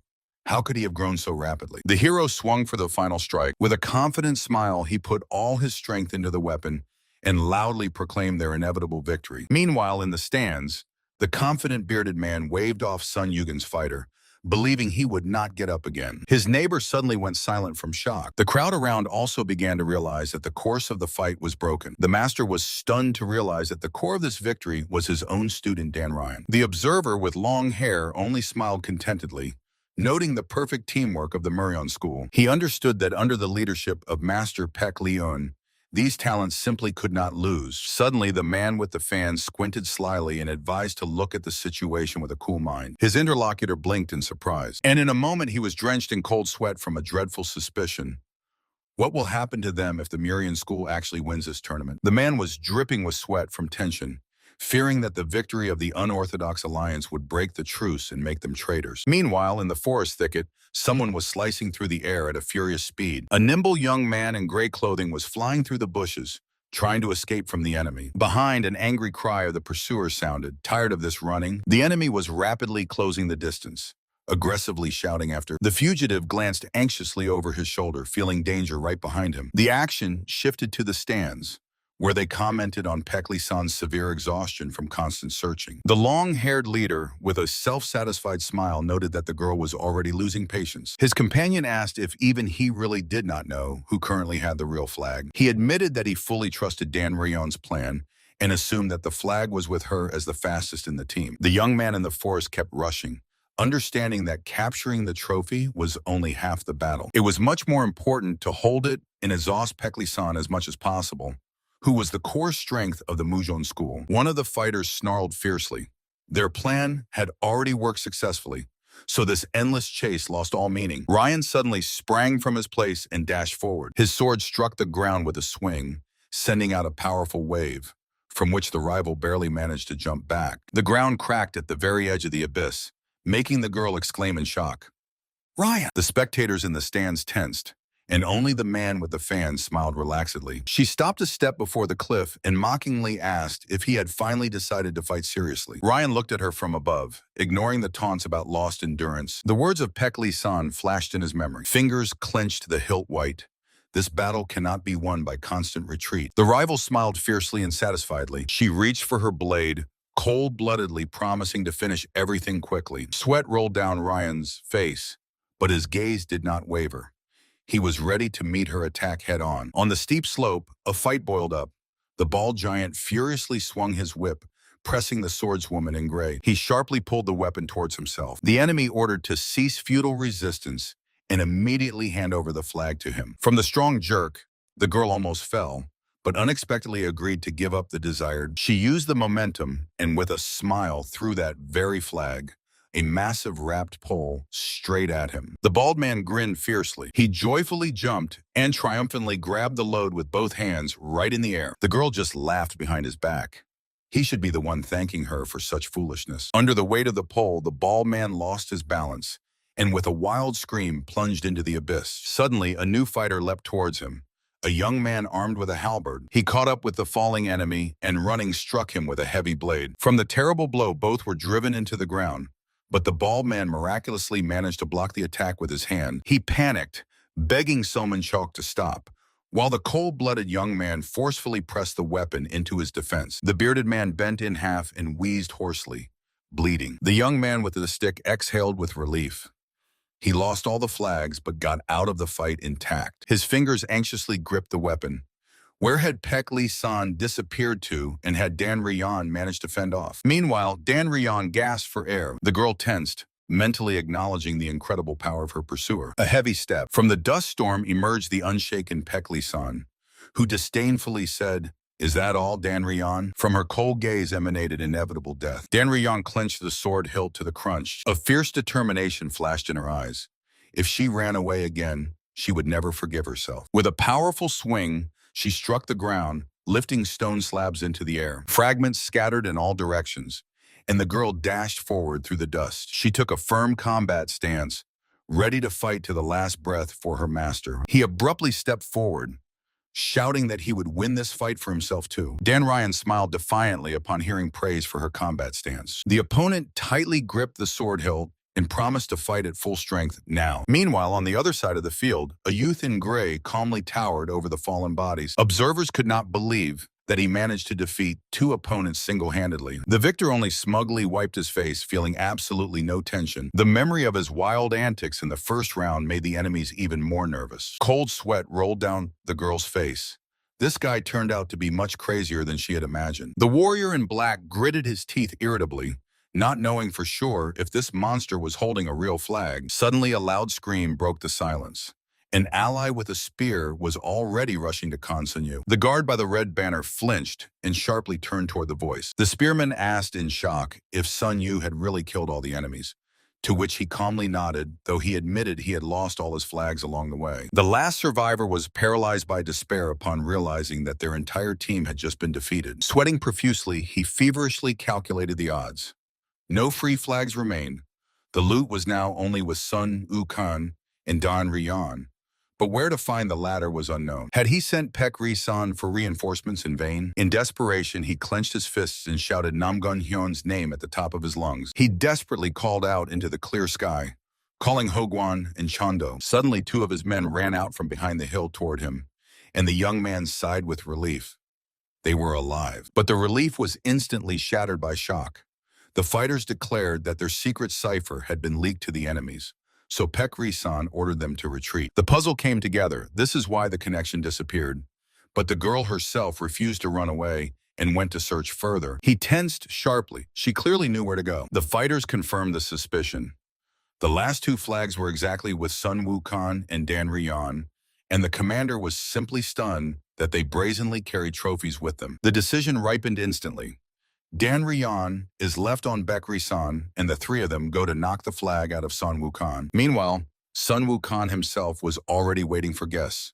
With a predatory smile, he took a fighting stance and drew his sword. He boldly threw to the enemies to charge. As if in response, someone's hand ignited a signal flare, releasing sparks into the sky. A call for all surviving Mujan Hall warriors to go for the final assault. The man raised his hand high, desperately hoping that the allies would notice the signal and manage to return. A dazzling orange beam whistled and cut through the sky. Meanwhile, Namgun Hyun tightly gripped his sword and decisively rushed into battle. Two opponents instantly sprang from their place and rushed towards him. They perfectly understood, the longer the time drags on, the closer their defeat. There was no need to worry about anything else. Their sole goal was the flag of Sun Wukong, and suddenly the space flared with the aura of the boundless heavenly sword. Namgun Hyun soared into the air with the eighth stance, causing the enemies to stunnedly tilt their heads back. Formless, pure sky. With a predatory squint, he sharply lowered the blade. A massive stream of blue energy surged directly at the target. The ground shook and exploded from the devastating strike. The enemy fighter was harshly thrown back by the wave, and he realized with horror the incredible power this guy was filled with. Namgun Hyun laughed wildly that fleeing was pointless, and slashed the space with his sword. A wave of blue flame roared forward. Sun Wu miraculously dodged, letting the deadly strike pass by him. He shouted fiercely, unleashing his own dark energy. The weapon crashed with a crack into the enemy fire. Sun Yu's eyes flashed white. He sharply emerged from the shadow for a counterattack. He rushed forward swiftly, swinging for a devastating counterstrike. He triumphantly threw that Namgun was exposed and prepared to finish off the enemy. But it was a trap. A lightning-fast turn, and Namgun's sword deeply tore open his back. A strangled wheeze. Choking on blood, Sun Yu desperately shouted, "Pek Ri-san, all hope is on you." The girl clicked discontentedly, and like a white lightning bolt, she tore from the spot, straight into the epicenter of the battle. Dan Ryan swiftly emerged from the cloud of dust. The opponent in black confidently declared that she could not be caught by speed alone. Instead of an answer, Dan Ryan flashed away from the spot. The girl in black froze in shock. The enemy was already right behind her. The air was cut by a heavy sword strike from top to bottom. The rival miraculously managed to dodge the blade. She let out a painful scream. Rolling down the grassy slope, the girl exhaled heavily, confident that she had successfully repelled the attack. But Dan Ryan only smiled mockingly. Dan Ryan, you! The rival hissed fiercely. Suddenly, a signal flare burst in the sky, calling the fighters to immediately return to the Mujon Hall. The girl in black ignored the alarm for the base, deciding that capturing the flag was much more important now. But it was too late. Dan Ryan had already grabbed a wooden shaft and with a powerful jerk rushed away. The girl sharply jumped back from the sudden attack. The enemy roared after her, as if thinking he could escape, sending dazzling blades of energy in pursuit. The young man in black barely managed to group himself and dodge the strike right in midair. Beck Lee unmercilessly lunged forward, threatening to cut the opponent along with the flag. This war had been dragging on for too long. The forces of both sides were exhausted, and this fight was supposed to bring a truce without loss of honor for the Murim Alliance, but now there was no choice left. Beck Lee uneasily landed with the intercepted flag and lazily sighed, calling such an ending a frank disappointment. His fingers tightly gripped the wood, a resonant crack, and he simply snapped the shaft in half. The boy's face remained completely calm. He demonstratively raised the broken fragment upward, causing a silent shock. Suddenly, the space was shaken by wild, maniacal laughter. The bearded warrior in a purple aura grinned fiercely and roared that Baek Leon had managed to entertain him. He barely smiled, looking somewhere aside, and purple sparks flickered around him. Wild laughter spread over the pavilion roofs. Someone was openly enjoying the spectacle. The young man in gray swung the dark flag with a flourish. Suddenly, the blade was right at his throat. He shouted the attacker's name in shock, Dan Ryan. She looked with undisguised fury. These scoundrels had planned everything from the very beginning. The young man sat relaxed at the top with the victorious red banner, while Ryan grimly clenched her weapon. The judge announced the results. Since the Murion School voluntarily conceded victory for a higher purpose, the Mujon School wins the second trial. An icy order to stop cut through the air, and the arena was suddenly covered by a devastating purple pressure. The mustached judge groaned, bending from an invisible blow. A grim figure rose in the center of the hall and unequivocally ordered to postpone the announcement. The judge turned pale. Before him stood the leader of the Unorthodox Alliance himself. The man tried to argue that the result was already decided and pressing with force was useless, but a powerful energy wave instantly swept him into the air. By force?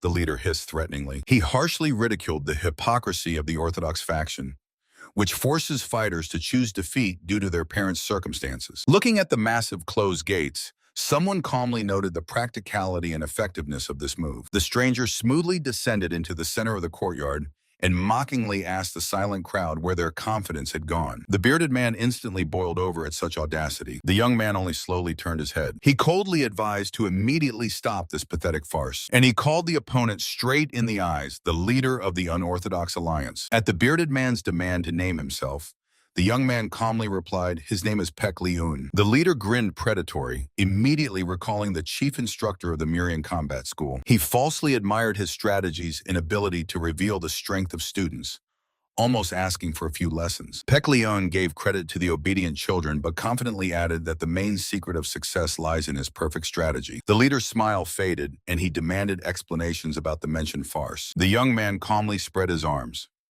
Wasn't this confrontation what the bearded man had sought from the very beginning? And then he directly revealed his global plan, to shake the Murim Alliance from within in order to buy the next 10 years for preparation. The young man warned not to trample on the sprouts that are just growing, only for personal gain.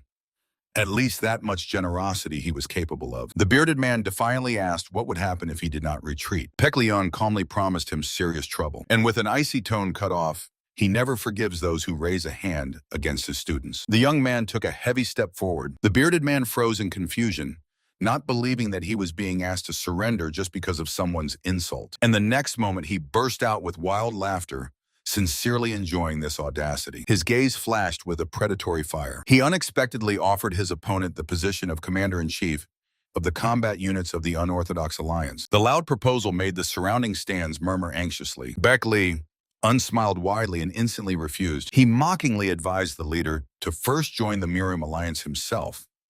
Then he might still consider it. The bearded man mentally cursed the insolent brat, but aloud he made a final offer that would allow the youth to keep some dignity. From behind the massive doors came a bold proposal to make a truce regardless of the tournament's outcome. The youth smiled confidently and made a counter condition. If his school wins, they will demand the fulfillment of one small request. From the high roof behind this stage, the leader of the Unorthodox Alliance watched, openly regretting losing such a talent. He lazily told his interlocutor that they would lose nothing from the truce anyway. The other grimly cut in, "The last word still belongs to the leader." It was a Jin, head of the Iron Blood Sect and one of the highest golds. The alliance leader lazily scratched his ear and suddenly asked where the sword of great evil had gone. He was just about to listen to another lecture from the old man when suddenly it turned out that he had left alone. The man abruptly stood up on the edge of the tile, throwing after him, "Where was he going?" And Jin replied that the old man deliberately dismissed all the guards, most likely for a secret meeting. The leader smiled crookedly.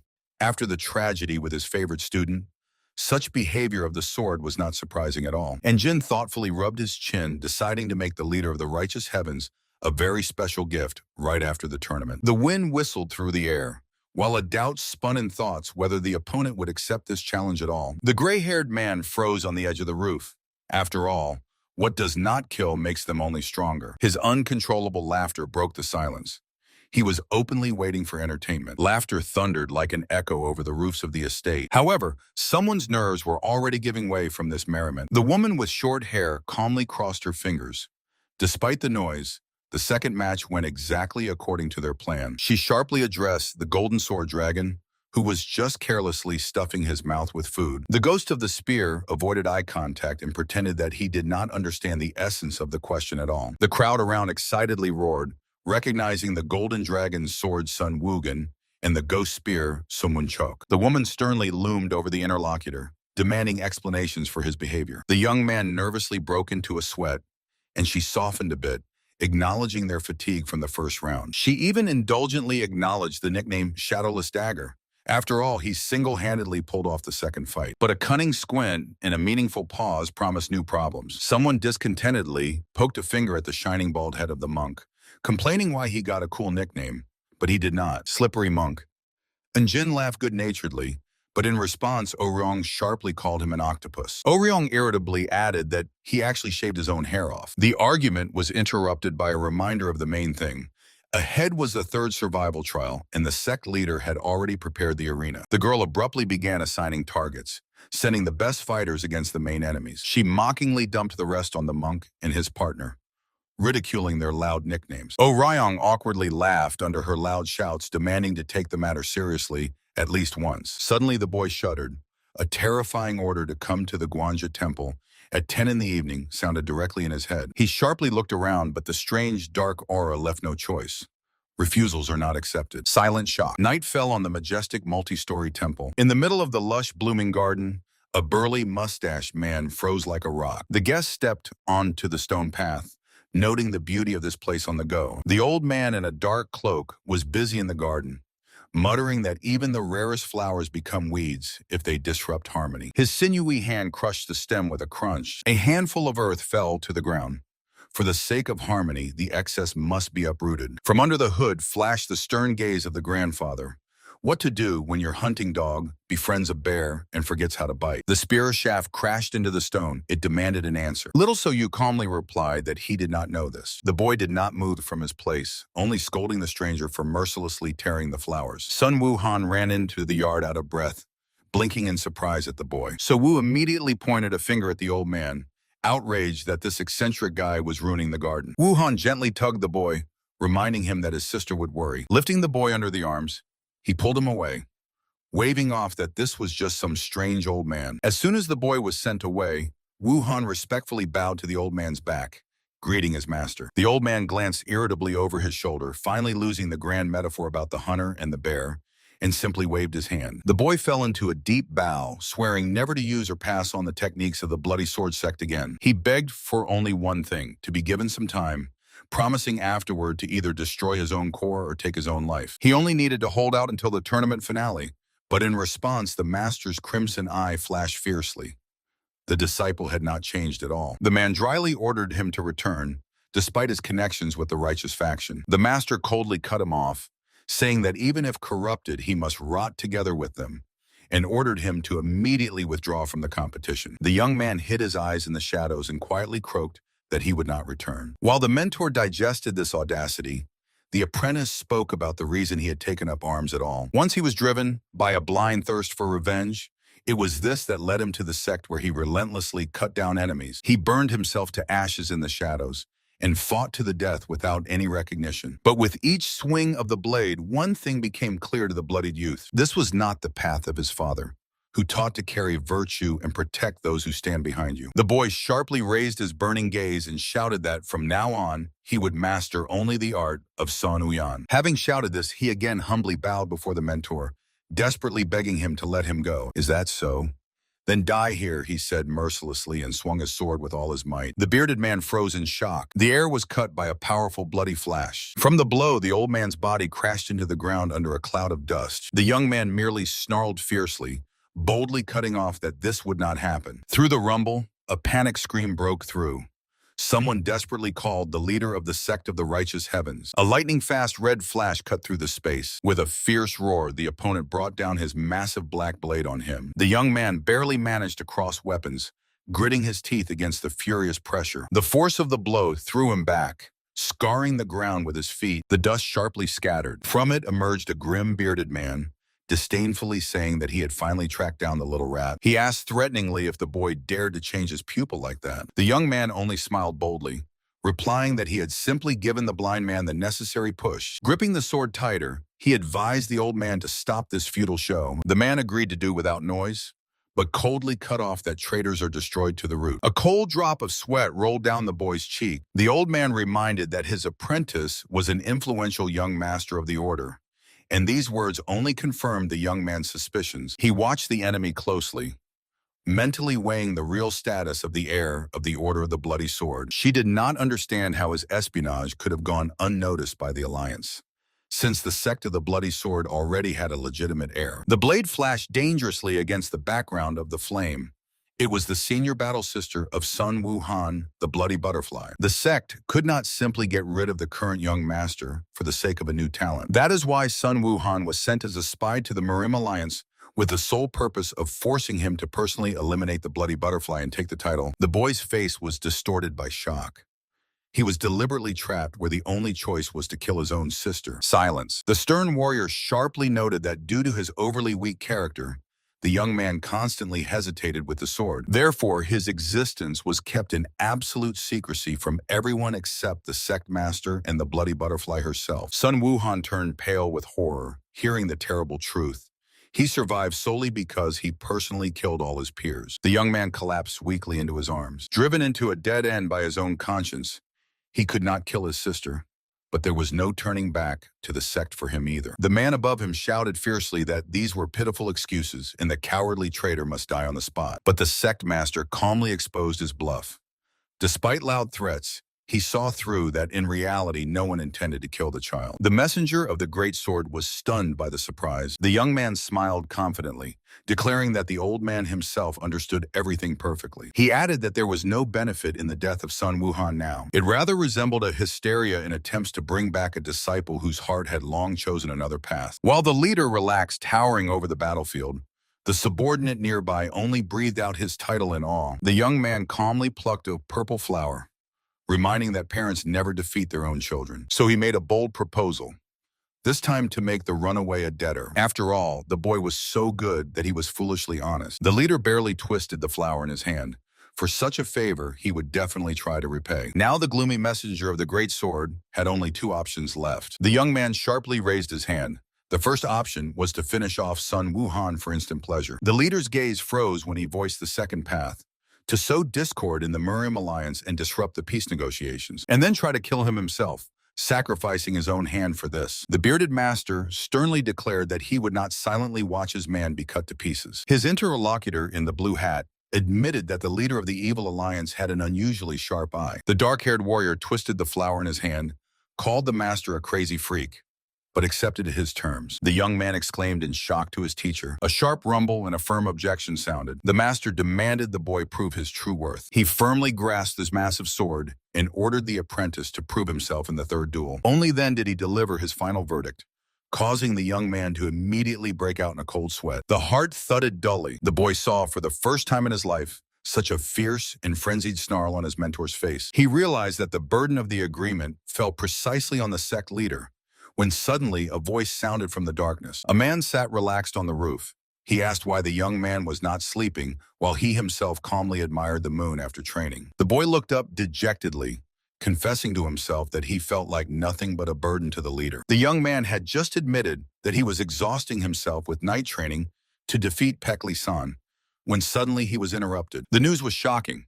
The girl had completely refused food and water. He jumped up sharply in surprise. He rushed to her chambers, but the path was blocked by an unyielding guard. The exhausted Pekli-san sat hunched under a blanket and ordered everyone to be driven away. Him first and foremost. A heavy silence hung in the air. The guests retreated, only asking to remind the girl that their promise was still valid. Elsewhere, a man in white confessed to the guard that he already regretted his request to smash the Mujon Hall. The response came sharply. They would have crushed the opponents anyway, regardless of others' wishes. The wounded boy on the bed, who had thrown that phrase, smiled crookedly. Meanwhile, the gray-haired man quietly asked Pekli-san if she really would not come out to the guest. The girl's face was distorted by pain. After all, he had promised to tell her the whole truth. She was shaking with rage at herself. Even giving her all, she received not an honest triumph, but only a shameful, forced victory. The young man firmly grasped the flagpole, staring intently somewhere ahead. Someone clenched the fabric of their clothing into a fist until the bones turned white, croaking in despair that all this no longer made any sense. Blinded by emotions, the boy snatched a dagger, breaking into a scream. Or had they just been playing with him from the very beginning? The blade sliced through the air with a sharp whistle under his hysterical accusations of mockery. The hand clenched the weapon's handle with a crunch and trembling when an unexpected question sounded. Did he really hate Peklion that much? The boy shouted desperately, trying to wrench his blade from the bare hands of the gray-haired man who intercepted the strike. The gray-haired man did not even flinch and calmly asked if he wished to strike back at the enemy. His golden gaze pierced. The man cold-bloodedly added that for this, he would have to risk his own life. In the boy's shock-widened eyes, stupor froze as soon as he heard the brief promise. He would be helped. He literally went numb from such a turn of events. The cloudless day of the third duel of the great tournament had come. Somewhere above the mansion's roofs, a thoughtful voice sounded. This Peklion is undoubtedly an extraordinary person. The bearded man suddenly lunged forward, tensely inquiring whether their meeting had taken place. This young man was the embodiment of absolute talent, a living copy of the evil alliance leader from 20 years ago. Moreover, he never let go of any discovered talent, so surely today he aimed to win again. For his sake, it was not frightening to wage war even against the entire Murium alliance. But despite their confidence in the knockout tournament, the Murion Hall was catastrophically outnumbered in fighters. Borodin gloomily furrowed his brows, searching for any path to victory. According to the rules, the winner did not leave the arena, so the opponents would definitely use the first fighter as a pawn for reconnaissance. I will go in the vanguard. Suddenly, a decisive shout rang out. The girl fiercely wound the whip around her fist, promising to take down at least one on the arena. However, the final word was decided to be left to Sokva. The dark-haired youth turned with a smile, awaiting her verdict regarding the first fighter. The blue-haired girl thoughtfully pressed a finger to her lips. She named the brother Somunchok, and he instantly received the order to enter the arena. The head of the order joyfully pointed a finger at the gloomy youth with the spear, ignoring the shock of the crowd. A loud order was issued to release the vanguard fighter from Murion Hall. The youth only looked around confusedly at the insane time limit. 3 seconds. From the demand to end the fight so quickly, someone present even broke out in a sweat from shock. But the mentor cheerfully confirmed his words, raising 3 fingers. The fighter calmly stepped into the arena, where the confidence of the opponents from the Mujon Hall had already cracked after 2 defeats. The third match took place not in illusion, but in harsh reality with a real threat to life. Only he could go out there without a shred of fear. Pekli-san. In the stands, it was grimly noted that their vanguard was Somunchok, observing the opponent. The loud "let's start" drowned in a furious rush. The enemy barely managed to raise his sword against the wild wave of power rushing at him. Pekli-san's heavy spear mercilessly struck the target. The loud impact shook the arena, and an announcement was made about Somunchok's clean victory. The warrior exhaled heavily and slightly relaxed his stance, but immediately snarled at the fallen opponent. One wrong move could cost him his arm. Suddenly, Somunchok grimaced in pain, clutching his own torn and bloodied shoulder. He quickly counted that 15 enemies remained ahead. Without taking his eyes off the wound, He dryly ordered the defeated to leave the arena, fingers clenched the weapon with a crunch. His only true target was Pekli-san. For the sake of meeting him, the warrior swore to crush anyone in his path. And while rage raged in the arena, some girl nearby was simply peacefully dozing. The air was torn by a sharp sweep, and a spear with a red flash plunged down. So Moonchok brutally finished off the fallen enemy with the shaft. No pause, a sharp turn, and a new sweeping strike. The opponent twisted in pain. His powerless body was thrown far back across the stone floor of the arena. The judge's voice rang out. Somunchok won. The winner was dripping with sweat and greedily gasping for air, gripping his weapon tightly. But the arena did not fall silent. The spear ghost Murion did it again. The stands roared, for this was already the 10th fighter defeated in a row. The black-haired youth tensed and called out anxiously, asking if the spearman was intact. Somunchok reassured him not to worry. He would thin out the enemy ranks as much as he could. Somunchok only smiled wearily and said that the boy last night also barely closed his eyes. The youth nervously lowered his gaze. If this continued, his vow to prove his worth to the master would simply go to waste. The youth clenched his teeth, bitterly realizing he had lost the chance to show his real strength in action. Some were confused, not understanding why Somunchok was exerting himself so much. Someone impatiently interrupted the judge, desperately rushing into battle to break Somunchok's momentum. The surprised youth hesitated, but finally nodded briefly in agreement. The gray-haired mentor sharply pointed forward. It was time to go out Namgun-hyun. Amid the roar of the stands, the young man confidently moved toward the arena.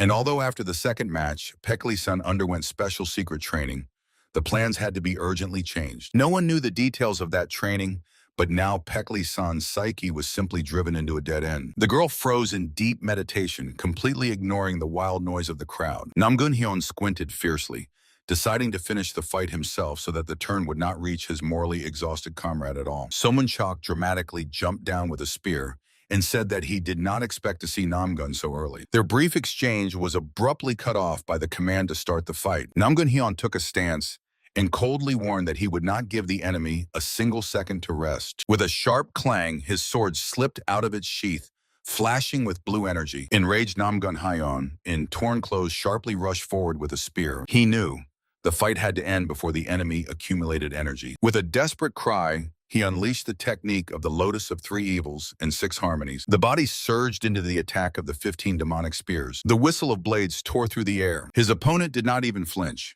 only calmly cast a sidelong glance. The sword dull clanged against the spear, playing and deflecting this furious strike. At that moment, a dazzling wave of blue energy of the boundless, heavenly art burst from the blade. The swordsman's eyes coldly flashed with azure during the transition to the 8th stance. The space was covered by the destructive aura of the formless pure sky. He swung the shining blade down with force. From the incredible pressure, Namgun was thrown back, breaking his stance. In the spearman's eyes froze pure, helpless terror. The dazzling blue blade of energy thunderously crashed down. Namgun-hyun, with one sharp sword swing, sliced the arena with this destructive wave. The ghost of Spice Murion was firmly embedded in the stone floor. The crowd exploded, not believing that the fight ended with a single blow. Namgun calmly straightened up and dryly said that he was just in a hurry and slightly miscalculated the force. The beaten opponent heavily gasped in the shattered crater. The boy in the stands was covered in cold sweat. If Murion had not taken the blow on the shaft, there would have been no trace left of him. He fiercely gritted his teeth at this cruel bastard. The dark-haired girl nearby decisively stepped forward, preparing to enter the arena and avenge the fallen comrade. However, the bloodied warrior's hand gripped the weapon again. He croaked that he was still alive, while the hero carelessly asked Sokva who would go next. The blue-haired girl thoughtfully rubbed her chin. A call to his own name made Sun Vugan jump. The hero irritably stretched the girl's cheeks for such a choice, while Yugan himself shockingly poked his finger at himself. When the confused fighter entered the arena, the hero slyly squinted. He expected to see him last, and now he was puzzling over what game the head of the Righteous Heaven Sect was playing. The young man reasoned that this was even for the better. The main obstacle was still Sun Vugan, so if they cut him down now, dealing with the rest would be easy. The boundless heavenly art of the sword released energy so masterfully that it seemed infinite. The long-haired youth explained that this style embodies the pride of the Namgun clan and their aspiration to rise above all. The dark-haired one pondered in confusion how one could possibly oppose a sword with supposedly infinite energy. Then he laughed and told the dark-haired one to figure everything out on his own, causing him to cry out in fear. Appearing behind the embarrassed boy, He directly asked if he had seen the actions of Somunchuk. Standing face to face in the stone courtyard, they exchanged tense phrases about secret conspiracies. He coldly remarked to Sun Woogan that defeating him would effectively end the tournament. Someone's hand firmly grasped the sword's hilt. A promise was made to settle everything so that Pekli-san would not have to intervene. Realizing the hopelessness, the dark-haired one desperately grabbed his head, ready to prove his worth at any cost. He sharply thrust the blade forward and with a defiant smile prepared to act. Two grim, bearded masters silently watched the unfolding events. Suddenly, a lightning-fast movement cut through the space. The start command rang out, and Namgun Hyon instantly unleashed his blade. Sun Woogan barely managed to raise his sword, gritting his teeth from the heavy blow. Namgun's next sweeping strike shattered the stone floor with a crash. Jumping back, Sun Woogan shouted that even with boundless energy, the opponent needs time to concentrate it, and immediately launched an attack on the enemy. Namgun Hyun dodged the blow with a backward somersault, sharply declaring that he simply would not give him that time. He mocked Sun Woogan's naivety, who blindly believed only in the volume of energy. A fierce swinging strike flew straight into Sun Woogan's face. He recoiled backward with a painful groan, but instantly regrouped and dropped into a low combat stance, and immediately froze in shock. The space was sliced by a colossal wave of blue energy from Namgun's blade. Sun Woogan clenched his teeth and swung his sword,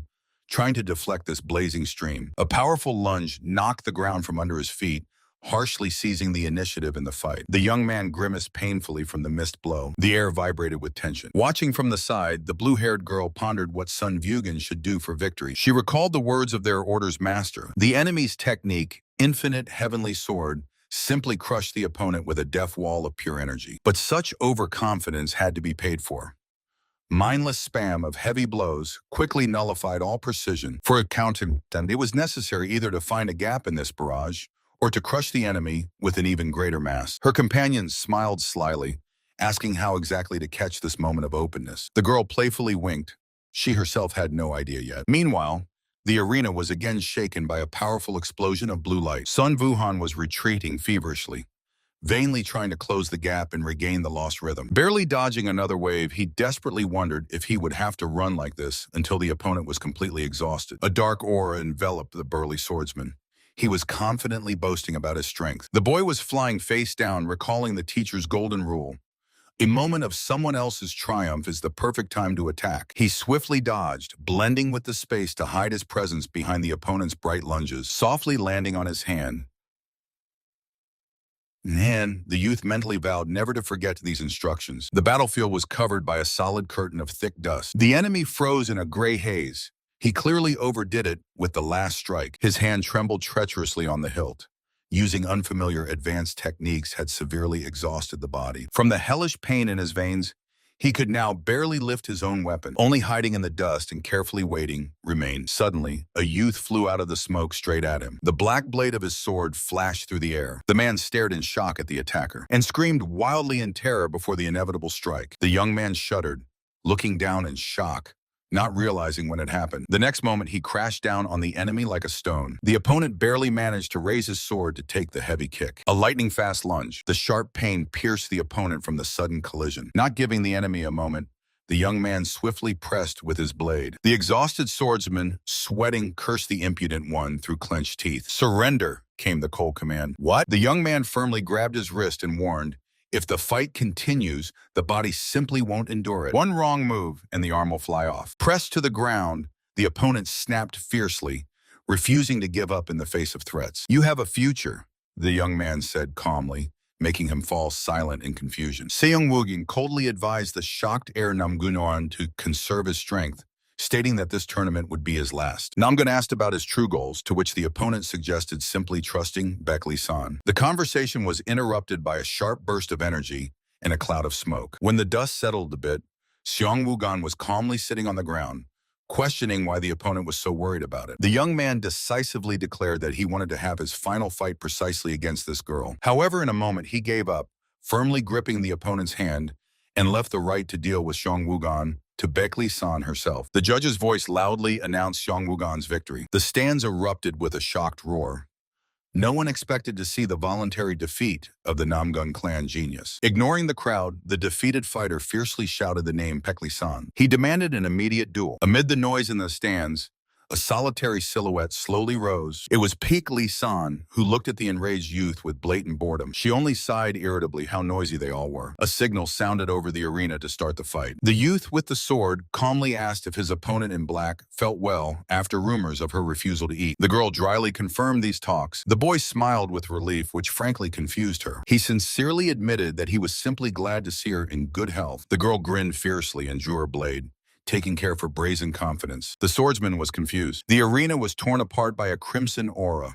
The rival exploded with flame, fiercely throwing that such a scoundrel does not dare to pity her. The first form of her fire technique struck. Dazzling energy formed a gigantic fanged maw that swiftly lunged at the boy. He barely jumped back and simply activated the seventh stance of his sword style while falling. Spinning in the air, he unleashed a counter-blazing strike on the enemy. Destructive techniques clashed in a fiery whirlwind. The fiery blade sliced through the air with a whistle. San's eyes filled with a bloody glow. A lightning-fast swing. The opponent barely managed to dodge. Through a dazzling flash of energy, he roared that she apparently enjoyed playing with him. But San only lunged forward with a predatory jerk. The boy fought back feverishly, cursing both her and Paik Leun. It dawned on him she was far more dangerous than Nam Gun-hyun. Waves of flame left no gap for an attack. A little more, and he would break under this pressure. Everyone in the stands was sure the girl would win. But the bonfire burns fiercest just before it goes out. The master in white revealed the truth.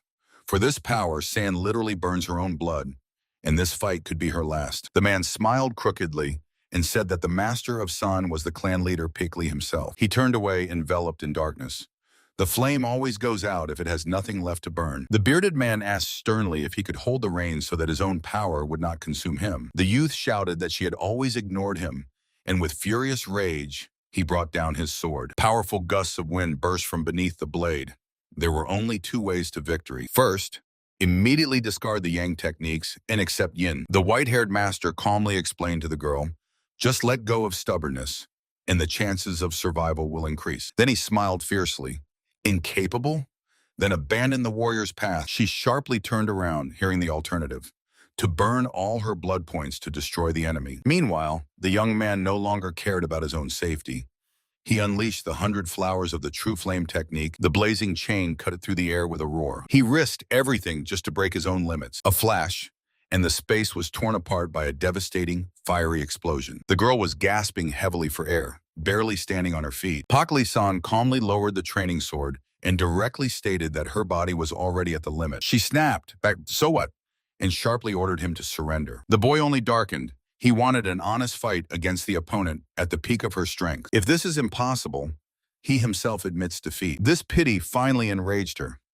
Accusing the boy of audacity, Cheon-ha exploded with a powerful aura of the secret art of the true flame. Paik Lee-san decisively shouted that he accepts the challenge of instructor Cheon-ha. At that very moment, she swiftly rushed down, unleashing a devastating barrage of energy blades on him. "Paik Lee-san, if you do not retreat now," she shouted desperately, no longer able to stop her own deadly strike. A dazzling flash reflected in the boy's eyes. The arena shook from a colossal explosion. However, instead of the expected heat of fire, the space was suddenly frozen by the piercing icy energy of the blue moon. With a single elusive movement, Paik Lee-san sliced the massive sphere in half, and completely exhausted Cheon-ha helplessly fell onto her sword. A blue flash tore through the arena. The crowd could not believe that the girl used the art of the roaring sky, combining the energies of yin and yang. The black-haired youth in the stands turned to stone. His shoulders tensed, the face twisted with rage. He instantly recognized the secret art of mind of the Udan sect. Meanwhile, the white-haired warrior quietly burst into laughter watching the fight, the sound of a half-drawn sword ringing out. Cheon-ha calmly cut off that he was not going to run away. The white-haired one grimly brandished his blade, having only one question for his elder brother. He was eager to find out if it was Cheon-ha who passed the forbidden technique to the girl. The young man burst out shouting, demanding the truth and threatening to kill them both. Cheon-ha replied that he only gave her a small hint while the girl was forming a devastating aura in her hands in the arena. She paved her own way, risking tearing her own vessels due to lack of knowledge. The white-haired one smiled fiercely, realizing that for the sake of victory in this last fight, the girl decided to literally burn herself alive. The blonde master smiled fiercely.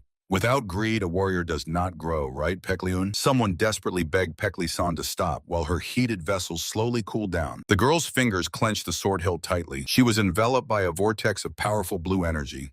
Now she had no doubt about victory. However, the sharp cooling by Yin's techniques threatened to tear her body apart from within. At that moment, Sun Wukong was sharply ordered to strike with full force and end this fight. He was required to prove his true determination. A dazzling blue flash cut across the arena. Baek Lee-sun soared into the air, using the secret art of the 100 flowers. From her blade, a giant phantom maw burst out with a roar. Sun Wukong grimaced fiercely, putting all his remaining strength into his final strike. His sword exploded with flames, releasing the devastating bloody flower towards the enemy. The bearded spectator in the stands froze in shock. The bearded man in the stands flinched as a painful scream erupted from the fiery hell on the arena. Two blades clashed in the fierce confrontation of energies.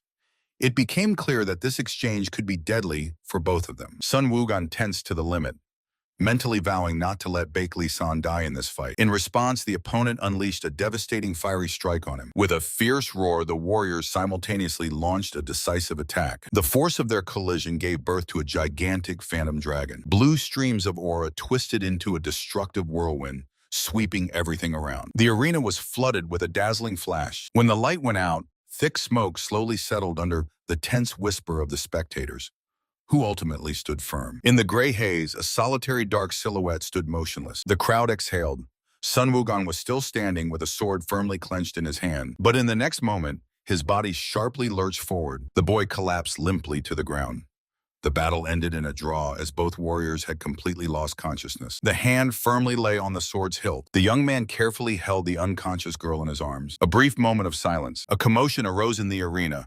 Two students rushed to the fallen Sun Wukong, begging him to regain consciousness. The defeated barely breathed and hallucinated, desperately asking his brother not to go. The girl in the young man's arms suddenly shuddered and quietly whispered someone's name. In this duel, the smallest mistake could cost a life. But did he not save himself precisely because he was afraid to kill the enemy until the very end? The elders watched them closely. One grumbled discontentedly about the boy's faint-heartedness, while the other noted with a smile that the great messenger of the sword was quite pleased. A sharp clatter of steel. The beaten boy grimaced painfully, admitting his guilt through clenched teeth. With his last strength, he suddenly lunged upward, desperately calling the master. But he sat motionless on the floor and coldly asked whether Somunchok was even allowed to stand on his feet. The warrior was breathing heavily, gripping his weapon tightly, and whispered confusedly. Deflecting the attack, he grimly demanded explanations from Sun Wukong. The young man burst out shouting, desperately begging to deny his affiliation with the Bloody Sword Sect. "Say it yourself," he roared madly, baring his teeth. Sun Wukong froze in shock upon hearing this insane accusation. A brutal clash erupted in the arena amid loud curses. The young leader of the Righteous Heaven Sect rushed forward, shouting to make way. He fell beside the bloodied Sun Wukong, begging him to get up. Grabbing the wounded man by the collar, he demanded through clenched teeth to tell the truth and prove he was not a spy. A blow, an elder in black, landed with a crash between them. The old man's eyes flared with violent energy as he coldly ordered the sect leader not to interfere. He demanded the immediate execution of the traitor, reminding that the young students had not yet recovered from the exhausting battles. Instead of submission, the youth struck the elder's weapon with his blade in fury. He accused the entire leadership of disgrace.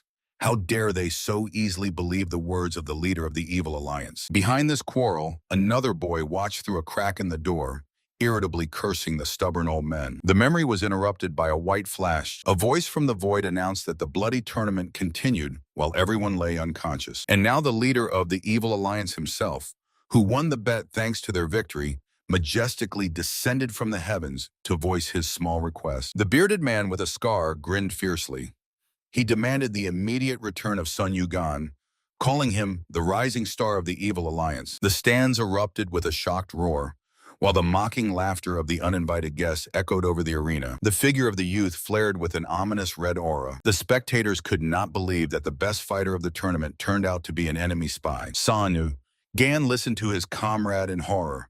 The enraged crowd demanded immediate execution, and he was barely hidden until awakening. The young man simply did not understand why the leader of the Alliance of Evil had set him up like that. He sat depressed on the edge of the bed when his comrade asked the main question. "Are you really a spy of the Bloody Sword Sect?" the latter asked sharply. Sun Wukong desperately denied it. Yes, he was in the sect, but he never spied. He was going to leave them after the tournament, since the master promised to release him for good results. Before his eyes again appeared the familiar stern profile. After all, the master had given his word. The realization hit him hard. The young man clung confusedly to his friend's clothes, understanding that this public betrayal was the true answer of the mentor. The comrade kept a cool head and assured that they would fight. Orion was already gathering signatures against his extradition to the enemy. The girl calmed those present. The Magister of the Heavenly Squad and the leader of the Aegean branch had already come to help. He gloomily lowered his gaze, digesting the news. The next words struck like thunder. It turned out the Magister of the Order had known about his true origin since the first day of training. From the surprise, he suddenly jumped up and blurted out one question. Where then was the Magister himself now? The interlocutor nervously scratched the back of his head. The leader's motives remained a mystery to absolutely everyone. A gaze through heavy iron bars. He sat on the floor of the prison cell and stubbornly scraped it, quietly mumbling about the futility of his efforts. Suddenly a mocking voice sounded. Someone openly gloated that the recent proud one had ended up in a cage. San stood behind the bars. He sincerely rejoiced and immediately asked if she was feeling better. The girl frowned and coldly cut off, saying she still had not forgiven him for the mockery at the great tournament. She fiercely gripped the sword hilt, exclaiming that he had simply used her, while he calmly argued that this fight helped everyone grow. He reached his hand through the bars and gently stroked her head, admitting that without her, the plan would have failed and she herself had become a true master. San blushed deeply to her ears and burst into a scream, not knowing where to go from the sudden embarrassment. A heavy palm lay on the dark hair. Pekliun quietly confessed that he had finally found a reason to take the boy with him. The young man almost cried from these words, but the touching moment was suddenly broken by a mocking old voice. A lightning-fast swing of a weapon right in front of the bars. Sun Wukong recoiled in silent shock, not believing his own eyes. Near the chamber stood the leader of the Marine Alliance himself, the Holy Sword Vijhak, who calmly said that they had been looking for him. The mood instantly changed. Peklion gave a muffled order to the young man to wait in the Righteous Heavens sect under any circumstances. The boy anxiously stepped forward, demanding an explanation for this new plan. Instead, Peklion turned around and with a defiant smile announced that he had a single request for the leader. He respectfully folded his palms in front of his chest. The elder thoughtfully broke the silence, recalling that they had not seen each other like this, face to face, for a very long time. Vihak recalled to his former subordinate his eternal arbitrariness within the ranks of the Heavenly Squad. Sitting on his knees before the most powerful man of Murim, Un briefly apologized and immediately got to the point. With a predatory smile, he decisively cut in. He was taking Sun Wukong with him. The young man firmly retorted. He had already become his disciple, so there could be no question of returning. And then he added that the Righteous Heavens sect was leaving the Murim Alliance.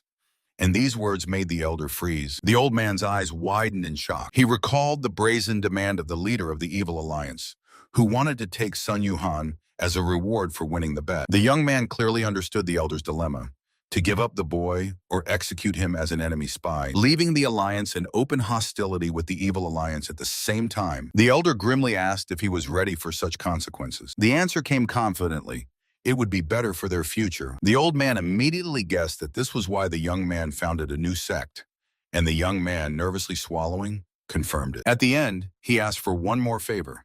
The other disciples knew nothing about the true origin of Sun Wuhan. They rushed into battle simply to protect their comrade, and therefore do not deserve punishment. The elder thoughtfully stroked his beard, agreeing that these young talents had already proven their loyalty. He decided to forgive them for breaking the chain of command, to which the young man responded with a respectful bow. The old leader of the alliance softly squinted and asked how the guests planned to escape from their lair. The young man abruptly turned around and promised to leave quietly if the other kept his word. He smiled broadly, and the powerful aura around him shattered the stones with a crack. The leader only snorted. It turned out the boy had let himself be caught on purpose for the sake of these negotiations. Throwing a brief farewell, the guest in white soared into the air with a swift jerk. In the darkness, a blue trace from the jump flashed, and the old man mentally noted how much this revenge-blinded youth had matured. He calmly watched the boy go, understanding that there was nothing more to worry about. Meanwhile, in the fortress corridors, a grim warrior suddenly froze at the unexpected clatter. A riot broke out behind the doors. An angry crowd demanded the immediate execution of the spy. The dark-haired boy in the room froze, hearing cries about a severed head. The doors shook from furious blows, and a painful moan sounded from outside. The body fell to the ground with a dull thud, and the desperate scream was cut off. The boy was stunned. Just through the door, smashing the enemy with a devastating blow, the same guest in white flew into the room. The master smiled broadly. He came personally to take Sun Wukong. The boy sat hunched over with guilt for others' suffering, but the teacher extended his hand. No one would stop him from taking his own student. At the words about returning to the righteous heaven sect, Sun Wukong sharply raised his head. The fighter silently showed a thumbs up in support nearby. Casting aside doubts, the young man firmly grasped the outstretched palm. They moved down the corridor, stepping over the bodies of beaten enemies. A powerful strike. The master simply tore down the gate before him. A crowd of people greeted them with cheers, but suddenly someone loudly ordered the fugitives to stop. The master swiftly turned toward the voice. He declared unequivocally that from now on, Sun Wukong belongs to the righteous heaven sect. Steel clattered out of its sheath. An attack on the student would mean war with the entire sect. The teacher decisively shielded the young man, brandishing a bare sword and throwing an open challenge to the entire crowd. Two figures stood on the roof, discussing the outcome of the bet in the messenger's readiness to let go of his favorite student so easily. The gray-bearded master only laughed loudly. It was enough for him that the boy was happy, and the young man truly smiled joyfully. Meanwhile, the leader of the Murim alliance reminded the crowd, for this truce, they all owed a debt to the sect of the righteous heavens. With his authority, he loudly amnestied all past crimes of the sect in the Sun Wukong. The system quietly notified about the chosen path, while the renewed family walked forward with smiles. The approved direction became multidisciplinary martial arts, when suddenly someone's feet hesitantly sharpened. A man beaten to blood screamed frantically that everyone around had been cruelly deceived. Exhausted, he fell face down into the yard with a dull thud. In the darkness, his last panicked thought struggled. That creature was not human at all. Blue lightning crackled around the blade. Its unique martial art required a perfect balance of yin and yang. The problem lay with the students.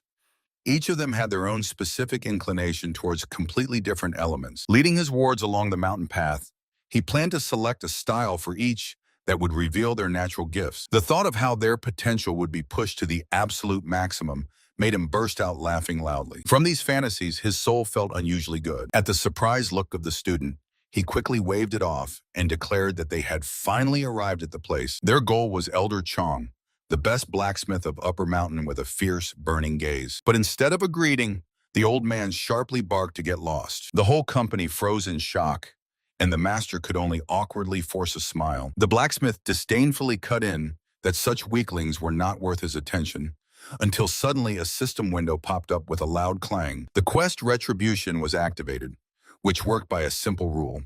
The final result would depend on the accumulated karma. The system gave 90 days and promised to apply special effects to the weapon, but required at least an average rating, while Pek Leon himself had a pitifully low rank. The students also turned out to be at the very bottom, so the master could only sigh heavily.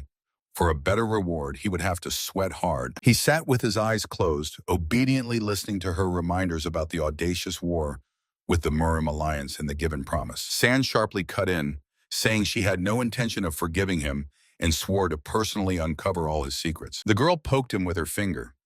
Whether to forgive his sudden escape, she would still think about it. He only quietly replied that he was glad to see her. Tears sparkled in San's eyes when he firmly promised never to disappear silently again and asked her to stay close. The tension instantly eased, and already in the sunny courtyard, she rushed to him with childlike enthusiasm, demanding to be carried on his back. He joked that she was already too grown up for that, to which the girl immediately switched to his ruined reputation and lack of work. They playfully pushed each other, while San continued to interrogate whether he had any plan for the future. She nodded at the stacks of ordinary textbooks and asked if he was going to prepare children for state exams instead of studying martial arts. He ironically remarked that during their separation she had become a real grumbler, and instantly received an indignant exclamation in response. But his face quickly grew serious. The multidisciplinary direction of education had already been determined. The urgent task became the creation of basic techniques capable of revealing the unique strengths of each student. A system window flashed before him, initiating the process of differentiation of martial arts. He mentally planned the training. For Sova with her yin body, he decided to create a new blue art. The red one will go to Sun Wuhan, who for years tempered his bloody life force. But for Wang Pao with a weak sense of qi, he will have to develop a unique reverse technique. The young man smiled contentedly, ready to become a strong foundation for their growth. But pride vanished instantly when he remembered that he had spent all the money on food for the sake of new books. Expenses for the extended family suddenly became unbearable. The girl shouted angrily, wondering if they would now have to bow to the leader of the Murim alliance to survive. Instead, the young man grinned fiercely and found a better way out, to go and blackmail Irian. A long pause hung in the air. Irian smiled nervously, recalling how this unexpected guest had just declared war in the very heart of the alliance, and even managed to take as a disciple a young master of the Bloody Sword Sect. The informant almost panicked.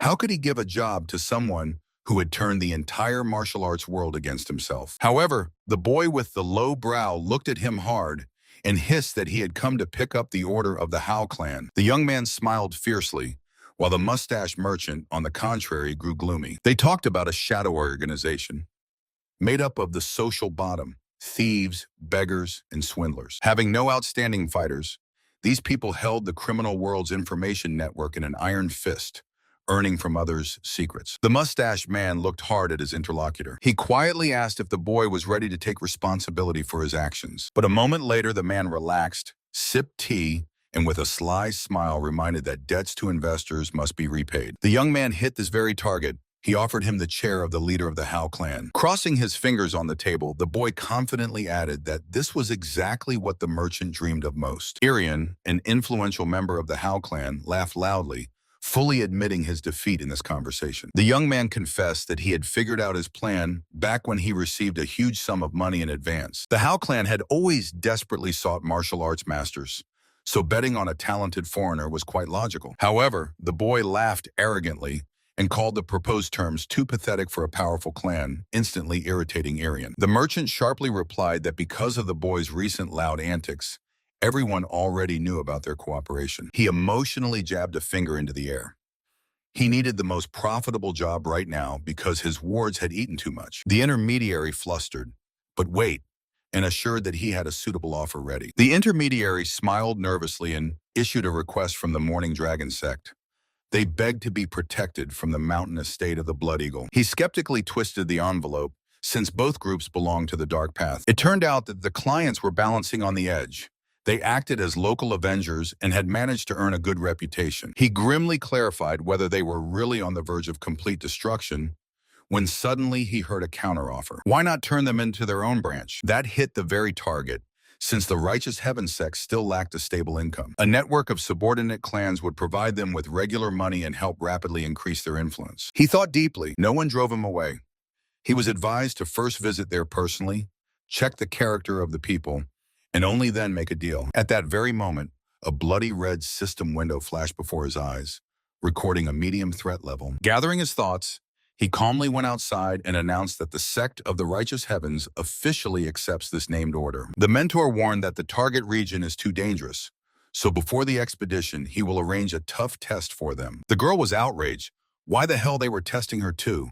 But the master ignored it, giving exactly 1 week for everything. He promised to take only those who cope with it. The mentor smiled slyly and a sharp sound of a step rang out. The boy instantly sprang from his place, raising a cloud of dust and debris from a powerful jerk. The other students shouted in shock that he climbed with bare hands and immediately rushed headlong, forgetting any plan. Another young man shouted and rushed forward, drawing his sword. A harsh blow, a piercing scream. The girl only sighed wearily, watching this senseless chaos. In 4 days, they all helplessly sprawled on the ground, broken and exhausted. Only one student calmly sat and chewed food, cold-bloodedly replenishing his strength. The master looked down arrogantly at the beaten wards and said that at this pace they would achieve nothing by the end of the week. The young man lay on his back, gasping for air, and finally admitted, "You can't win here by brute force." Sokva helplessly fell onto the sand and covered her face with her hands. She was angry at her own weakness and begged for even a drop of strength to sacrifice herself for the others. "How can we possibly win?" the girl exclaimed in despair. He only blinked, silently chewing his lunch. The task seemed impossible. They had to at least graze his sword with the edge. Everyone understood that they lacked skills, but Un would never give a test that was impossible to pass. Suddenly, a thought sounded that stunned Sokva.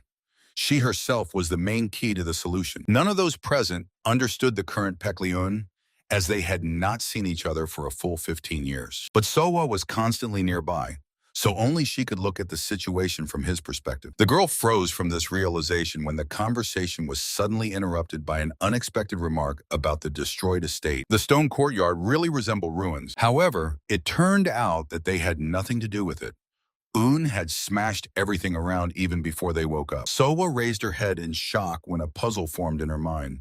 There was clearly something wrong with this estate. She broke out in a cold sweat from the mundane statement that this estate had always been famous for ghosts. Suddenly, a surprised question about the head of the sect was heard. From above, a tall man in white and blue robes was already looking at them, coldly ordering them to listen carefully. The girl shouted irritably about another setup, but her voice was immediately interrupted by news about the change of the trial. Forever. From the surprise, someone's fists clenched tightly. The chime rang out, and a system message flashed. The trials of the students of the Righteous Heavens Sect began with the task of returning the sacred relic. A heavy sack fell dully to the ground.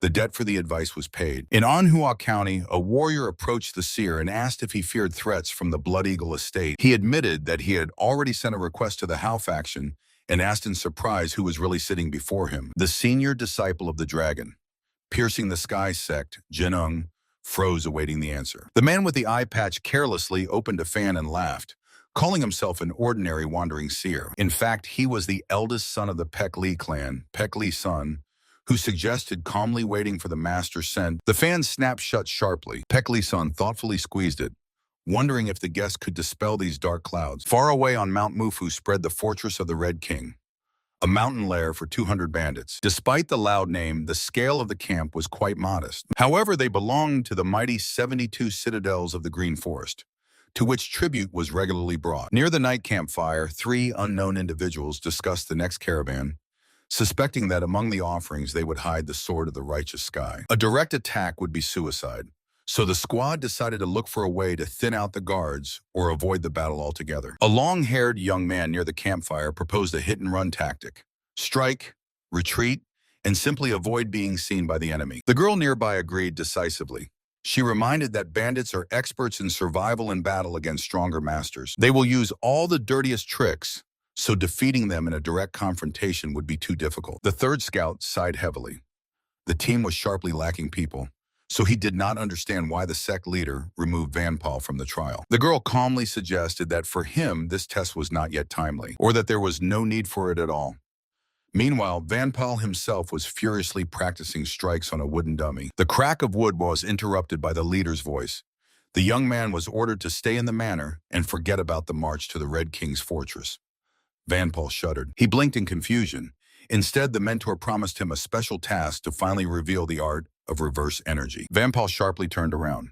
On the balcony stood the smiling sect leader, holding a stack of old books in his hands. The mentor explained that these treatises would compensate for the boy's inability to sense the elements.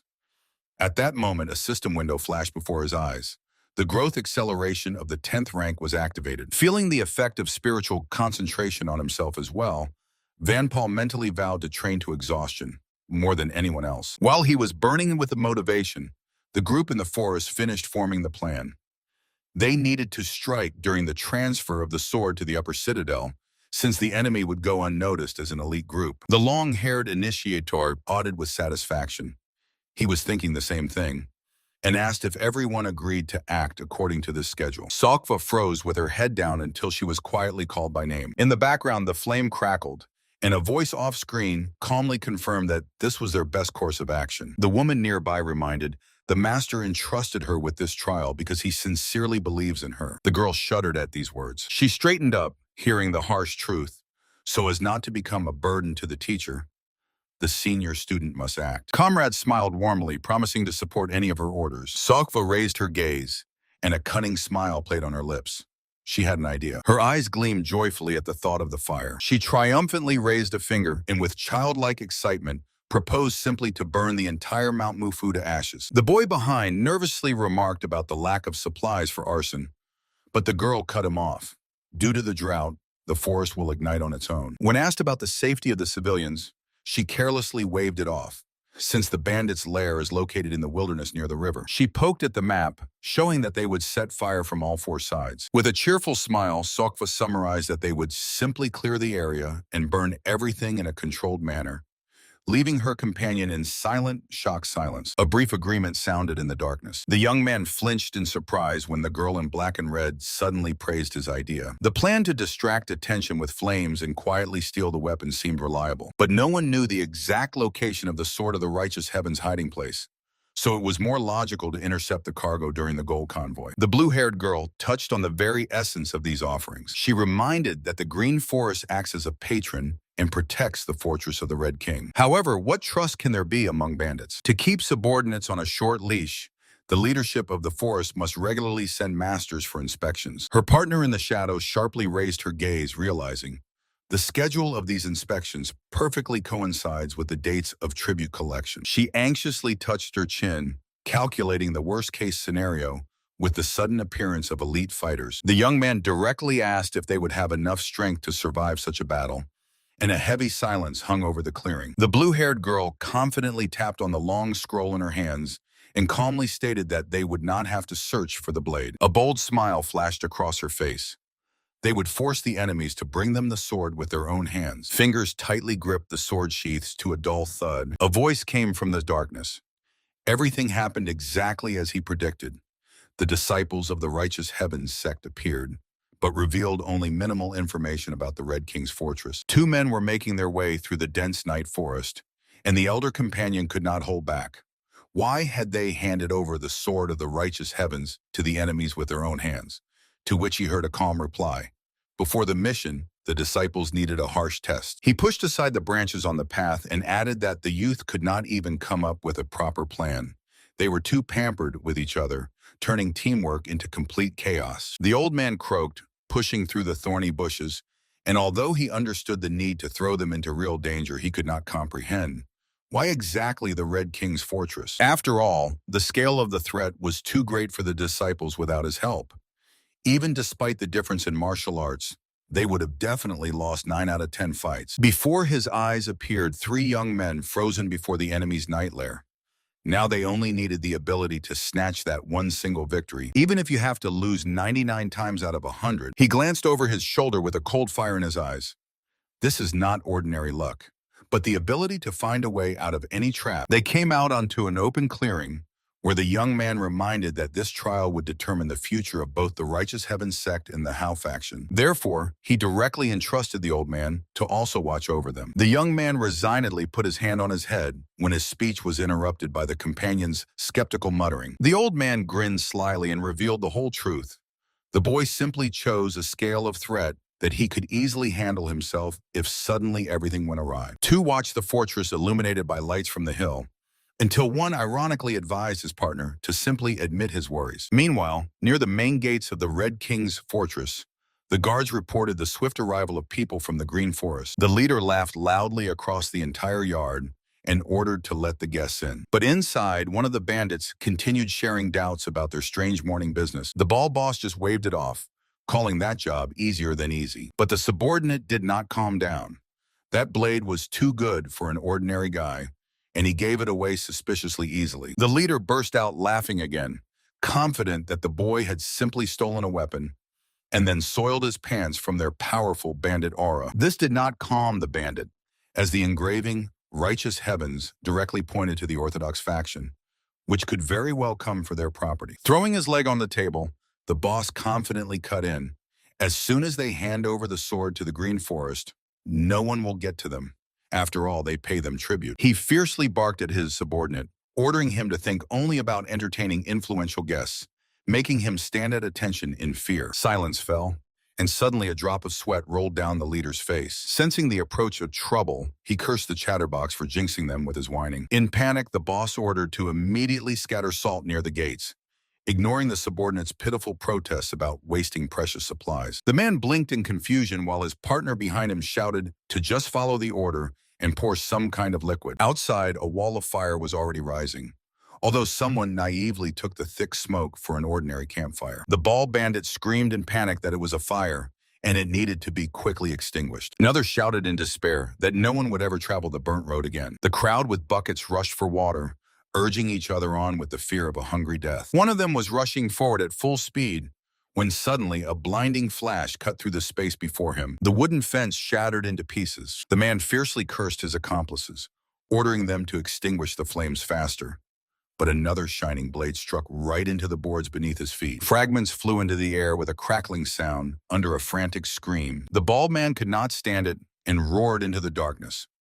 demanding to show himself and state his purpose. High on the tree branches stood three strangers calmly, and someone's voice mockingly asked if they really wanted to save the forest from the fire. The blue-haired girl smiled coldly and put forward a single condition: to bring them the sword of the leader of their sect. Right now, the question about the sword made one of the bandits hopelessly cover his face with his hand.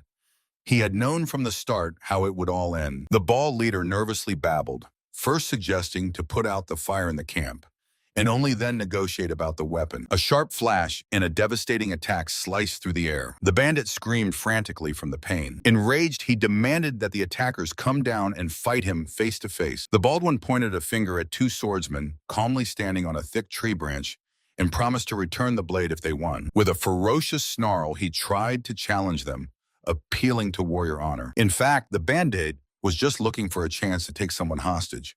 But the young man above instantly shattered this plan with cold contempt. A new dazzling strike thunderously shattered the ground. No one intended to come down.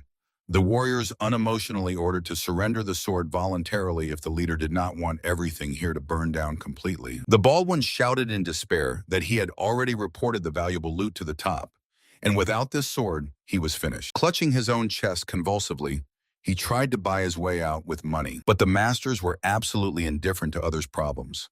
With an impassive smile, the young man in the tree fired another series of shots at him. A powerful explosion threw the fighter's back, and through the roar came the order to immediately bring the sword. The bald leader shouted in panic to bring the weapon faster before the fire destroyed the entire mountain. A frightened subordinate ran up and obediently handed over the wrapped blade. A sudden blow to the jaw, it knocked him off his feet. The boy was stunned when a stranger's mocking voice declared that he would not allow them to do this. Against the backdrop of the fire stood a self-satisfied man with a scar. The body of the beaten henchman heavily fell to the ground. The stranger squinted evaluatively at the sword. It was Demon Lestivka, captain of the Green Forest Inspection Squad. However, he did not have time to take the trophy.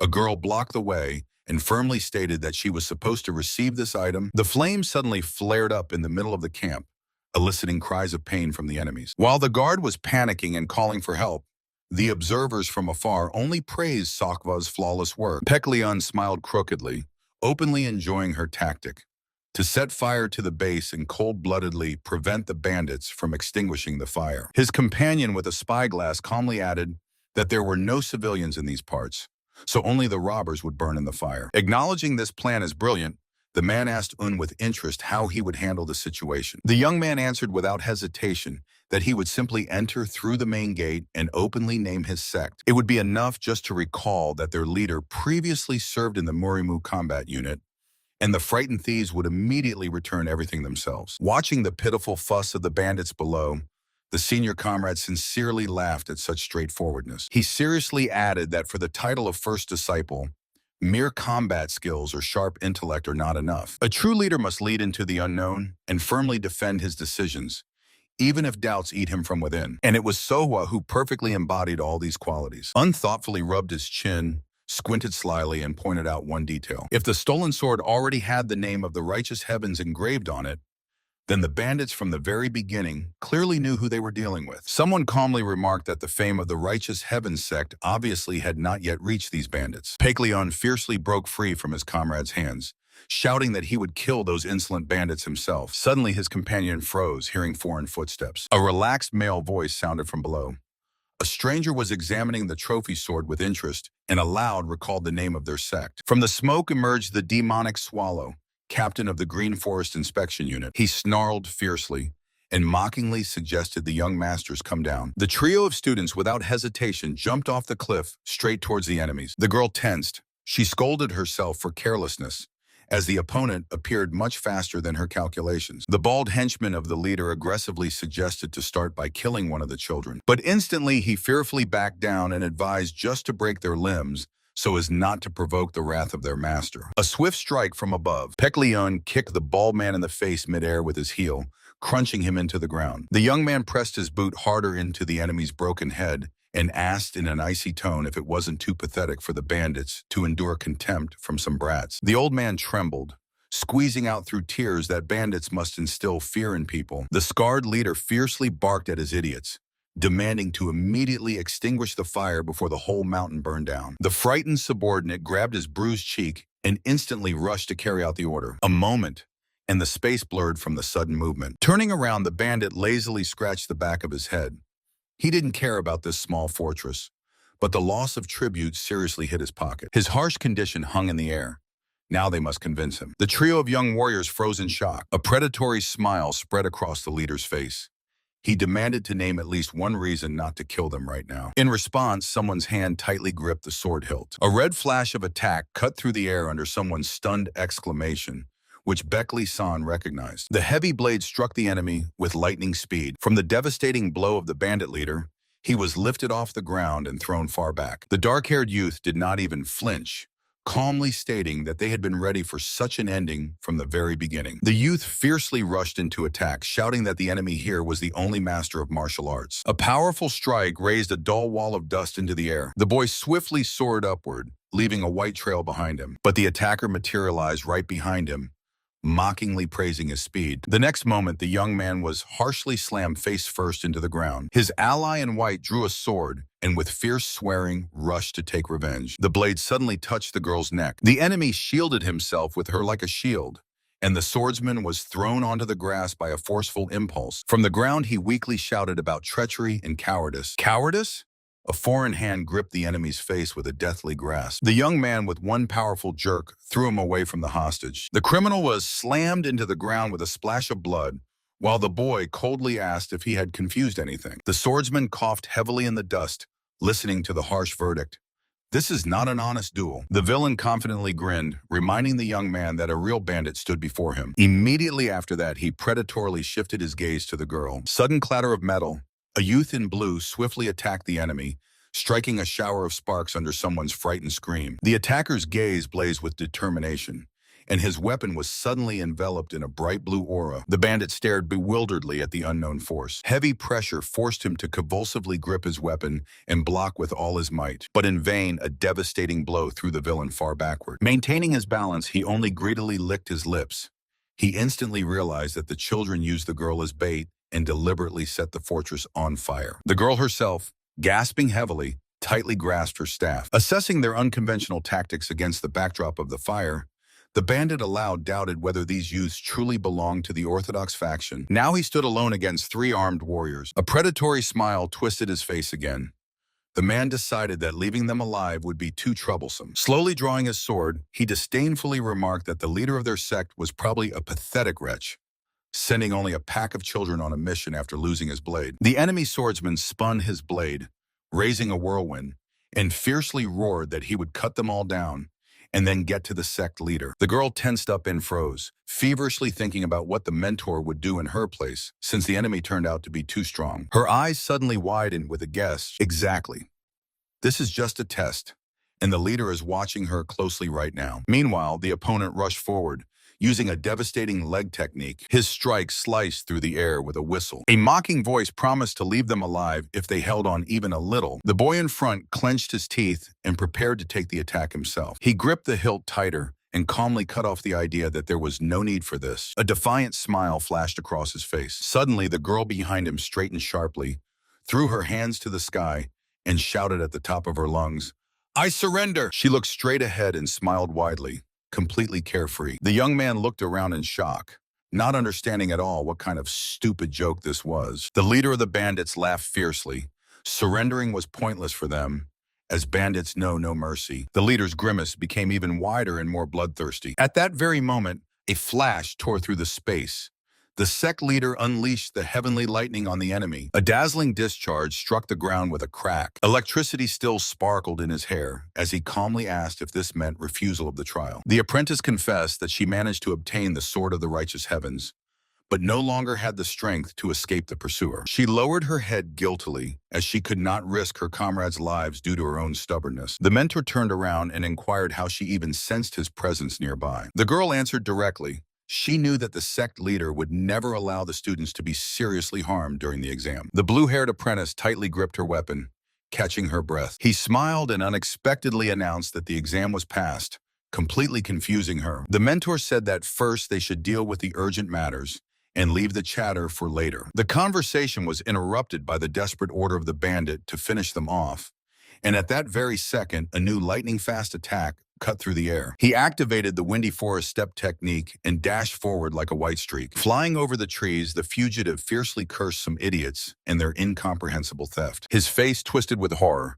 He had to escape from that monster as quickly as possible. But in the next moment, he grinned confidently, for in the art of escape, he was unmatched. Suddenly, very close by, a sharp hey rang out. The crack of blue lightning split the air. The pursuer easily overtook him at full speed. With a predatory smile, the young man suggested answering one question. The thief was left speechless from shock. The young man gently inquired whom he had intended to kill earlier, and whether he had ever heard of the Order of the Righteous Heavens. Meanwhile, in the dense night forest, a bald man respectfully addressed Rakshasa. A dark figure in a cloak asked dryly what the matter was. The subordinate reported on the commotion around and suggested immediately speeding up their plans. A dazzling red flash of energy sharply cut through the flesh. The old man fell to the cold ground, convulsively clutching his severed hand, while someone's echoing voice mockingly asked about the cause of his unrest. From the darkness emerged a figure in a dull burgundy cloak, indifferently cutting off that the events at the Blood Eagle estate and the watchful eye of the unorthodox alliance no longer mattered. From under the dark hood came a cold voice saying that 5 long years had passed since the sowing of the first seeds. The stranger froze and quietly added,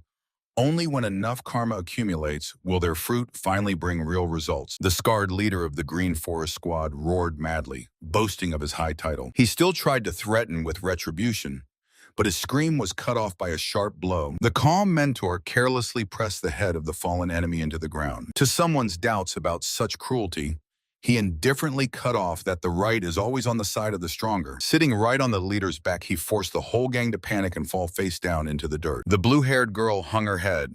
They had to wait again for rescue from the sect leader. However, he unexpectedly praised her actions in battle. 3 disciples froze in surprise when the mentor revealed the true purpose of this attack. He was supposed to test their ability to act on the edge of life and death without his help. The dark-haired young man listened attentively while the master assessed their abilities. With a confident smile, the leader added that only a sober assessment of the enemy allows one to correctly choose between fighting and fleeing. The girl's face was lit up with relieved joy.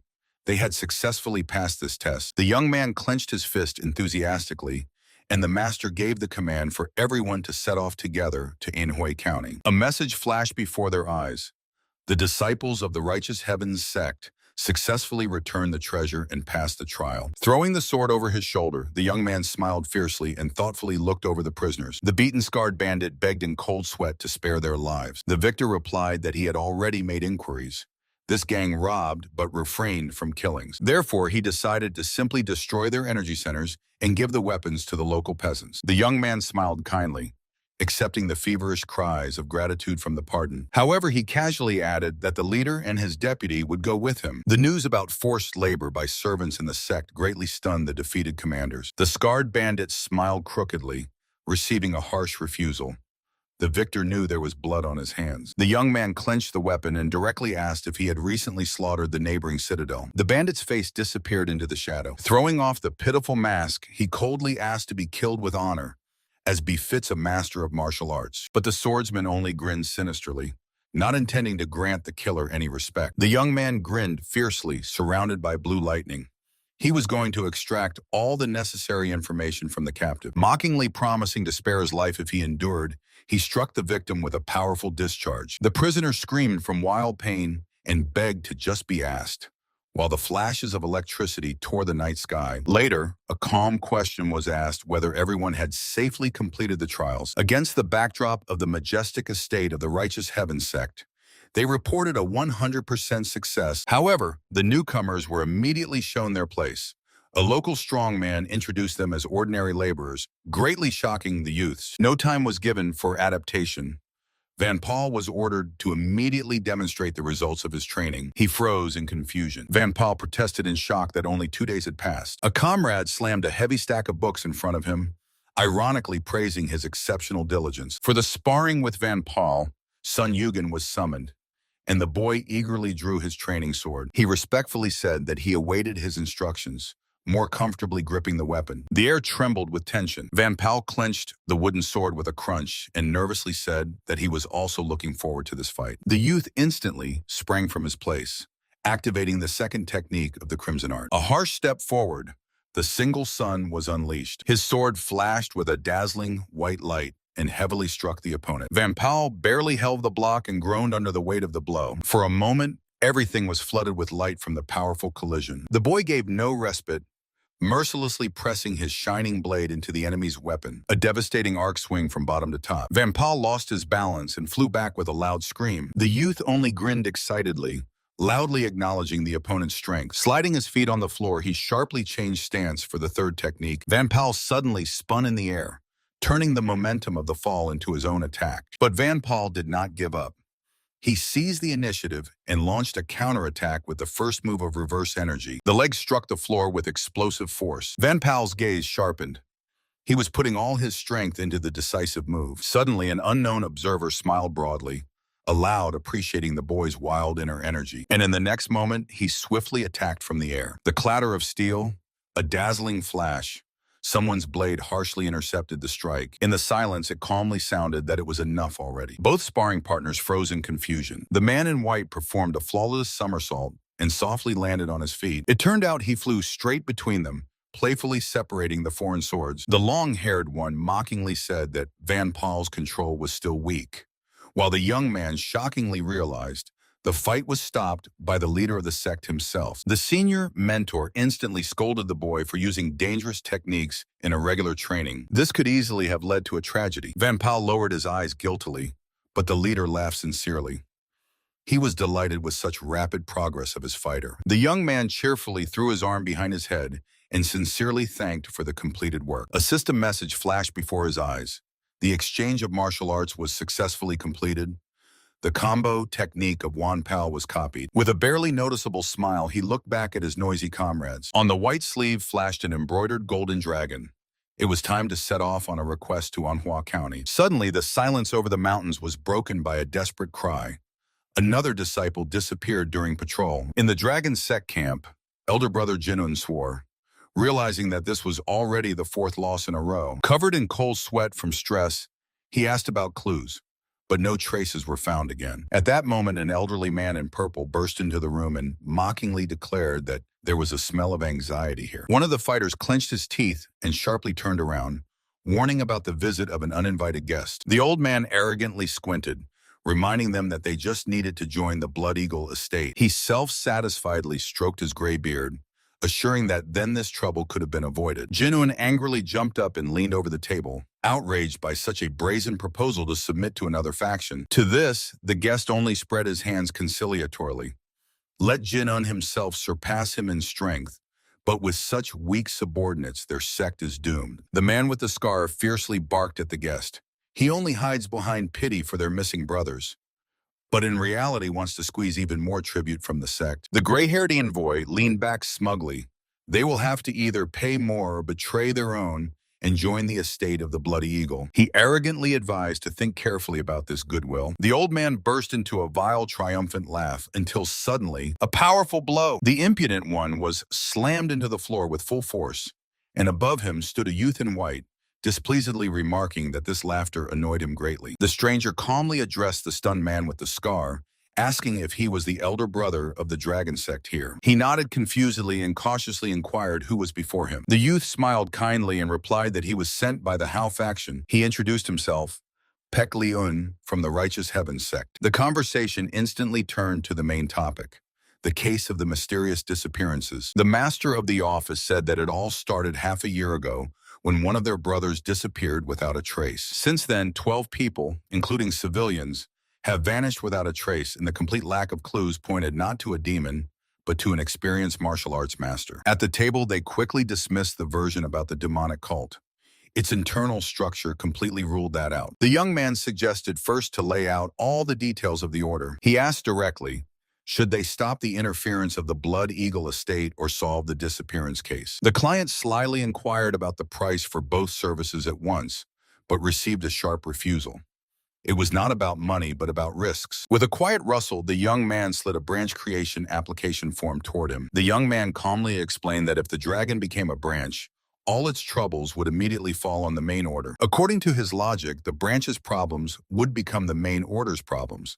But the demand to come under someone else's wing instantly upset the client. The young man coldly finished him off with the condition: the Order of the Righteous Heavens does not accept just anyone, and the dragon order still has to prove its worthiness. The client twitched with indignation. The puzzled client demanded an explanation of what those requirements were, if it was obviously not about the level of martial arts. The young man crossed his arms indifferently and added that you can't earn money here.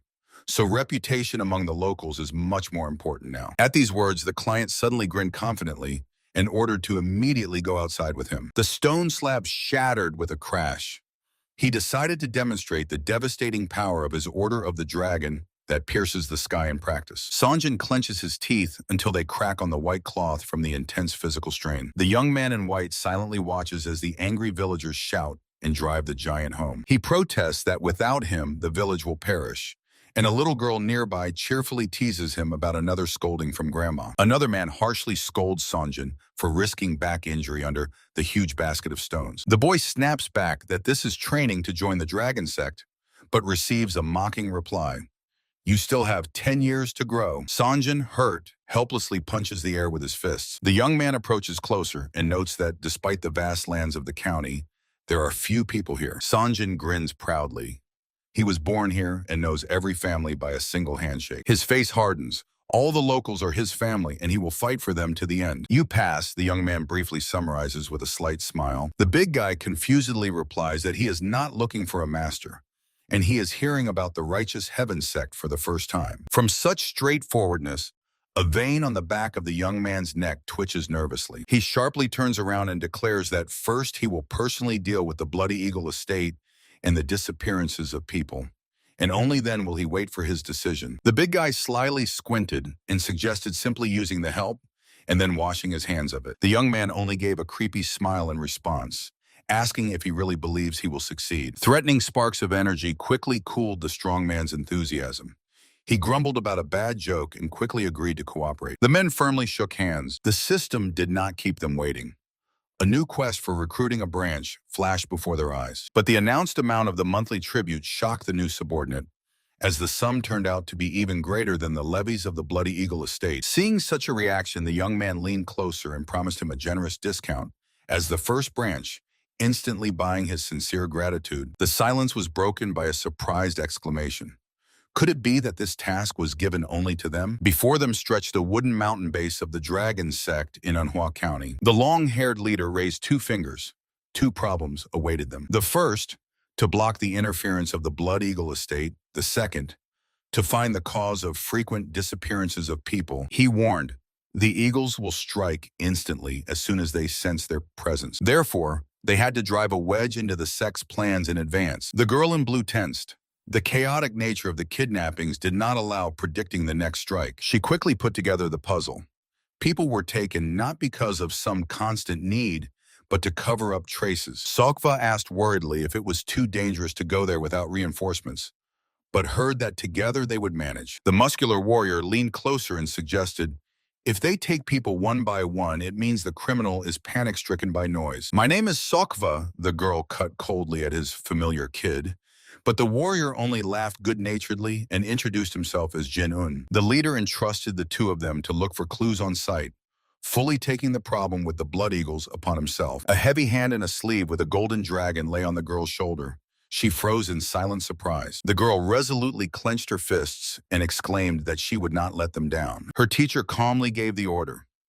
From now on, she is the temporary head of the sect. He smiled gently and allowed her to act at her own discretion in case of danger. He winked, assuring that the younger students would definitely help. But the girl panicked. How could she leave him alone against the entire estate of the Bloody Eagle? She begged to be allowed to stay, but heard a categorical no. The teacher decided to strike first and come to the enemies before they showed up here. The students froze in shock at such audacity. A sudden blow and his heavy boot mercilessly pressed the gray-haired elder's face into the floor. The captive screamed hysterically about his status, but the attacker only grinned fiercely. With a mad look, he ordered to inform the master of the estate that Pekliun from the Righteous Heaven Sect was coming to visit. The fist cracked loudly in anticipation of the upcoming slaughter. Old man froze with horror. Unknown person roared fiercely, promising to carve the answer right on the impudent one's body. Sharp transition to a cloudless blue sky. Wild scream of horror echoed from the building. On the brand new sign was the inscription, Estate of the Bloody Eagle. Off-screen, someone smugly praised the masterpiece calligraphy. A man in blue admired the sign, comparing its shine to the future of the sect. He grinned slyly because he knew perfectly well, to survive among the stronger, you must be able to adapt in time. The head of the estate, Chan Ryomyong, planned to quietly expand influence in this forgotten district. He was just enjoying his long game plan when suddenly thunder roared out of the clear sky. The roof above him suddenly shattered completely. Ryomyong was instantly thrown into a cold sweat. With a wild rumble of landing, an icy question sounded. Is he the boss here? In front of the frightened owner, amidst the debris, stood an uninvited guest in white. A powerful blow threw the guard aside under a fierce scream, asking if the attacker understood where he had even come. The bearded boss bared his teeth, demanding to be named immediately. The young man smiled relaxedly and introduced himself as the leader of the Righteous Heavens sect. He leisurely adjusted his belt, naming his own name, Pek Leun. The owner frowned in the darkness, not recognizing this name, and asked where his elder from Manhwa was. Looking around, he assumed that the guest was sent by the dragon piercing the sky sect. Pek Leun squinted fiercely. From now on, this powerful sect had become only a branch of his own. To the direct question of whether he now had to give up the territories of Manhwa, the young man answered with a short affirmation. The air was compressed by the heavy aura of the boss, who through his teeth praised the courage to show up to him alone. The owner of the Bloody Eagle estate sharply waved his hand, giving the order to his fighters to tear apart the insolent one. The order dissolved into dead silence. The entire yard was already covered with unconscious bodies of students, whom the guest had scattered even before the conversation began. "Who are you?" the bearded man shouted, when the space around the young man exploded with devastating violet energy. The young man in white suddenly appeared behind the enemy and mockingly remarked that the elders should be safe. At that very moment, a blinding lightning struck from the sky, burning the elder under his frantic scream. The body completely drowned in a sea of blue electricity. A dull crack sounded. The last flash dissolved into the darkness. The last surviving elder recoiled in horror, realizing that he was now alone. The swordsman calmly stood opposite and asked if they would continue the fight. The enemy heavily fell to his knees. With a desperate groan, he sprawled on the ground. The young man froze in surprise, gripping the sword hilt tightly. The defeated man pitifully cried out, greeting the honored guest in his estate, to which the young man responded with a deathly silence. Swallowing dirt, the old man sweated with fear but mentally decided to stall for time. The young man immediately saw through him and coldly said, "They came here for easy prey only because the big sects don't care about Anhwa County." An unwilling confession from the old man came from the estate. The swordsman stood with his back to the defeated man and unequivocally ordered him to stay away from those lands from now on. The old man flinched, reminding that Anhwa County belongs to their clan, but immediately received an icy glare over the shoulder. The warrior's eyes gleamed fiercely. Any objections instantly vanished. Then the swordsman moved to the main point, asked about the mysterious disappearances of people in Anhwa, causing his interlocutor to nervously freeze. The Bloody Eagle estate had long controlled this territory, so it should have investigated at least something. A harsh accusation hung in the air.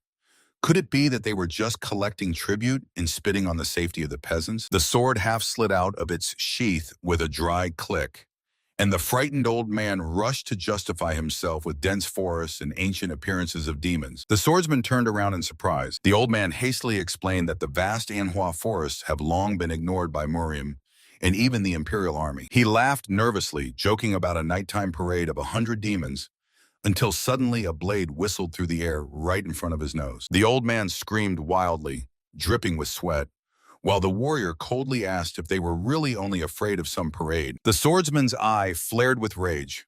He knew perfectly well that a prolonged gathering of demons foretold a far more terrible disaster. The old man trembled pitifully, listening to accusations of his own stinginess. The young man gave him a final warning and turned towards the exit. Suddenly a system flashed before his eyes. A mighty karma began to awaken. The sky above the mountains instantly filled with blood red. The young man froze in confusion. Sharp claws struck him forcefully from behind. The attacker hissed fiercely that he was not going to stay on his knees forever. The old man grinned with a mad smile, rushing to finish off the trash from an unknown clan. A quick sweep, and the young man already pressed the traitor's face into the floor with a death grip, recalling how he destroyed similar scoundrels during his command of the Heavenly Squad. The old man was stunned by the hard title. The young man coldly grabbed his mutated wrist and promised to tear off the hand for the sake of future safety. Dozens of armed mercenaries were already pouring into the yard. The guards' screams were instantly drowned out by the terrifying crunch of bones. The young man cold-bloodedly broke the old man's arm right before the reinforcements' eyes. He threw himself like a stone down from the roof against the backdrop of the crimson sky. The wide blade mercilessly went on the attack. A predatory smile played on his face. There were many enemies in the Blood Eagle's estate. Whistling as it cut through flesh, he cold-bloodedly decided to thin their ranks for the future. Meanwhile, in the fortress of the Green Forest, a dead silence reigned. Two masters carefully inspected the empty yard. There was neither a drop of blood nor the slightest trace of a struggle around. The blue-haired girl peeked into the house and was surprised. All the furniture was in place, as if the people had simply evaporated in an instant. She frowned. Even with soul-stealing techniques, it was impossible to silently destroy so many martial arts masters. Moreover, it was strange that a power of such a level would pass by without a trace the mighty dragon Sect that pierces the sky. With a heavy sigh, the girl lowered her gaze, dreaming at least of one witness. Tired, she carelessly sat down on a wooden chest nearby. The board suddenly gave way under her weight, and she jumped back with a frightened scream. She clutched her weapon convulsively when suddenly someone's voice sounded. It reproached her for sitting wherever she pleased. Suddenly, a boy in a bandana peeked out from behind a wooden partition and, slyly winking, admitted with a smile that he was quite scared. Near the empty fortress of the Green Forest, a stern voice sounded. The guards stopped the uninvited guest. A young man in simple clothes carelessly sat down in front of the warriors and smilingly introduced himself as Choil. A man with a scar frowned distrustfully upon hearing from him a clumsy excuse that he was not local. The blue-haired swordswoman sat down nearby and gently asked if the boy lived somewhere nearby, to which he nodded affirmatively, and immediately struck with a direct question. Where did all the local bandits disappear to? Choil showed deep thoughtfulness and blurted out outright nonsense about half a year, or maybe even the whole two. Steel rang out. The swordswoman instantly drew her blade, catching him in a lie. She coldly shattered his words with facts. A building abandoned for 2 years would have long been covered with thick dust. After cooling down a bit, the girl admitted that although the boy was inconsistent in his statements, he did not seem like a full-fledged criminal. Choil bowed his head guiltily while she tried to extract at least something from him about the missing people. But as soon as he muttered that it was forbidden to talk about this, the sword's blade was right at his very neck. The young man shuddered and shouted in panic, begging for a second. The swordswoman looked at him with heavy reproach and quietly reminded him that this was about the lives of many innocent people. The stranger continued to press, insisting that it was beneficial for the locals to resolve this matter as quickly as possible. Sweat rolled down the young man's face. He felt they were just looking for trouble and stirring up a hornet's nest. But the interlocutor just waved it off. The girl nearby cheerfully assured that their leader was an outstanding master for whom a handful of enemies was worth nothing. The young man took a chance and firmly stated that he had conditions. His gaze became serious. The first request was to assess his combat skills. The master froze in surprise. He asked again if the boy wanted to learn the techniques of the Sect of the Righteous Heavens. But the boy only asked for advice on his own training. The young man needed reliable self-defense for going out into the world. So the man accepted this and asked about the second condition. The next demand was sharp, to help him and his family leave the village. Right now, the trio of guests exchanged glances. The request sounded as if the boy was being held here by force. He grimly admitted the complete isolation of the settlement, and the master agreed to help, on the sole condition that they were not fleeing justice. Someone slyly asked if it was considered a crime to take some dishes from here, and the master, sighing, decided to turn a blind eye to this. The boy with the headband laughed carefreely, assuring that everything was under control. The sky quickly darkened with thick darkness. With a torch in hand, he recalled childhood when the village still lived without any restrictions. An ominous rustle in the tall grass reminded of the rule that appeared 5 years ago. The law did not forgive mistakes, never to leave the settlement boundaries after sunset. The young man shuddered. No one had ever returned from the parade of 100 demons. From the darkness, a terrifying, distorted face emerged with a rumble. A demonic skull with burning red eyes lunged forward. At night, this territory fully belonged to monsters. The blue-haired girl froze in confusion. In the air hung a distrustful question about the existence of this mysterious parade. The village yard seemed completely empty and quiet. The dark-haired warrior frowned, admitting that he was hearing for the first time about the sudden transformation of an ordinary area into a cursed one. First, he loomed over the frightened young man and grimly stated, It turns out, right now, they are standing directly on demonic land. The girl silently froze, pondering what she had heard. The man in white bent down to the floor and asked the branch leader Jinon about the exact time of patrolling the missing people. The answer came quickly. They all disappeared exclusively at night. The young man behind gloomily confirmed that all the details matched. The girl frowned. If the witness's words are true, the regular reports of attacks lose any meaning. She put forward a new theory. The real robbers of the Green Forest have moved elsewhere, and someone else, possibly even a demon, is now operating under their name. The matter was gaining threatening momentum. Lowering her gaze, she tried to predict the leader's decision in such a situation. The choice boiled down to two options: to retreat now and just wait for his arrival, or to take a risk and start the investigation independently without wasting time. A sharp movement cut through the tense silence. Looking back at the frightened boy behind, the girl admitted, "Waiting for the leader is safer, but the situation might be too critical for delays." The girl bowed her head and asked if they would just wait for the night to lure out the demon. A muffled no sounded. She cheerfully suggested visiting the village of the rescued boy. The squad moved along the green slopes of the mountain valley. A strange detail emerged in the conversation.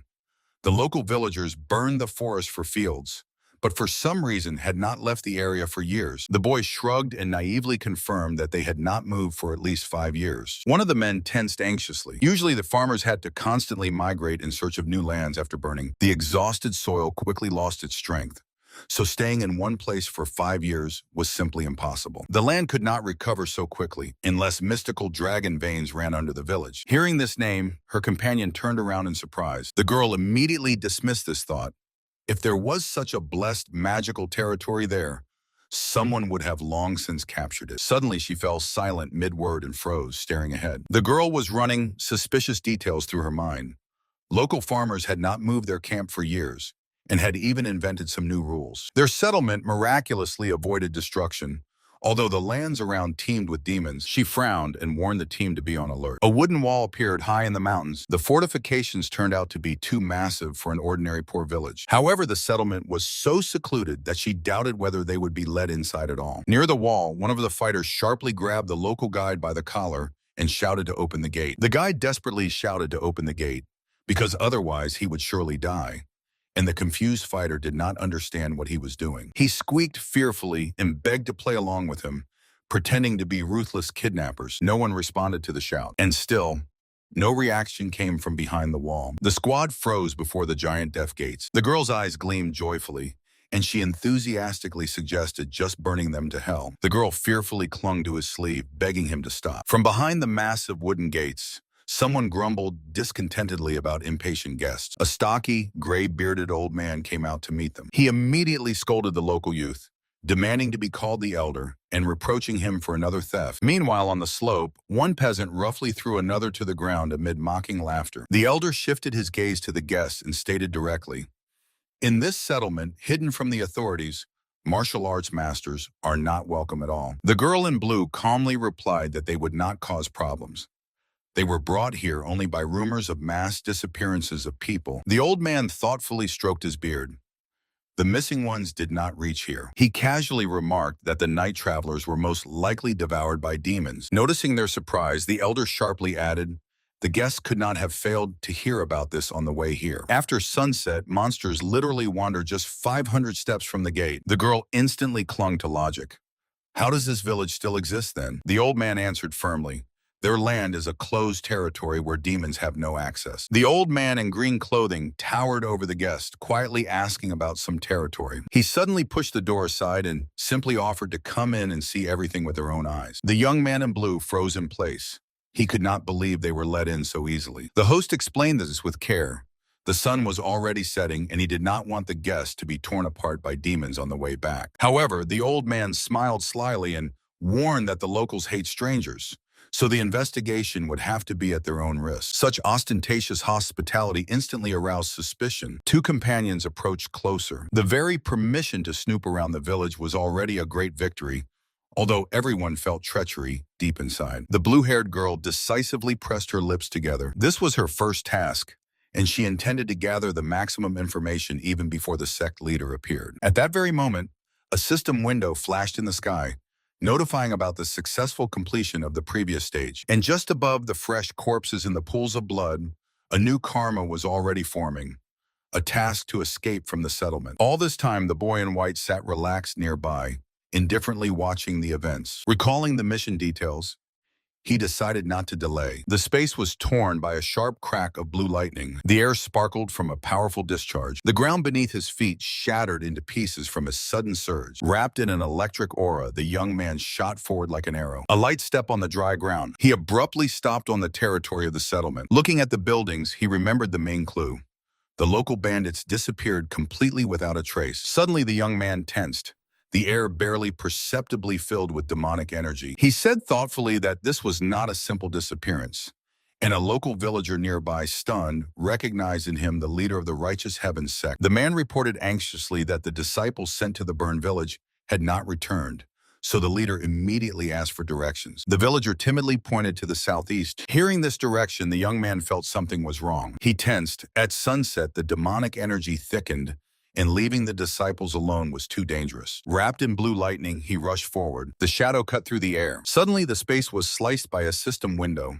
A massive karma was born. From the sudden breaking, he crashed hard into the tiled roof. Sliding down the slope, he read a new notification. The karma of the past began to merge. In a dazzling golden glow hung a message intended only for the eyes of Pek Leun. Darkness. In memory emerged the image of a smiling, one-eyed brother with a fan. It was his letter. Unstunnedly clenched the paper, while far below a lonely figure walked along the forest path. Someone from the darkness reported to the cloaked silhouette, "All preparations for Rakshasa are complete." Violet eyes flashed ominously under the hood and lips stretched into a predatory smile. It took 5 years to find the necessary grain, and another 5 to cultivate it. The figure in the crimson cloak raised hands to the heavens. The 10-year plan was finally coming to life. The villain roared with delight, and his eyes flared with hellish red. A servant cautiously approached Rakshasa with anxious news. "Young martial arts masters have just entered the village. The sect is unknown, but a powerful energy clearly marked them as rising stars of the righteous faction." Rakshasa cast a cold look from the darkness at the subordinate and ordered not to touch the guests. His face twisted into a maniacal smile. This fresh blood would still be needed. He believed that the world itself longed to see the finale of this great plan. The sudden appearance of the righteous would only accelerate the growth of the sown evil. The space exploded with a pillar of bloody energy. Rakshasa swore to personally destroy anyone who stood in his way. That night, a real bloody banquet was to begin. Meanwhile, far away, the travelers shuddered from the sudden eerie aura and heavy foreign gaze. The blue-haired girl anxiously agreed with her companion. The hospitable village elder had looked suspicious from the very beginning, and staying in place was dangerous. The group hurriedly approached the wooden gate of the settlement before the sun completely set. The local boy Choil warmly invited everyone to his place for dinner and overnight stay. Beckley's son cautiously inquired if there was room in the house for the entire squad. To this, the boy joyfully exclaimed that his home was the only inn in the entire settlement. Suddenly, a cold no sounded. Sun Yugen interrupted, saying they did not plan to delay, and ordered to immediately split up for investigation. The senior of the group instantly instructed her to take Beckley-san with her and question the villagers, to which the girl only crossed her arms discontentedly. He calmly added that with their friendly faces, it would be easy to extract the necessary information. Beckley-san was covered in cold sweat. What friendliness was there when Yugen was just now drilling him with a piercing look? The leader skillfully eased the tension with a compliment and sent the sect fighters on patrol to the outskirts. The scarred, skinny man confidently accepted the task, reminding the girl to immediately send a signal in case of danger. The senior himself decided to take Wan Pao and go to meet the sister of little Cho-il. Such a rapid division of roles caught Yugen by surprise. He mentally convinced himself not to rush. The target would have to be met in person anyway before finally eliminating. Ahead rose a massive wooden wall of the mountain settlement. The young man in blue warned that his sister was somewhat shy and suggested the interlocutor approach her first alone. The companions objected that they would not let him go alone, so they agreed. While those two talked, the rest would wait nearby. Having received a brief consent, the pair of travelers slowly moved toward the gates. The young master eagerly promised to take them there immediately. The girl only silently looked ahead. The young man inquired whether their new acquaintance lived only with his sister. He denied it. Now he himself runs the inn while his sister is in the temple. The mention of the temple made the interlocutor ask in wonder. The boy smiled warmly and carefree. The blue-haired companion looked around the area and noted that the village was too large and developed for an ordinary settlement in the wilderness. The young master gladly explained this by the local fertility of the lands, thanks to which people do not want to leave, and already 200 families have firmly settled here. The settlement behind the high palisade promised fertile lands and guaranteed protection from demons to everyone who obeyed the rules. But it was only a good lure. Suddenly, the darkness was cut by a flash.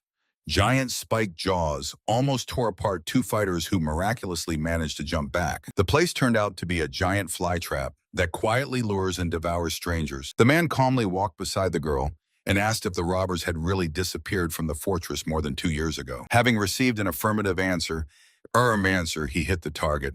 Then what was their companion doing in that deserted place? The boy in the bandana began awkwardly justifying that he was simply looking for useful kitchen utensils in the old roadside yard. The blue-haired girl squinted. If he really intended to flee the village with his sister, he would have taken at least a minimum of things, not collected junk. She drilled her gaze into his back, finishing with logic.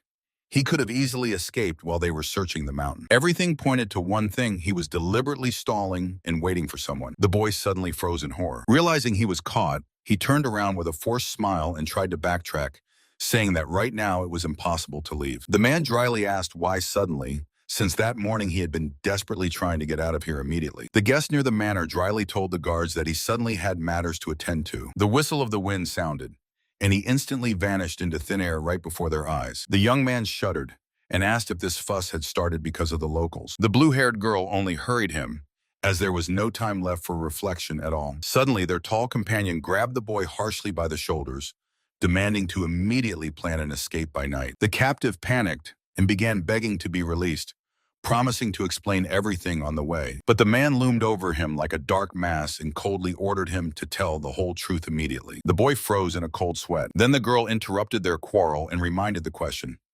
why do demons never attack this village? It turned out all the inhabitants believed that they were protected by her own sister. The young man held his breath in amazement. He clenched his fists until they cracked when he learned that this sister was the local Holy Virgin. Only she was honored strangely.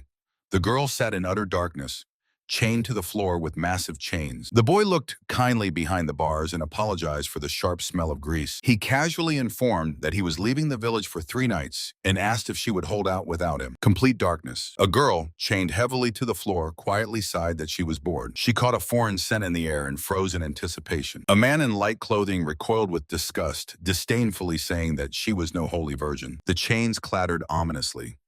The captive sensed the smell of blood. The man panicked, holding his hands out, begging her not to come closer. Her eyes flared red as he screamed in horror that she was an imposter. Are you even human? The guard burst into hysteria under her terrifying gaze. A sharp, bloody strike tore through the space. Meanwhile, outside, someone asked with surprise if the interlocutor's sister really served as the Holy Virgin in the village. The young man silently shook his head at the skeptical question. Whether she could really control demons? The boy desperately waved his hands, assuring that his sister was an ordinary child and had no idea how the village was saved from demons. He got soaked with nervousness and confessed that only the elder keeps this secret. Hearing that the elder was simply using his sister, the young man clenched his fist white and bitterly exclaimed his consent. The man opposite gloomily warned, an attempt to steal the divine maiden would make them enemies of the entire settlement. The dark-haired girl touched her chin. The situation suddenly became complicated. The boy bowed low in heavy silence. He reproachfully said that the cunning rogue should have said everything at once, and the boy confessed guiltily that he was simply afraid of refusal of help. Finally, she asked if there was always such strong security near the temple. The young man objected. The territory was surrounded because of the ritual that the elder was conducting right now. The man's face hid in the shadow. He said coldly that it was most likely a bloody sacrifice to the goddess. Horror froze in the boy's eyes because earlier, such rites were held only once a month, and now prisoners were dragged to the bloody altar every week. The girl froze in shock. Where did this village even get so many people for slaughter? The blue-haired girl froze, realizing the true reason for their visit to the village. The boy grimly admitted that they had been only candidates for sacrifice from the start, and he served as bait. The gray-haired man cursed and fiercely grabbed the traitor by the collar. The youth desperately shouted that he had no choice and did everything to save his sister. With tears, he added that because of the ritual, she had already begun to turn into a monster. The girl understood that they needed to get out of here immediately. She sternly demanded the truth from the boy. She was worried about only one thing, whether demons really exist. He broke out in a cold sweat and faltered confusedly. Suddenly, a piercing whistle cut through the air. All three froze upon hearing the signal arrow of the dragon sect that pierces the sky. The blue-haired girl sharply turned around, suspecting Choel of a new trap. But the young man only shrank in fear and swore that he had no idea about the attack. With a deafening crack, tearing through the boards, a gigantic tusked demon burst outside. Swords whistled out of their sheaths. The guard instantly raised the alarm. The commander's face twisted, and he shouted to not let the monster into the village at any cost. But the attack was only a cover. Flying over the roofs, the stranger admitted that he was simply luring everyone to the inn. Meanwhile, the blue-haired girl and her companion sharply landed in front of the bewildered boy. She firmly grabbed the boy by the shoulders and ordered him to guard the shrine. "Do you want to save your sister? Then trust us," she cut off harshly. Claiming they were from the Sect of the Righteous Heavens, the girl forced her partner to immediately take off. The tall roof of the night building was left behind. As soon as the stunned boy pointed the way to the outskirts, a loud order from Van Paul sounded to set off. Two masters dashed forward like lightning. On the go, the girl feverishly pondered what the hell was going on here at all. Her gaze froze in incomprehension. This supposedly provincial village turned out to be the epicenter of complete madness. Un was reading a letter from his brother when suddenly, amid everyday complaints about the cold, something disturbing flashed. The young man froze in shock. A plan to demonize people? He had no idea how his brother could have conveyed this message at all. The characteristic long introduction confirmed the authorship, but the content was staggering. The bloody cult planned to turn divine beasts into demons. The same sectarians who massacred Jinan and swore to drown the world in blood. Un remembered them well from his time serving as captain of the combat squad. He caught their mercenaries, pressed them against the wall, but never managed to uncover the structure of their doctrine. The fanatics hid too well in the shadows. However, now their main secret was right in his hands. The sect's goal was horrifying. They sought to shed the human shell and transform into real monsters. For this, cultists transplanted the blood of divine beasts into themselves, whose nature turned out to be related to demonic. Unpaled, realizing the scale, fanatics were making themselves half human, half gods. And demons, as is known, feed exclusively on human fear. He pondered in the darkness. Besides those bizarre creatures, no one in the world should feed on emotions. Although his brother loved to chat, he never lied and always knew suspiciously much. After all, he was the one who once taught the young man to see the hidden. But now the situation was complicated by a noticeable demonic energy. Three of his students with weapons in hand firmly held the formation under a barrage of magical attacks. They had clearly gotten involved in someone's sinister plan. The young man stunnedly read the received note. His brother dumped such a large-scale problem on him, and at the end casually promised to visit sometime. Strike while the iron is hot. He clenched the letter, reminding himself that he had taken this task purely for the sake of training his wards. He would for now entrust the village of Kwajon to the children. A predatory smile spread across his face. The time has come to pull the grim freaks out of the cult of blood into the light. A dazzling white flash, the blue scaly monster growled wildly from the sudden strike. The apprentice barely managed to jump back from the giant tusked maw, shouting in panic at the monster not to come closer. The swordsman sharply pushed off the ground and used the second technique of the basic Azure art, the last severance. Right behind him, the girl unleashed two powerful waves of energy from above directly onto the black monster. Another warrior rushed at the horn monster, activating the third technique of the art of reverse energy. His reverse blade pierced through the monster's chest, causing it to scream wildly. Clenching his teeth, the man put all his strength into a new swing. The steel sliced through the target with a crack. Suddenly, from the bloody darkness, another creature emerged, thrusting forward a long, disgusting tongue. The warrior jerked sharply, dodging. A predatory smile flashed across his face. A short swipe, and the severed head of the monster flew into the air under a high fountain of blood. The girl froze in shock over the fallen corpse. The victor casually threw the sword over his shoulder and quietly said a brief, "Thank you." Another swordsman ran up to them, stunned, asking where this sudden attack came from and how the monsters managed to break into the supposedly safe village at all. The man calmly stated the fact.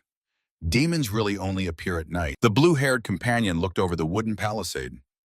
Now the monsters had begun attacking the village itself. She frowned, not understanding why, after 5 years of quiet observation, the enemy suddenly went on the offensive. Her thoughts about the true purpose of the demons were abruptly cut off by a harsh cough. In the semi-darkness, the captive girl asked the wounded man to be silent, so as not to aggravate the wounds. But the bloodied villager fell to his knees before the girl bound in chains, begging for rescue. She only replied confusedly that she had no idea how to heal people. Despair instantly turned into rage. The man roughly grabbed her shoulder, shouting about deception. His face was distorted by agony as he cursed both her and the village elder. The girl recoiled from his frantic scream, questioning how she could be the Holy Virgin after this. Tears of horror froze in the peasant's eyes, and he threw the most terrible accusation in her face. "You demon!" Blood gushed from his mouth, and his voice broke into a pitiful plea that he did not want to die. The body limply fell to the floor of the cell. Clanking the chain, the captive quietly confessed that she wanted to stop all this. The elder sternly cut in.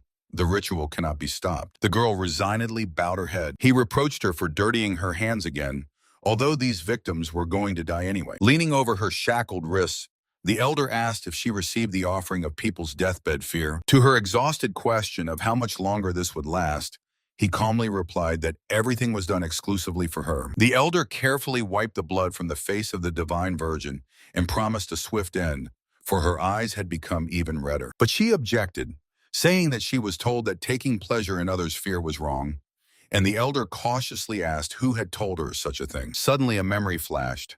A smiling boy joyfully called out to his brother. The elder asked confusedly what kind of brother this was. From the darkness came a dissatisfied murmur that Choel had said too much again. Gently stroking her head, the elder kindly remarked that the moon was shining especially brightly that night. The wish for a peaceful night dissolved into the complete darkness of the huge hall, where the girl, chained to the floor, bitterly whispered that she had never seen moonlight. She stared fixedly at the heavy wooden bars of the cell, horrified thinking about the day when her brother would enter through those doors. The girl, shackled in chains, sat before untouched food, shuddering at the thought of whether she would then be forced to perform the ritual as well. She desperately whispered that she did not want that. The chains rattled. The girl's eyes flared with a terrifying red, and panic seized her mind because she must not give in. A predatory inner voice hissed about a love for the smell of blood, but the vision was abruptly cut off. Someone outside was harshly ordered to get away. A shadow flashed past the wooden walls like lightning. Outside, a blue-haired youth grumbled discontentedly to his companion that the host didn't even let him get a word in. He complained about the excessive hostility until the swordswoman quietly called out to him, "Bekli-san." The youth cast a wary glance at the silhouettes of people along the wall and ordered the girl to keep her mouth shut because they were being watched. The companion only snorted confidently, casually resting her hand on the sword scabbard. She didn't care about the unwanted attention. Sand sighed irritably, realizing that continuing the questioning in such a hostile place simply made no sense. Suddenly he stopped and directly ordered the pursuers to come out of hiding. The girl looked back over her shoulder in surprise. The boy frowned in surprise. He felt absolutely nothing. He sharply raised a finger. His eyes flashed with rage, and he threw an ultimatum into the void. "Come out, or else on the count of 3 he would attack." The hand rested on the hilt. 1, 2. Dazzling flash. The energy blade sliced through the air. Without waiting for the countdown to end, he swung the sword with force, raising a whirlwind of debris. An alien voice suddenly praised his instincts. A bearded man sat relaxed on the stone and mockingly asked where the promised trio had gone. An illusion? The companion behind had already drawn her blade. The boy tensed, realizing that things were much worse. Cold sweat rolled down his face. He clearly recognized that musty stench of blood from the times of the bloody sword cult. The long-haired man sniffed and tensed sharply. He sensed the presence of a killer. Fingers gripped the hilt tightly.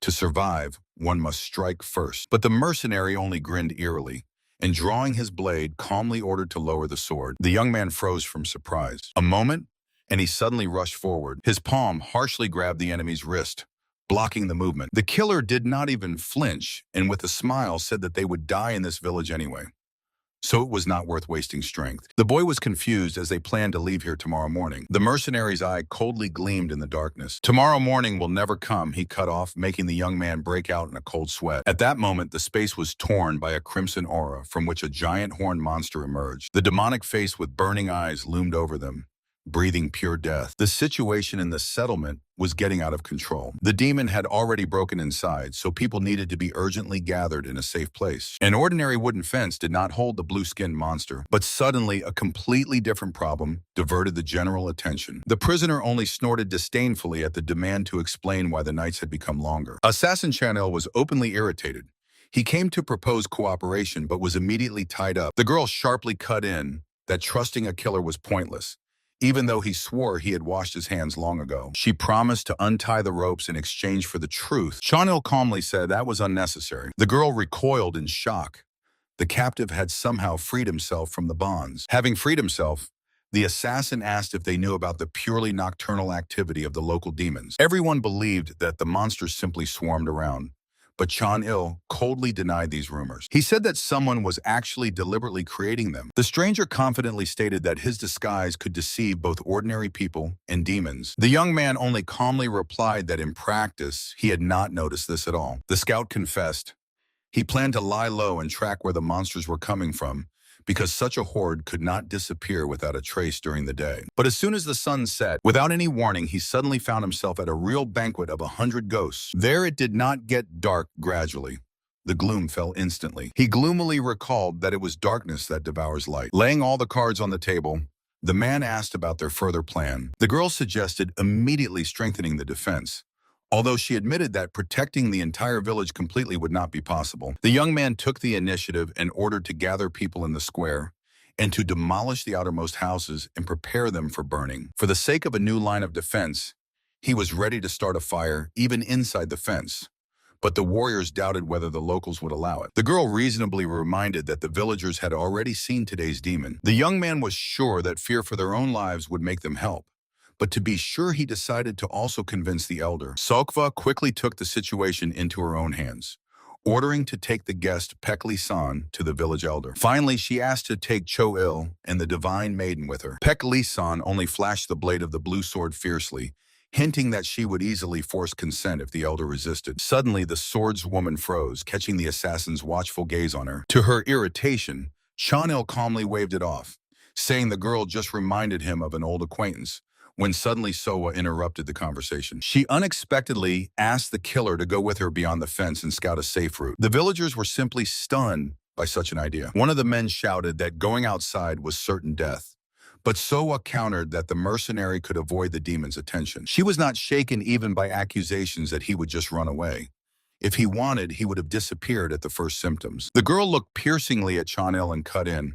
Some unfinished business still held him in the village. The assassin replied to her only with a heavy, inscrutable look. Then unexpectedly he gave his name, grumbling displeased that modern youth have completely forgotten how to introduce themselves. Soa politely introduced herself in response, and Chan-il lazily agreed to cooperate. He agreed, but set one strict condition. His gaze instantly grew heavier. He ordered to keep his identity in absolute secrecy after the mission ended. Not even the leader of their sect was to find out about him, which immediately puzzled the interlocutor. He dryly added that despite his calm appearance, he was still forced to hide. The blue-haired girl just smiled carefreely and nodded with understanding. Other warriors confidently stated, if they could hold out even for a day, they would achieve victory. He asked in surprise where such confidence came from. The answer sounded proudly.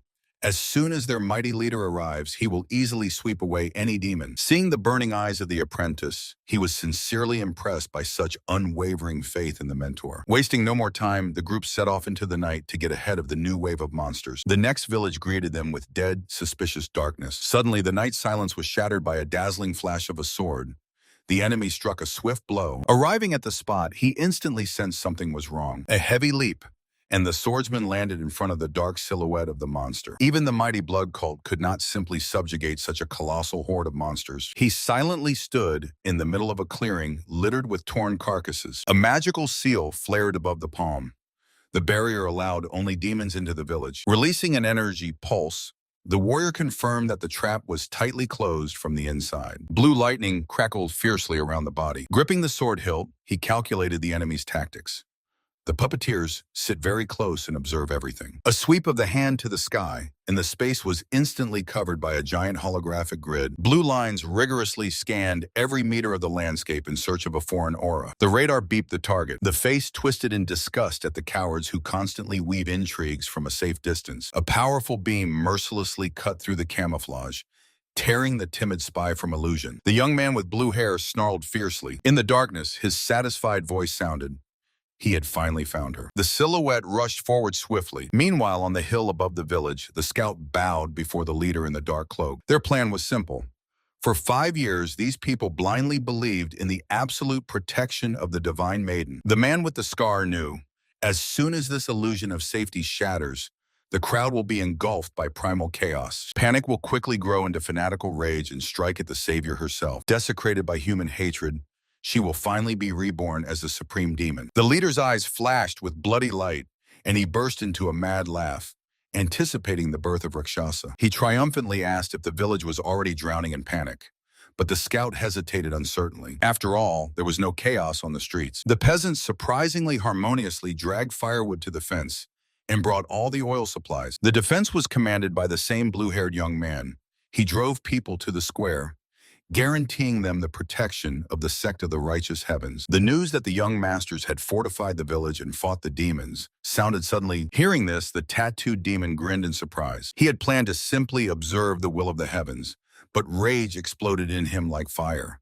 Some insects dared to disrupt their great plan. With a roar, red energy flared. He decided to personally wipe these brats to dust. At that very moment, a devastating blue lightning struck from the sky like a pillar. From sparks of energy, a stranger in a light cloak landed right in front of him. The demon's eye flashed bloodily, and he growled, demanding to be named. The dust from the powerful strike slowly dispersed. The guest calmly and firmly stood opposite the monster. He coldly cut off, saying he is the leader of the Righteous Heavens Sect. The conversation was brief.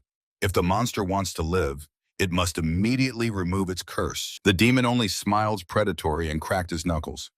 He realized that before him was the guardian of those very children. Bloody threads of power swirled around him, and his lips stretched into a maniacal smile. The sect leader came just in time to soothe his boredom. "I will kill them, right before your eyes," the enemy roared, raising a sword glowing with bloody light. His eyes flashed with a predatory, maniacal excitement. A gigantic crimson blade thundered down, raising clouds of dust. But the devastating strike abruptly stopped.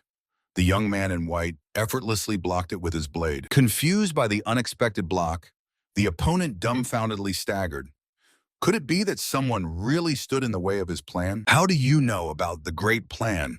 hissed the dark silhouette. The young man calmly replied that he heard it from his grandfather, who suddenly jumped out of the grave last night. At such audacity, the enemy completely went mad and unleashed chaotic demonic energy. A dense red aura instantly condensed into a terrifying skull of a bloody dragon. The monster with a fierce roar lunged at the boy, sweeping away everything in its path. Instead, he smoothly raised the blade upwards, gathering dazzling blue lightning on the tip. In a moment, he used the sword style that splits the heavens. Two mighty attacks collided head-on, erasing space with a powerful explosion of light. The man in red heavily fell onto the battered ground. His fingers convulsively clenched the threads of bloody energy. The fallen man's eyes widened in shock as the invisible interlocutor flawlessly determined his rank.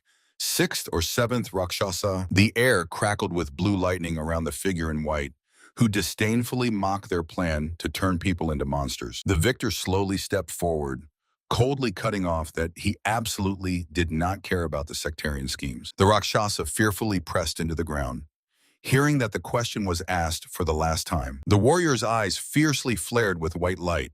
How to dispel the enchantment? In an icy tone, he allowed the enemy not to rush with the response. After all, the latter still had limbs that could be cut off. A blue flash of lightning suddenly cut through the darkness. A precise discharge struck the enemy right in the right leg. The cultist roared wildly in pain, dripping with a crimson aura. The young man with the sword calmly apologized for the careless cut, as he had honestly warned about the attack. Suddenly, the wounded man's throat was squeezed painfully by a familiar animal terror. He was drenched in sweat from the dreadful suspicion about the leader of the bloody cult. A vivid memory of an old meeting with the first Rakshasa surfaced, and then the image of a sinister snake woman emerged, making him panic and wonder why these memories were hitting his brain right now. The boy looked at him silently, and residual energy still sparkled on his cheek. At the cultist's desperate scream about who he even was, the young man again identified himself as the leader of the Righteous Heavens Sect. The enemy hysterically screamed that he had never in his life heard of such a faction. He flinched sharply when the boy pronounced the name Pekliun. The victor calmly added that perhaps at least this name would refresh his memory. The wounded sectarians stared in shock at the opponent, not understanding where the power of the heavenly net came from. To the hysterical cry that the blood cult did not have such data, the victor coldly cut off, "The enemy is simply too weak." The young man calmly stated their main weakness. Due to their own pride, the sectarians were used to fighting only among themselves in the shadows. A blue lightning flashed in the swordsman's eyes. He promised to spare the sectarian's life, as masters of the Rakshasa level supposedly survive even with severed limbs. With a predatory smile, he suggested cutting off his left hand as well. A white flash of power burst from his palm over the sprawled body. Meanwhile, nearby, a blue-haired girl wondered how they managed to pass by enemies so freely and unnoticed. Her companion quietly ordered her not to hold her breath. He explained, "True stealth is to become such a natural part of the background that the enemy looks closely and perceives nothing." A wild bird calmly landed on his head. The man added that holding one's breath would inevitably provoke a noisy inhale, so one must breathe without the slightest pauses. The girl obediently focused on measured inhales and exhales. Suddenly, the night sky was cut by bloody runes. The path was blocked by a dangerous sorceress formation. They froze before this misty formation that reliably blocked the way, and the man suggested that it was this formation that stopped the Sect master. He calmly asked if there were any experts among them on such barriers. Hearing that only the master himself was capable of this, the assassin irritably raised his hand and clicked his tongue. He became interested in who this person was in general, whose appearance was supposed to miraculously solve all their problems. The girl sincerely smiled and called her mentor extremely unpredictable, strict, but warm, reliable, yet constantly making one worry about him. Before her eyes appeared his confident grimace. For her, he was the most humane in the world. The assassin smiled kindly, immediately noticing how much she valued him. Suddenly, the girl asked in passing if there was such a special person in his life. He hesitated for a moment, then quietly admitted that he once had a master whom he served faithfully. Memory returned him to a dazzlingly bright young man who, despite his high status, treated everyone equally. The assassin squinted, bitterly recalling the only flaw of his lord, excessive compassion, because of which he sacrificed himself for others. The man tried to joke about his senile talkativeness, but the conversation was abruptly interrupted by the girl's joyful exclamation. The Sect master had finally arrived. An unexpected rumble made the companion flinch in confusion. The blue-haired girl joyfully declared that their leader was definitely nearby. It was his lightning technique. She shouted with all her might, calling him here. The bearded companion panicked and tried to calm her down, suggesting that it could have been an ordinary thunderstorm. She calmly cut in, "The air is dry. Now is definitely not the season for rains." The man stood his ground. Even a mighty leader cannot break this barrier from the outside. And then the first electric discharge struck the wall. A dazzling flash tore through the air. A gigantic lightning bolt struck from above. The blade sparkled with pure energy. A gigantic heavenly sword materialized in the sky. Meanwhile, on the ground, the fallen enemy confirmed with horror. The formation can only be destroyed by annihilating its core. The voice above him thoughtfully clarified that the inner and outer cores would have to be shattered simultaneously. A tall warrior in white and blue clothing coldly towered over the captive and interrogated him about other blood cultists, but heard that there was no one else inside. The hero inquired how they planned to disperse the formation, but the answer confused him. The sectarians had no such intention. The young man squinted in surprise. He was sure their true goal was to awaken the seed and appropriate it. The captive shouted in confusion, demanding to explain how the boy knew this, but received only a cold order to continue speaking. Their task was limited only to awakening the seed. Its further fate did not concern anyone. The sectarian burst into a hysterical scream. He did not know the details. The full plan was kept only in the minds of the leader and the high priest. The boy frowned. Why awaken the artifact but not use it? To the question about contact with those who remained inside, the fanatic gave a crooked smile. Such a method simply did not exist. His eyes widened madly, and he laughed again, admitting himself only a blind executor of someone else's will. According to him, stupid monsters are attracted here exclusively by the energy of the earth and the seed born within it. The young man was struck by realization. All this time, the monsters were attracted precisely by the artifact. The sectarian grinned maliciously. The divine maiden, to whom the locals praised so fervently, now served as live bait for the monsters. He triumphantly shouted that even the death of the maiden would no longer stop the mass slaughter, and the barrier left the hero no chance to intervene from outside. The furious laughter abruptly ended with a wheeze. A lightning-fast sword swing put a bloody full stop to this conversation. A devastating blow flew straight into the opponent's face. The victor coldly said that he did not believe these words, so for now he would just bury him here, and if problems arose, he would return. In response, only powerless swearing sounded. The enemy called him a cruel devil. Before the hero's eyes, the blue interface of the system, tracking the coordinates of the Sect's disciples, flashed. He calmly reviewed the hologram.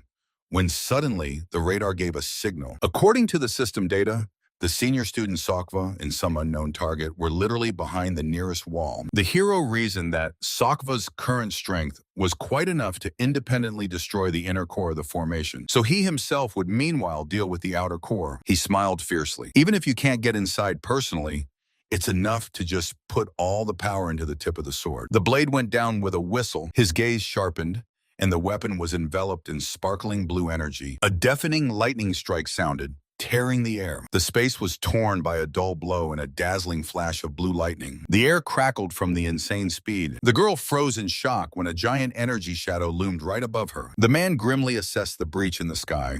The barrier yields only for a moment, then instantly regenerates. The girl quickly unfolded the white fabric. If the Sect leader himself couldn't break through, he definitely left a clue. The text demanded to follow precise coordinates and cut down trees that unnaturally grow sideways. She focused and repeated the order aloud. The voice of the leader, who temporarily entrusted her with the heavenly sword, surfaced in her memory. She recalled her surprise when he ordered to find the core of the formation. Then the master calmly explained to her that this is exactly what the heart of any barrier is called. And now, noticing the target, the girl decisively rushed forward. The companion nervously warned while running, if her master is an amateur, playing with the core will end in disaster. She only smiled confidently mid-jump. Her leader was once the Grand Master of the Murim Alliance, so he definitely knows what he's doing. He lay on the ground, thinking tensely. This former grandmaster and his attacks seemed too familiar to him. Meanwhile, the girl reached a gigantic black root and joyfully exclaimed that she found the target. She disgustedly covered her face, gasping from the heavy, ominous energy. The master stepped forward, gathering violet light in his palms, and ordered to step away from this dirty will. He raised the sword, the gleam of eyes. A dazzling wave of light cut through the darkness. The black mass instantly crumbled to dust under the shocked gaze of the companion. The master calmly moved on. He simply used the formless chi of the sword, hidden from foreign sight. Among the remnants of energy on the ground lay a strange key. It became clear. The enemies used someone else's, borrowed will of some madman, not their own power. He gloomily shook the dark ash from his clothes. The girl joyfully suggested not to stop and immediately go destroy the next core. The man calmly looked at the sky, where giant shadows of monsters silently floated by. Sokva froze with the sword, asking in amazement where so many of them came from. Her older companion cold-bloodedly ordered her to keep herself together because the monsters were not looking at them. Together, they could not destroy all the cores of the formation, so he decided to first find the rest of his own. They arrived at the settlement. Running, he thought, if the Divine Virgin really restrains the monsters, she cannot be taken away for the safety of the villagers. Sokva rushed after him, asking if there was another way to use the Virgin. Suddenly, someone's relieved sigh and words about their safe return sounded. But the yard ahead turned out to be completely empty. Sokva shuddered, suddenly noticing Vanpal's younger brother. Cornered, the young man was breathing heavily with a bare sword, desperately shielding the girl. From the darkness, a black-haired stranger turned to them and calmly said that Sokva was late. Vanpal grimaced in horror, gripping the rescued girl with a death grip. He froze with his hand outstretched, stunned by a sudden suspicion. Could this child really be the Divine Virgin? In the unfolded paper lay a strange dry lump, and someone asked Choel what it was. The boy handed the find to little Hodu, but he immediately spat it on the ground. It was too bitter. Choel sighed at the wastefulness and reminded that from now on the little one must call him brother. Hodu stubbornly crossed his arms because they were not related, but for the elder, that meant nothing. Choel enthusiastically pointed to the sky, asking about dreams of freedom, but the little one saw only endless begging ahead. Then the elder promised to open the largest roadside inn, and the boy eagerly volunteered to become the head chef there. In the darkness, a quiet children's laugh sounded. The warm memory faded. Hodu sat on the floor of the cell, bound by massive chains, and quietly called for his brother. Choel gently asked if he had waited long and admitted that he did not get walnuts, so he brought pine nuts. They are tasty too, but Hodu only grumbled that he preferred walnuts more. Choel stood on the other side of the wooden bars and reminded about an old conversation, although the prisoner habitually waved off his chatter. Suddenly, the girl chained nearby reported the arrival of adventurers whom she was going to beg for rescue. Hodu gloomily suggested that they would only become the next victims, but Choel passionately objected. This time, mighty masters had come. The elder asked hopefully to wait just a little longer, but Cod cut him off in an icy tone. It will not happen. The boy with the bandage froze. He was held with a death grip by the village elder himself. On the way, the man in blue was openly irritated, listening once again to lectures about the necessity of peaceful negotiations. But the girl lost her patience. The old man roughly grabbed the boy by the collar, knocking the wind out of him. She rushed to help swiftly, completely ignoring her partner's indignant shouts. The elder threw the beaten boy to the ground with a swing. Seeing the strangers, he coldly cut off. The boy spoke blasphemy, so he got what he deserved. The old man spoke about a guardian deity that protects the village from a demon. It turned out the boy simply pitied their holy maiden and wanted to take her with him. However, the man in blue immediately dismissed the local tales about an almighty child capable of scaring away demons alone. He directly accused the old man. He himself arranges cheap tricks, hiding behind the girl like a living shield. Instead of empty talk, the girl rushed forward to see it with her own eyes. The partner lowered his hand and called her to wait. The girl shuddered. On the floor sat a child bound with thick chains in the white clothing, not at all resembling the Holy Virgin. From her dark eyes looked a real demon, who suddenly quietly asked, "Who are you?" The elder appeared in the doorway and cut in. Now she should understand why this captive is never released from the sanctuary. The girl exploded with anger, calling the idea of restraining a monster with another monster madness. But the old man sharply replied that it was for survival. She fell silent in shock. The elder added dully that there was no other choice, and unexpectedly asked when their village was founded. She confusedly recalled that it was about 5 years ago. The old man sadly explained, 5 years ago they settled right here, but in reality their wanderings have lasted for a dozen years. Having no land of their own and escaping taxes, the peasants fled into the forests, where they burned thickets for gardens and moved on as soon as the soil was exhausted. They wandered for years through wild lands, hiding from tigers and fleeing from the demon. During that terrible time, 62 people joined them, and 73 died on the road. After long wanderings, they finally found the perfect land. The local soil would be enough for 3 years of prosperous life, but the joy was short-lived. The new place turned out to be a paradise also for demons. Fleeing from the predatory red-eyed monsters deeper into the thickets, the peasants unexpectedly came upon her. The divine maiden was sleeping carelessly right on a stone, absolutely unafraid of the monsters. It was then the old man confessed that he understood. Demons do not dare to approach where the divine maiden resides. A deaf wooden fence, the people quickly built a sanctuary and founded a village, although no one had a clue how exactly this girl restrained the evil spirits. Everyone knew only one thing: without her, the settlement was doomed. She appeared completely harmless in appearance, but the young man was still gnawed by anxiety. Suddenly, from behind the wooden bars, the girl stared in amazement at the night sky. The boy exhaled confusedly that it was an ordinary moon. The maiden whispered enchantedly that it was beautiful and seemed remarkably familiar to her. However, now their peace was over. The old man grimly admitted that the maiden's power was exhausted, and the first demons had already broken through the barrier. A harsh voice cut in. They came not for permission, as staying in the village was no longer safe. From under the roof, a dark figure silently watched them. Suddenly, a fanged monster with burning eyes burst out of the darkness and lunged straight at the girl. She exhaled in shock, not believing that it was really a demon. Van Pal broke through the wooden ceiling and rushed to intercept the enemy. The creature pinned him to the floor, and he desperately shouted to Pekli-san to hurry. The girl swiftly drew her sword and commanded him to duck. From under her blade struck a dazzling stream of bright energy. Van Pal barely managed to dodge the blow. The monster was instantly torn to pieces. The old man was stunned and did not understand how the creature had come so far, to which he was sharply reminded, now is not the time to relax. Pekli-san firmly grabbed the old man by the collar.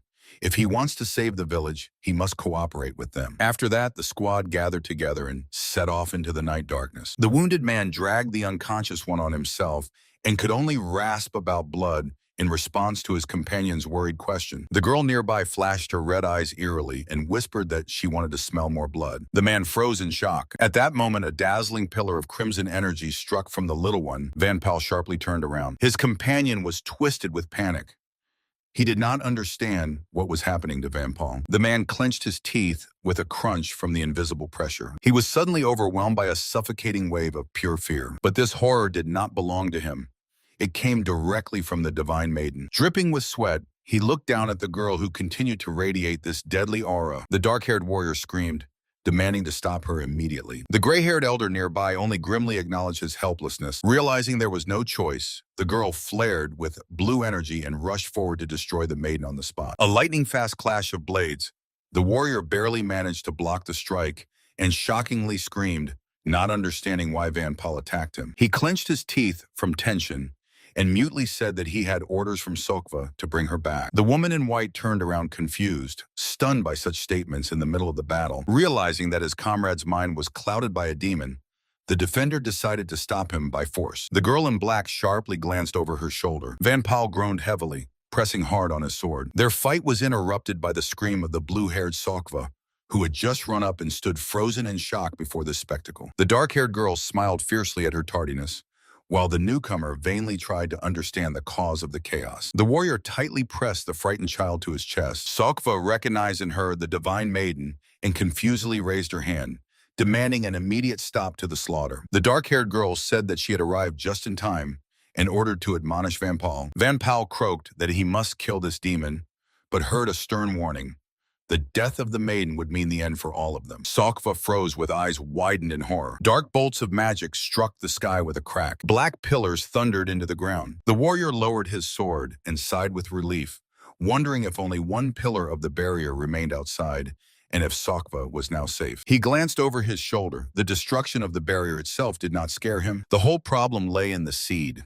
This territory had become an incubator for the demonization of the divine beast, which grows on human emotions. If you accidentally touch this deity, the freed demons will cause a real massacre. Therefore, acting blindly was categorically forbidden. The swordsman approached the three figures in cloaks and directly asked if they intended to stop him for the sake of saving the demon. The woman with dark hair smiled defiantly. She calmly said that she would intervene if necessary. Meanwhile, somewhere nearby, a pitiful wheeze sounded with a plea for death. The mutilated man crawled up the slope with his last strength in frozen shock. Recognizing someone ahead, he instantly became brazen and ordered this wretch to immediately pull him out of here for the sake of the great plan. He heavily raised his gaze to the burly dead man and asked what happened to their great plan. But in a moment, he bared his fangs and roared fiercely, threatening to tear the giant to pieces if he did not free him immediately. A small black object fell to the ground with a quiet thud. The stitched corpse convulsively threw back its head. The prisoner froze and his eyes turned white from animal terror.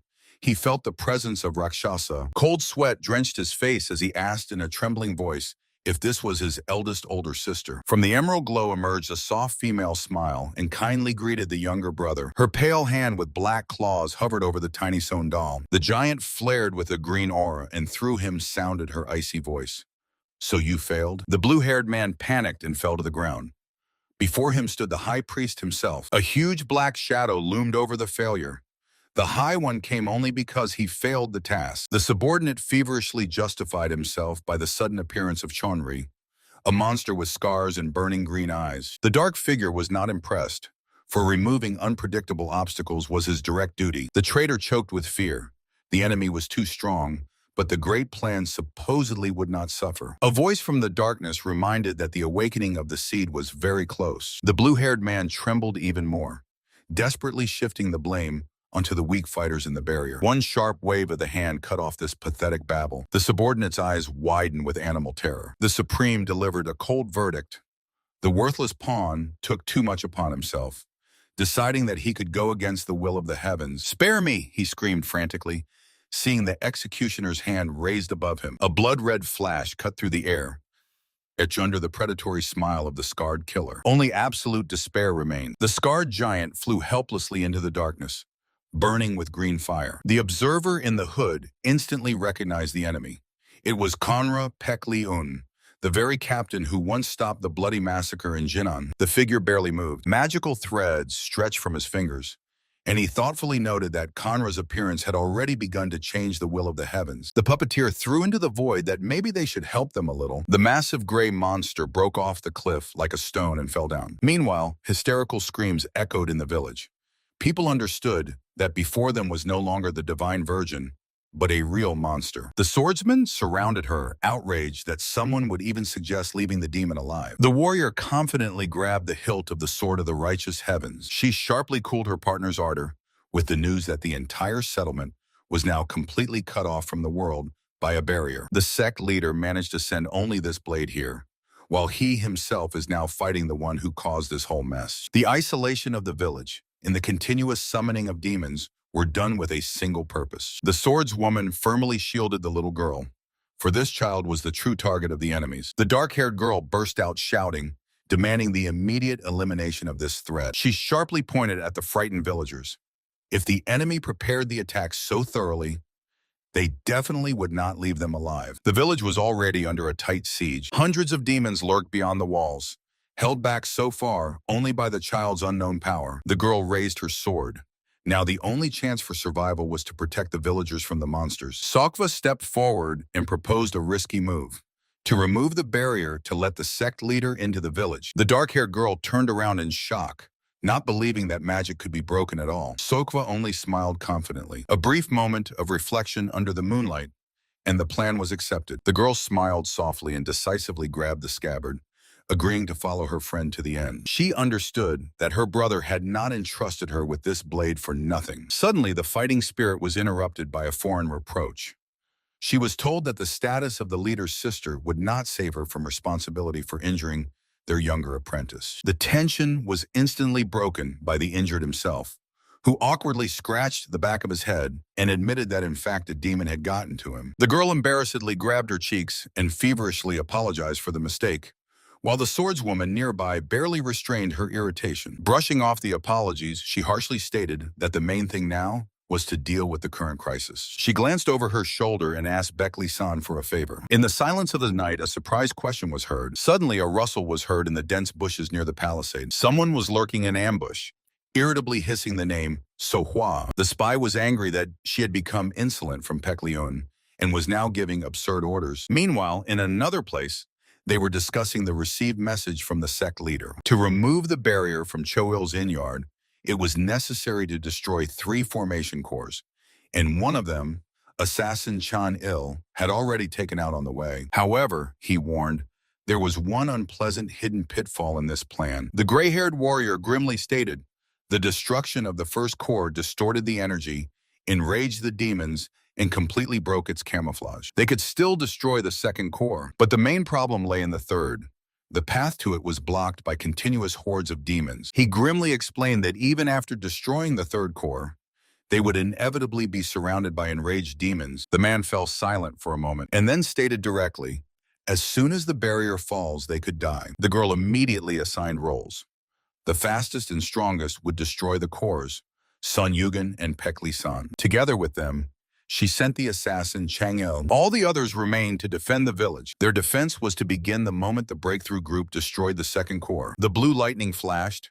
The warriors suddenly rushed forward. The defenders would have to hold out until the third core fell and the sect leader arrived. To hold back the demon onslaught with a small force, people were gathered in the central square, and all surrounding houses were ordered to be demolished. The village elder had already managed to convince the villagers to make the sacrifice. The girl anxiously lowered her eyes. Would they have to start a fire again? She was worried about something else, how the strike group could return if secretly retreating was no longer possible. The boy lowered his gaze guiltily. He asked them to survive on their own. In response, the blue-haired girl cheerfully winked, stating that she fully relied on their trio. The very next moment, she was swiftly rushing through the water, and her companion barely kept up. He shouted to slow down and catch his breath to avoid losing their disguise. The swordswoman didn't even look back, cutting off by saying that the demons were still not visible, so conserving strength now was pointless. Her gaze burned with determination. The people were waiting for help. The man behind only smiled fiercely and resigned himself to her crazy pace. Suddenly, a shout rang out. They had found the target. The girl abruptly stopped before the water. A giant monster towered from the darkness, much larger than expected. She coldly told her companion to get out of the way. She instantly launched into attack, unleashing the modified art of the white fire flower style Pekli-san. A pillar of dazzling flame tore through the space. The finger of the fire binding struck with full force. A shocked shout came from the darkness. The blue-haired youth could not believe that his partner possessed such martial arts. He only smiled slyly and replied that he managed to weave his own style into the technique of the fiery white flower. While others were still learning, a furious explosion of flames thundered, the power of which surprised even the boy himself. But as soon as the smoke cleared, they realized with horror the massive body of the monster had not received a single scratch. At that moment, the senior swordsman fell from above, cutting the monster and warning that demons were already gathering at the sound of the explosion. The young man suddenly rushed forward, coldly stating that they would simply kill everyone in their path. The partner growled angrily, reminding him not to forget the goal. They needed to quickly destroy the core and move on to the next. Cutting the nearest enemy in half on the move, he indignantly asked what other options there were in this situation. The senior warrior made a different decision. He ordered the boys to go destroy the core while he himself would hold back the horde. The blue-haired one sharply cut off his partner's panic, bursting into a shout that there was no time for explanations and they had to hurry. Clenching their teeth, the boys rushed to carry out the mission, while the swordsman ran alone into the darkness, straight toward dozens of red eyes. Suddenly, the space was torn by a fierce, deafening roar. A giant clawed paw struck the ground with devastating force, raising columns of dust. The white-haired man flinched sharply. "Now!" the warrior shouted frantically. The space was torn apart by the blinding flash of the absolute technique of the white flower. A gigantic pillar of golden flame struck from the skies. The sword flared with the heat of the second crimson technique. The obstacle was broken. The blade crashed into the dark column with a crack, their main target. The young man shattered the monolith into pieces with a single strike of the shining blade. The man commanded to run immediately to the last core. The sky above the mountains instantly blackened. From behind the wooden palisade, dozens of red eyes emerged. The demons went on the breakthrough. Two fighters with weapons at the ready rushed toward the danger. Their commander clenched his fist and ordered to light the fire immediately. The blue-haired girl burst out shouting. They needed to buy time and not let the demons in. Hold out until the arrival of the Sect leader. At that moment, a dazzling flash of lightning struck the monster directly. A destructive electric discharge pierced the creature through. The leader gently landed amid sparks. Both outer cores were destroyed. He only wondered if he had thrown his sword too quickly. Suddenly, the young man froze and sharply raised his gaze. The air trembled. He felt how the magic around had changed. A confident smile spread across his face. The allies had successfully shattered the second core from within. He snarled fiercely, preparing to rush to them immediately.